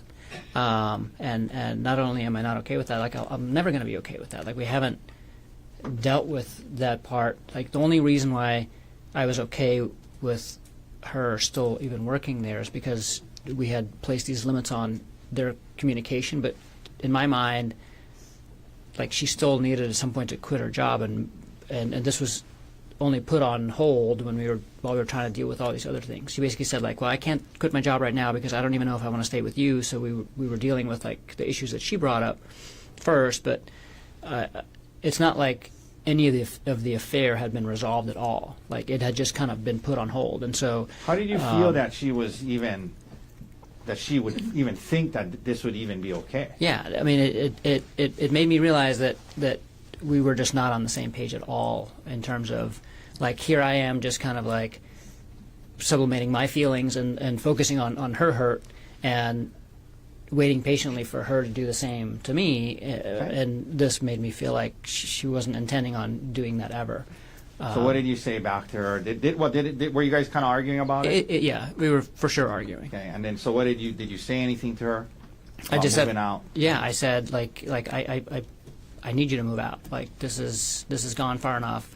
I need you to move out, and I'm going to tell people why you're moving out, and I'm going to show them what you did, because like, unless you face this and unless you take full accountability for this, like, we're never going to get through this. So and that was like after you guys have been kind of arguing for Yes. a while about. I mean, an argument starts. You guys are arguing. You're telling her no. You're telling her all these things. Yeah, I mean, the argument developed more slowly than what just happened, and there was other things said too. But That's how it culminated with you telling her, well, if that's the case, if that's how you feel, you got to move on. yes. Okay. What did she say anything to you about her mom and Gianna? She did. So, like, earlier in the conversation, she had be like, "Well, what if my mom chaperones my work trips with him?" And I was like, "No, like, I'm still not okay with that. Like, and that's not a long-term viable solution." And then later in the argument, when things kind of got heated, she was like, well, "Actually, my mom just said that she'll chaperone the trip, and she thinks Jeff is interesting and can't wait to meet him." And I'm like, "You're obviously telling them a whole different version of what happened than me." So in the argument, in her effort to say for you to be okay with it and go on the trip, she said, "Well, what if my mom chaperones me?" Yes. After it comes to this point in the argument where you say, "Well, you know what, you got to move out there. I'm going to tell everybody what you did." I mean, it was a pretty. It got to kind of it was not a good conversation. It sounds like. Yeah. Okay. So what did you do next? I stomped off. I just stomped off up the trail, and this was a point where we were both really kind of just upset with each other, and I went one way and she went the other way. How far up did you go? 5 to 10 minutes. Okay. Why did you turn around? I was kind of at a loss of not kind of a loss. I was I just didn't want to be there. Like. Did it make sense for you to keep going on this hike? No. I like 5 to 10 minutes in, I was like realizing kind of where I was, and I was like, I don't want to be here. I want to go home and like start dealing with what we need to deal with. I don't want to, I got to the point where it opens up and it's like these beautiful views, and I'm like there by myself and upset, and I was like, I don't want to be on this hike by myself, upset, and I don't want to do this hike. I'm going to come back and do this hike at a different time when I'm happy. I was really looking forward to doing the hike. When you headed back down, were you expecting Ariel to be where you had left her? No. Where were you expecting her to be? I thought she went to the car because I saw her head down the trail. And there was testimony that she said when you got there, you said, "Oh, you're still here." Did you say that to her? Yes. And is that because you assumed she had gone back to the parking lot? Yes. How far away from the parking lot were you guys when this argument started? Like 5 minutes. Okay. Or less, probably. Yeah. Okay. Now you get back. What is her demeanor and behavior like now? Like a 180 reversal, basically. So she was like extremely apologetic, and said, basically, "I'm so sorry. You're right. Like, I need to take accountability, and like, let's just, not ruin the day. I don't want to ruin the day. I don't want to ruin our trip, and let's keep talking about this in therapy." And she said, like, I won't travel with Jeff. Did you guys end up taking a selfie? Yeah. First, she was like, again, like almost manic, like super happy, and was trying to basically, get me to be in a better mood. And she was like, "I'm gonna climb this tree, take pictures of me in this tree." And so she handed me her phone, and I took some pictures of her in the tree. And then after that, she said, let's take a selfie by the cliff's edge. That was her idea. Yes, Okay. Did you guys take one? we did. And what happened after that?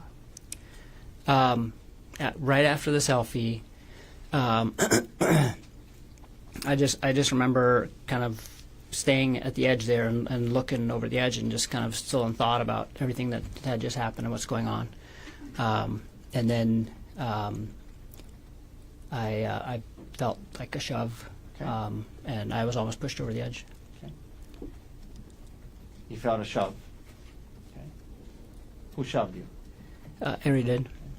What did you do right after that? Barely caught myself and turned around and looked at her and was like, "What the fuck was that?" Like, Okay. Turned around and it was like what like was like kind of in shock, like what the fuck was that? yes, Okay. And then did you move towards her? yeah, I did. I was like, just asking her like, what was that, and started walking towards her Okay. because at this point she was like 5 or 10 feet away from me. Okay. So you walk towards her, and you mentioned when you're walking towards her, where were your hands? Out. Okay. Now, did you get close to her? Yes, eventually, yeah. Well, And by the way, when you start walking towards her, is she saying anything? not initially, but I turned around and I'm asking her like, what the hell's, what the fuck just happened and what's going on. And as I'm starting to walk towards her, she starts yelling, She starts yelling. "Yeah, help me, help me!" Okay. And then what happens? And then I just keep walking to her like, "What are you doing?" Were you And I telling get, her like, why are you screaming? "Yeah, what are you doing?" And I get to her and I'm like, touching her, just putting my hands on her arms, and I was like, "What are you doing? What's going on?" What happens then? She keeps yelling, and she kind of grabs my wrists and throws herself on the ground and pulls me down with her. So now you guys are on the ground. Yes. Okay. When you're on the ground, what starts to happen? She's holding on to me, and I'm trying to, I'm trying to figure out what's going on, but I'm also at this point trying to let go of, like, trying to get free because she's like actively holding on What to me. was she Like doing with her legs? she has her leg like wrapped around one of my legs and like is actively holding on to me and is yelling, and so I'm trying to, get free, and I get my one arm free, and I try to use it to get my other arm free, and she grabs me by the testicles and. Okay. Let me stop you there. Did you ever, in the course of this whole thing you described so far, ever try to pull her towards, push her off, or drag her towards the cliff's edge? No, not at all. Okay. So you guys you're on the ground. She's kind of holding on to you. You guys are. Would you just kind of like a scuffle going on? Yes. Okay. And her legs wrapped around you. Yes. You mentioned we got right up to the point where you said she grabbed your testicles. Is that right? Yes. How hard did she grab it? I mean, this was, like, Pretty hard. she, like, was holding on to me by my testicles, basically, like, that hard. Okay. Did she grab it and let go, or did she grab it and hold on? She grabbed it and held on. Now,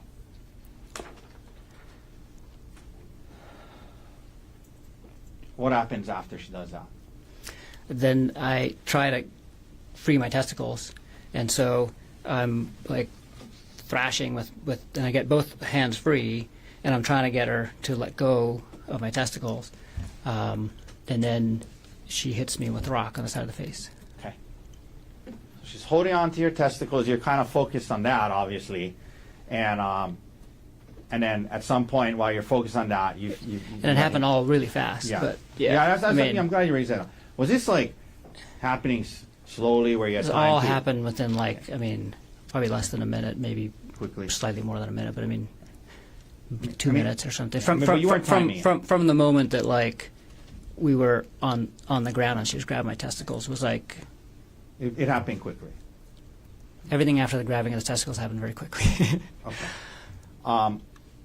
And you weren't timing it or anything. No. This is just your estimate. Okay. So now she's holding on to you. She's squeezing your testicles, and you kind of dealing with that. And she's on the ground, and you're kind of on top of her. Yes. Okay. And you said then you felt you got hit with the rock. Yes. Where'd you get hit? On the left side of my face. How many times? She kept doing it. The first blow she landed really well, and after that I was able to block Okay. fairly well. She did like land a couple more, but not as bad as the first one. Does she still got your testicles? Yeah, so she's like holding my testicle and just like Okay. hitting me like this. And now, do you stop dealing with your I'm testicles? just and you- focused on the rock at this point. Okay. Yeah, Okay. yeah, Did it hurt when you got hit with the rock? you did.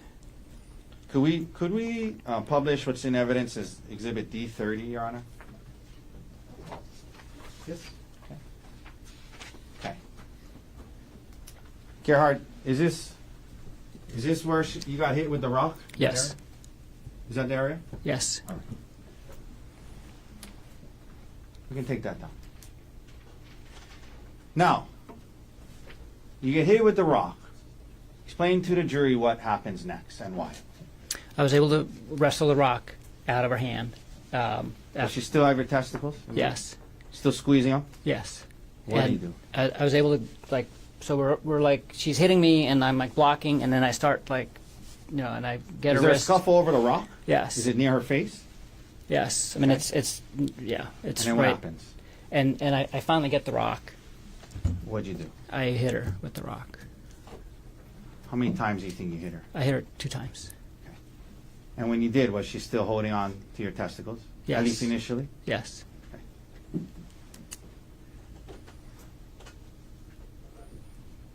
Why did you hit her? Why did you react that way? Just on instinct to defend myself. Okay. How fast was this all happening? Pretty fast? Really fast. Okay.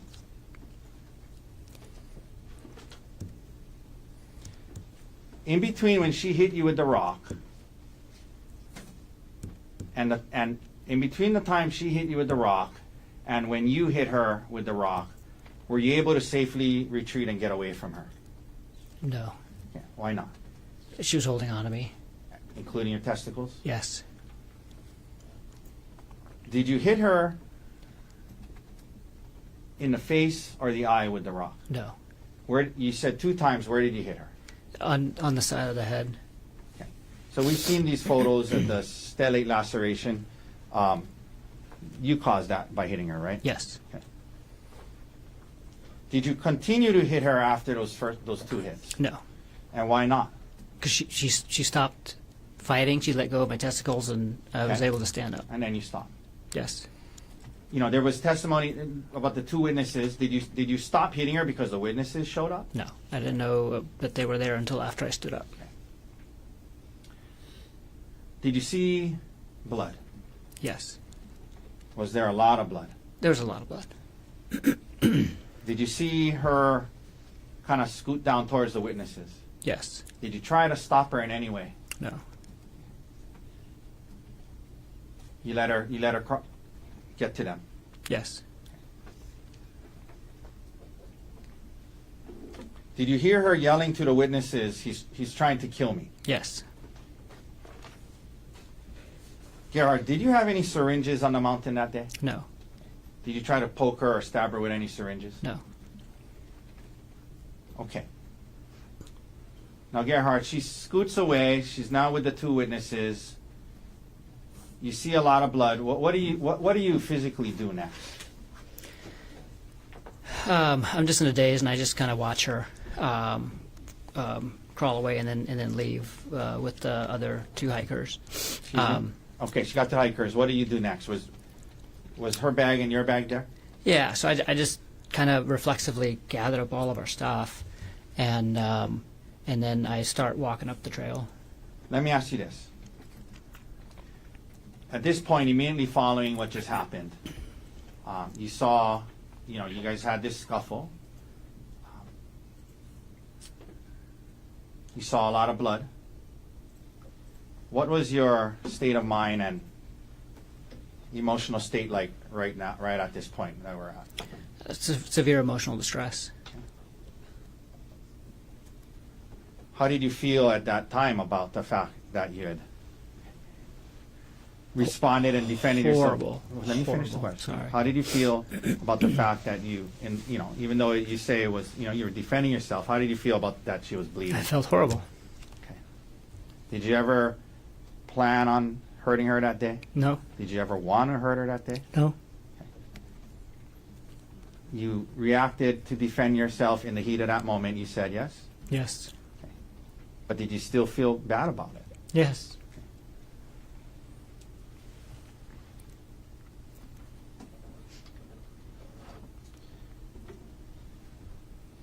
You mentioned that you were in some kind of extreme emotional distress, I think you said. Okay. Yes, Did you become, at some point after that, suicidal? yes. Why? Why? Tell the jury why. To the best of your understanding. I just felt hopeless at that point in terms of everything. Like I felt horrified about what I did to her. Like that I caused this to her. That I had resorted to violence against my wife, the person who I loved the most in the world, and just kind of felt hopeless in terms of our relationship too. Okay. And that being said, I mean, in that moment, were you defending yourself when you reacted that way? Yes. Actually cumulative. Oh, Yes. What did you do next? Now you're heading up the hill. What do you do next? I just kind of kept walking up and kind of got to the same place that I had made it the last time, where the trail opens up and you're finally on the ridge, and Were you thinking about jumping? I'd already decided. I decided to jump, and kind of last second was made the decision to call Emil just to say goodbye. Okay. So this incident happens. You talked about the emotional state you were in. Did you believe your marriage was over? Yes. Did you believe you heard her yelling to the other people that he's trying to kill me? Yes. You saw how bloody she was. Yes. Did you believe that your career could be over? Yes. Did you you became suicidal? Who's the one person in the world you wanted to call My son Emil. before you jumped? Yes. Were you in a good state of mind when you made that call? No. How do you feel about the fact that you put him in that position and made that call to him? So many feelings because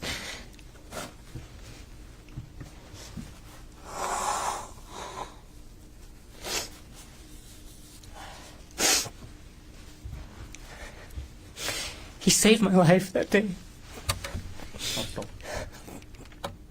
convinced you not to jump? He saved my life that day, but I put him in this position where he is now, where he thinks I tried to kill her. And for the last year, he's thought that. And We heard him yesterday only refer to you as the defendant and not as dad. yes. Do you blame him? Sorry, one second. You take a break. No, I don't blame him. I had such good intentions of calling him, but In the sense that you wanted to say goodbye. I wanted just to say goodbye and tell him how he's an amazing person and he should live his life to the fullest. And Okay. Okay. Let me stop you there. Okay. Okay. Let's talk a little more specifics about the call. Okay. First of all, where were you when you faced? Well, was it a FaceTime? it was FaceTime, yes. Okay. Where were you when you did this FaceTime call? It was in a spot where the trail wasn't right next to the cliff edge, because the cliff edge at that point wasn't really an edge. It was like a 10-foot kind of sloped part, and then the edge. And so I was basically between the cliff edge and the trail, kind of hanging on to the side of the mountain. Was it a pretty kind of steepish area? Yeah. Very steep. And were you kind of like on the side of the mountain? Mm-hmm. So you gotta. Yes. Sorry. Okay. And so just to be clear, the place you FaceTimed him from, was that the place that the incident took place? No. Okay. On the FaceTime, would it have looked like you were on kind of the edge of a mountain? Yes. Were you on speakerphone? Yes. I mean, like holding it where he could see your face? Yes. Now, And I showed him the view and where I was. Like, there was testimony from police officers that it was a windy day and notoriously windy area. Do you recall it being pretty windy that day? it was windy. Yeah, up there. So you're on the side of a cliff, mountain. You have him on speaker on FaceTime. It's windy. Is that right? Yes. Okay. You were extremely emotional at that time? Yes. Okay. So that's the context of this phone call, correct? Yes. Did you tell him that Ariel you were calling him to say goodbye, is that right? Yes. Okay. Was your purpose to explain to him every last detail of what happened? No. Okay. But you did tell him several things, right? Yes. Did you tell him that Ariel had been having an affair? I did. Okay. Did you tell him that, she got hurt, her head was bleeding? Yeah. After he asked about the blood on my shirt. Now, did the word kill come up in the conversation? It probably did. What do you recall explaining to him about that? I don't recall explaining. The only thing I can think of is that I said that she said I tried to kill her. Okay. So let's break back that up. Yeah. So you told him that the blood was hers, yes? Yes. And you're telling him that you're going to jump. And yes. Okay. And did you tell him something about? We're going to get to the part about the police, but you're telling him about how you're going to jump, and you were saying you heard her say to the witnesses, he tried to kill me. Okay. Were you explaining that to Emil? No. So What I were was you saying? I was talking to myself at the same time too, and I was basically saying because I remember saying wow, this is so hard because it turns out killing yourself is a hard thing to do once you actually go and do it. Okay. And so I was talking to him about saying goodbye and she had an affair and those things, but then I was also kind of talking to myself and I think I was saying to myself she said I tried to kill her. She said I tried to kill her. Okay. Were you confessing to him that you were trying to kill Ari that day? No. Okay. Did you have an intention to kill Ari that day? No. Okay. Would you have said it that way? I tried to kill Ari that day. No. Okay. But you don't dispute that the word kill probably came up. No. Okay. And can you understand how Emil in that conversation could have got that impression? Yes. Okay. So what else happens in this first call? What do you mean when you say he tried to convince you not to jump? He just I mean, to his credit, he just reminded me that I had a choice, basically. Okay. Reminded me to have a choice. Yeah.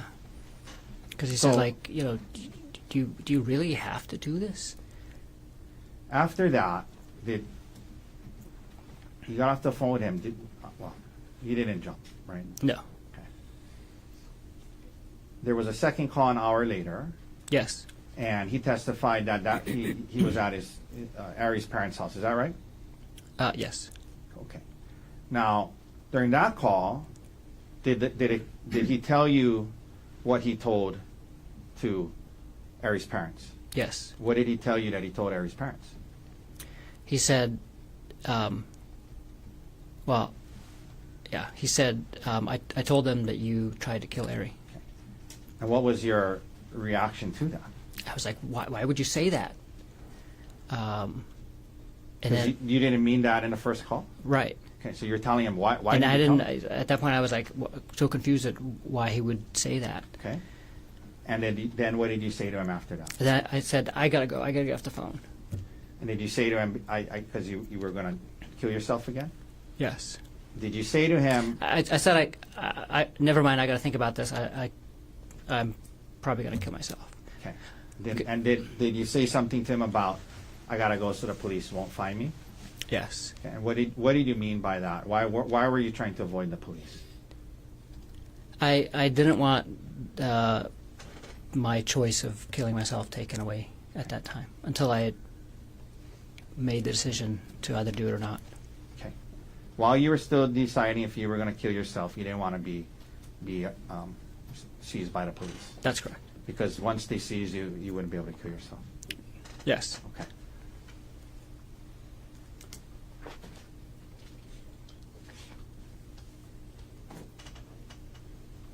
After the second call, what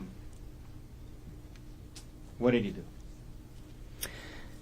I just stayed on the mountain, kind of in the same general area. Okay. Were you actively moving around, dodging the investigators? Not really. I moved around a few times, but I mostly mostly just sat and actually like was in and out of sleep most of the day. If like my recollection was that like a couple of hours had passed, and then I realized what time it was, Okay. and it was getting. Let me ask you this. getting There's dark. been some talk about Ariel's bag. Did you initially have the bag? I did. What'd you do? What happened to the bag? I honestly don't remember where I left. I must have left it at some point Okay. on the mountain As you were during that time. During that time. Okay. Now,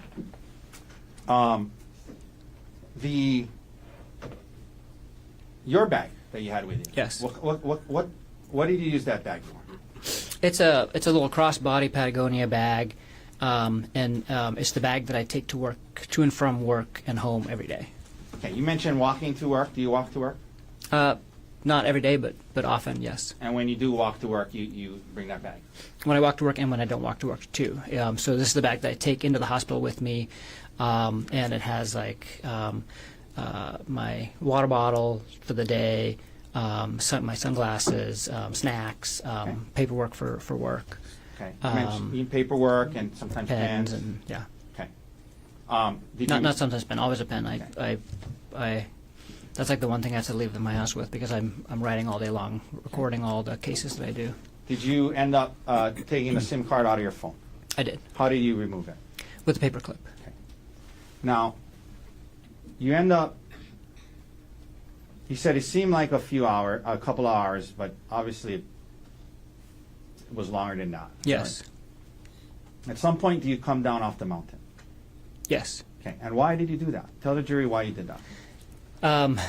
I decided I wasn't going to kill myself, and then I realized that it was going to be dark soon, and so I decided to turn myself in. Okay. And so you actually came off the mountain when the sun was still out? I mean, Yes. when it was still lit? It was still lit. Yeah, it was still light outside. And that was to turn yourself in. Yeah, 'Cause if you didn't want to be caught, what would you have done? kept hiding until dark, and Okay. So you come down, and there was talk about you walking, down the road when the three officers got there. yes. And were you trying to flee from them? No. Okay, so explain that to the jury. What happens when they pull up to you? So I was walking down the road, and I was on in the little grassy area between the road and the The one that was on the photograph. Bushes. That one was like that little yeah. grassy area. And I heard a car behind me, and I looked, and it was like a minivan, and I just thought it's like tourists coming back from the Poly, and I was like, wow, I can't believe there's still tourists at the Poly. And so I just looked at it briefly, and then kept walking, but then the car stopped, kind of opposite me. Okay, and what happened? And I saw these two huge guys jump out of it, and they're both dressed the same, and I could see a police badge on the one. Let me that's stop you there. So you closer knew to they me. were police. Yeah, immediately. Okay, and so what happens then? They yell, "Please get down on the ground." What'd you do? I lay down on the ground, like Now, what did they do? on the grass, in the grassy area. What did they do? They ran over to me and held me down and struck me several times Okay. and handcuffed me. Okay.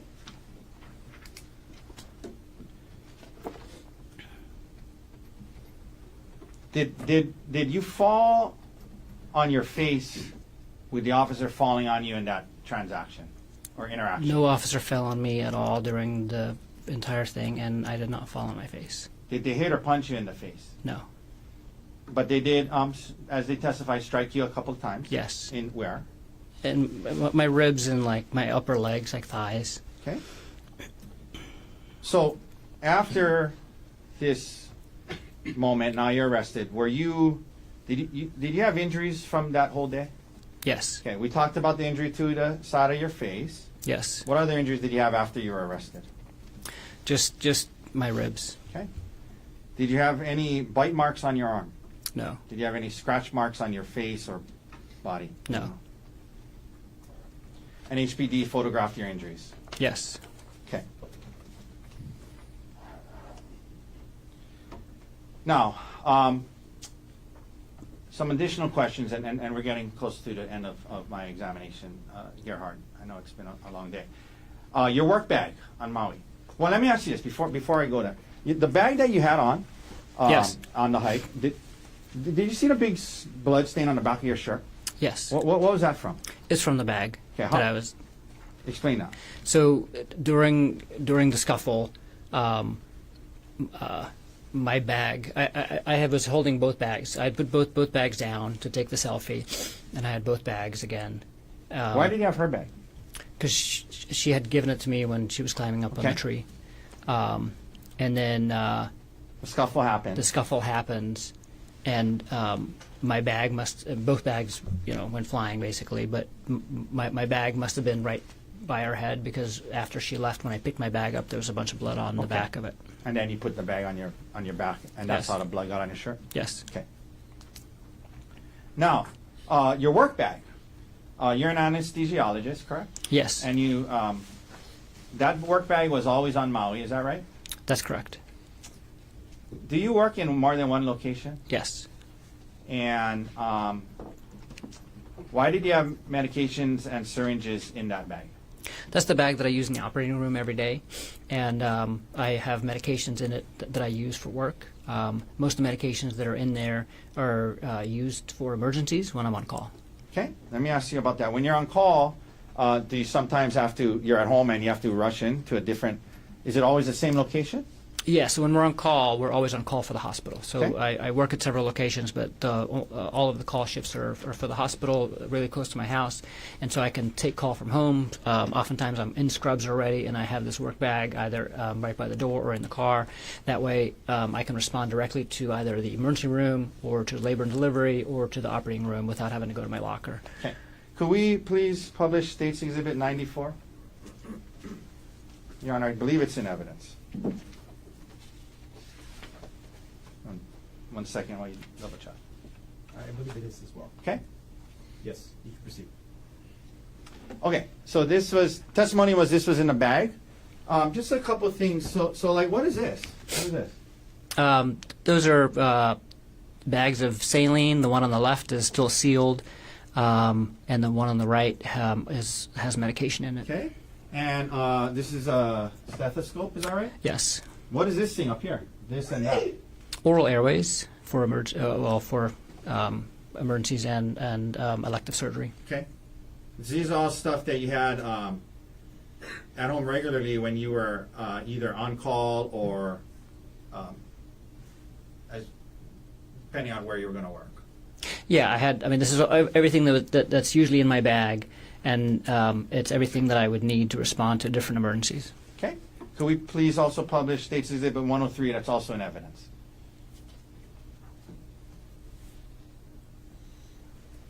Okay. This was also in your bag according to them. Is that your work ID? Yes. Okay. The last shift you had before this trip, we can take that down. Where had you been working? At the hospital. Okay. Do you remember in what unit? Labor and delivery. Okay. So after that shift, would it be normal for you to have that bag? Yes. Okay. Why is that? Because I keep the bag with me for the entire shift. It's a 24-hour shift. I start at 7 a.m. and I keep going until 7 a.m. the next day. And so when my shift ends, unless I'm actively at the hospital taking care of something there, I'm at home when my shift ends. And so I was at home when my shift ended that day, and that's why I had the bag with me. Oh, you're at home because you're on call. Yes. Okay. Now, prior to this trip to Oahu, did Ariel know about this bag and the fact that you had medication syringes in it? Absolutely. I've had it at home often. Okay.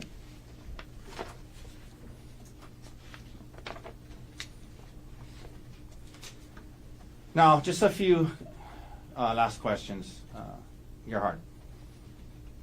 You know, you testified that you reacted to defend yourself when she had hit you with the rock, and it's all happening fast, and she has your testicles, you grab it and you hit her, and it was all happening fast. So you were defending yourself in that moment, is that right? Yes. Okay. And did you stop as soon as she stopped? Yes. Okay. But you also said you felt horrible about it. Yes. Okay. Can you explain to the jury how those things can coexist?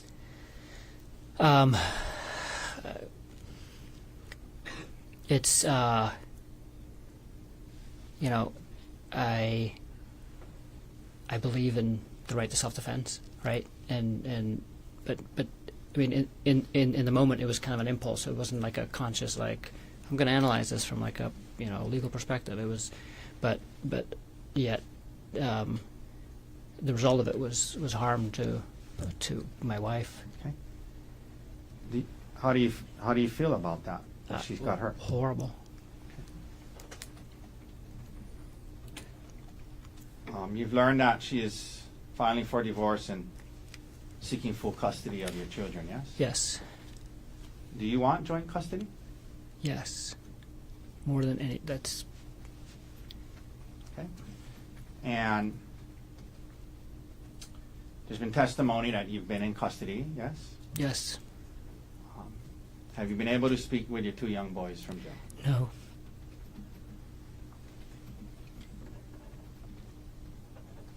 Gerhardt, did you have a plan to kill your wife on the mountain that day?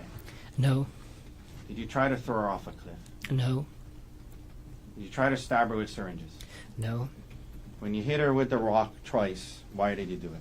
In self-defense. Thank you. That's all the questions I have. Thank you, Mr. Tucker. Mr. Barnard, can you take a cross-examination tomorrow morning? Can we approach?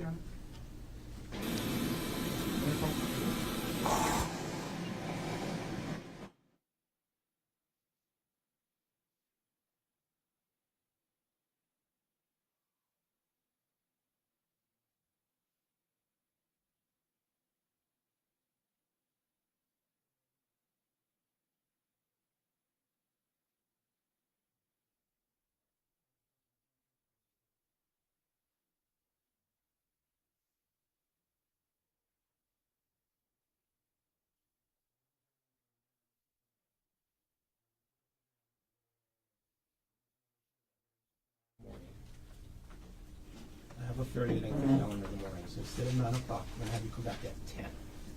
Start up at 10 o'clock. I'm going to ask you to plan to be here for the full day tomorrow. I think we all sense that we're getting close to the end of the presentation of evidence, but I don't know how long it's going to be. So plan on being here for the full day tomorrow. What I anticipate is that the jury will get the case for deliberation sometime early or mid next week. So we're actually ahead of schedule. So I think that's what we're looking at in terms of scheduling. We'll get a better idea midday or end of tomorrow, but I'll plan on being here all day tomorrow. Okay. Don't try to learn about this case outside of the courtroom. Keep an open mind. Don't talk to anybody about this case. Okay. Again, follow those rules. Don't watch any of the media in this case. So leave your notebooks on the chair. Have a safe drive home tonight. See you tomorrow at 10 o'clock. All rise.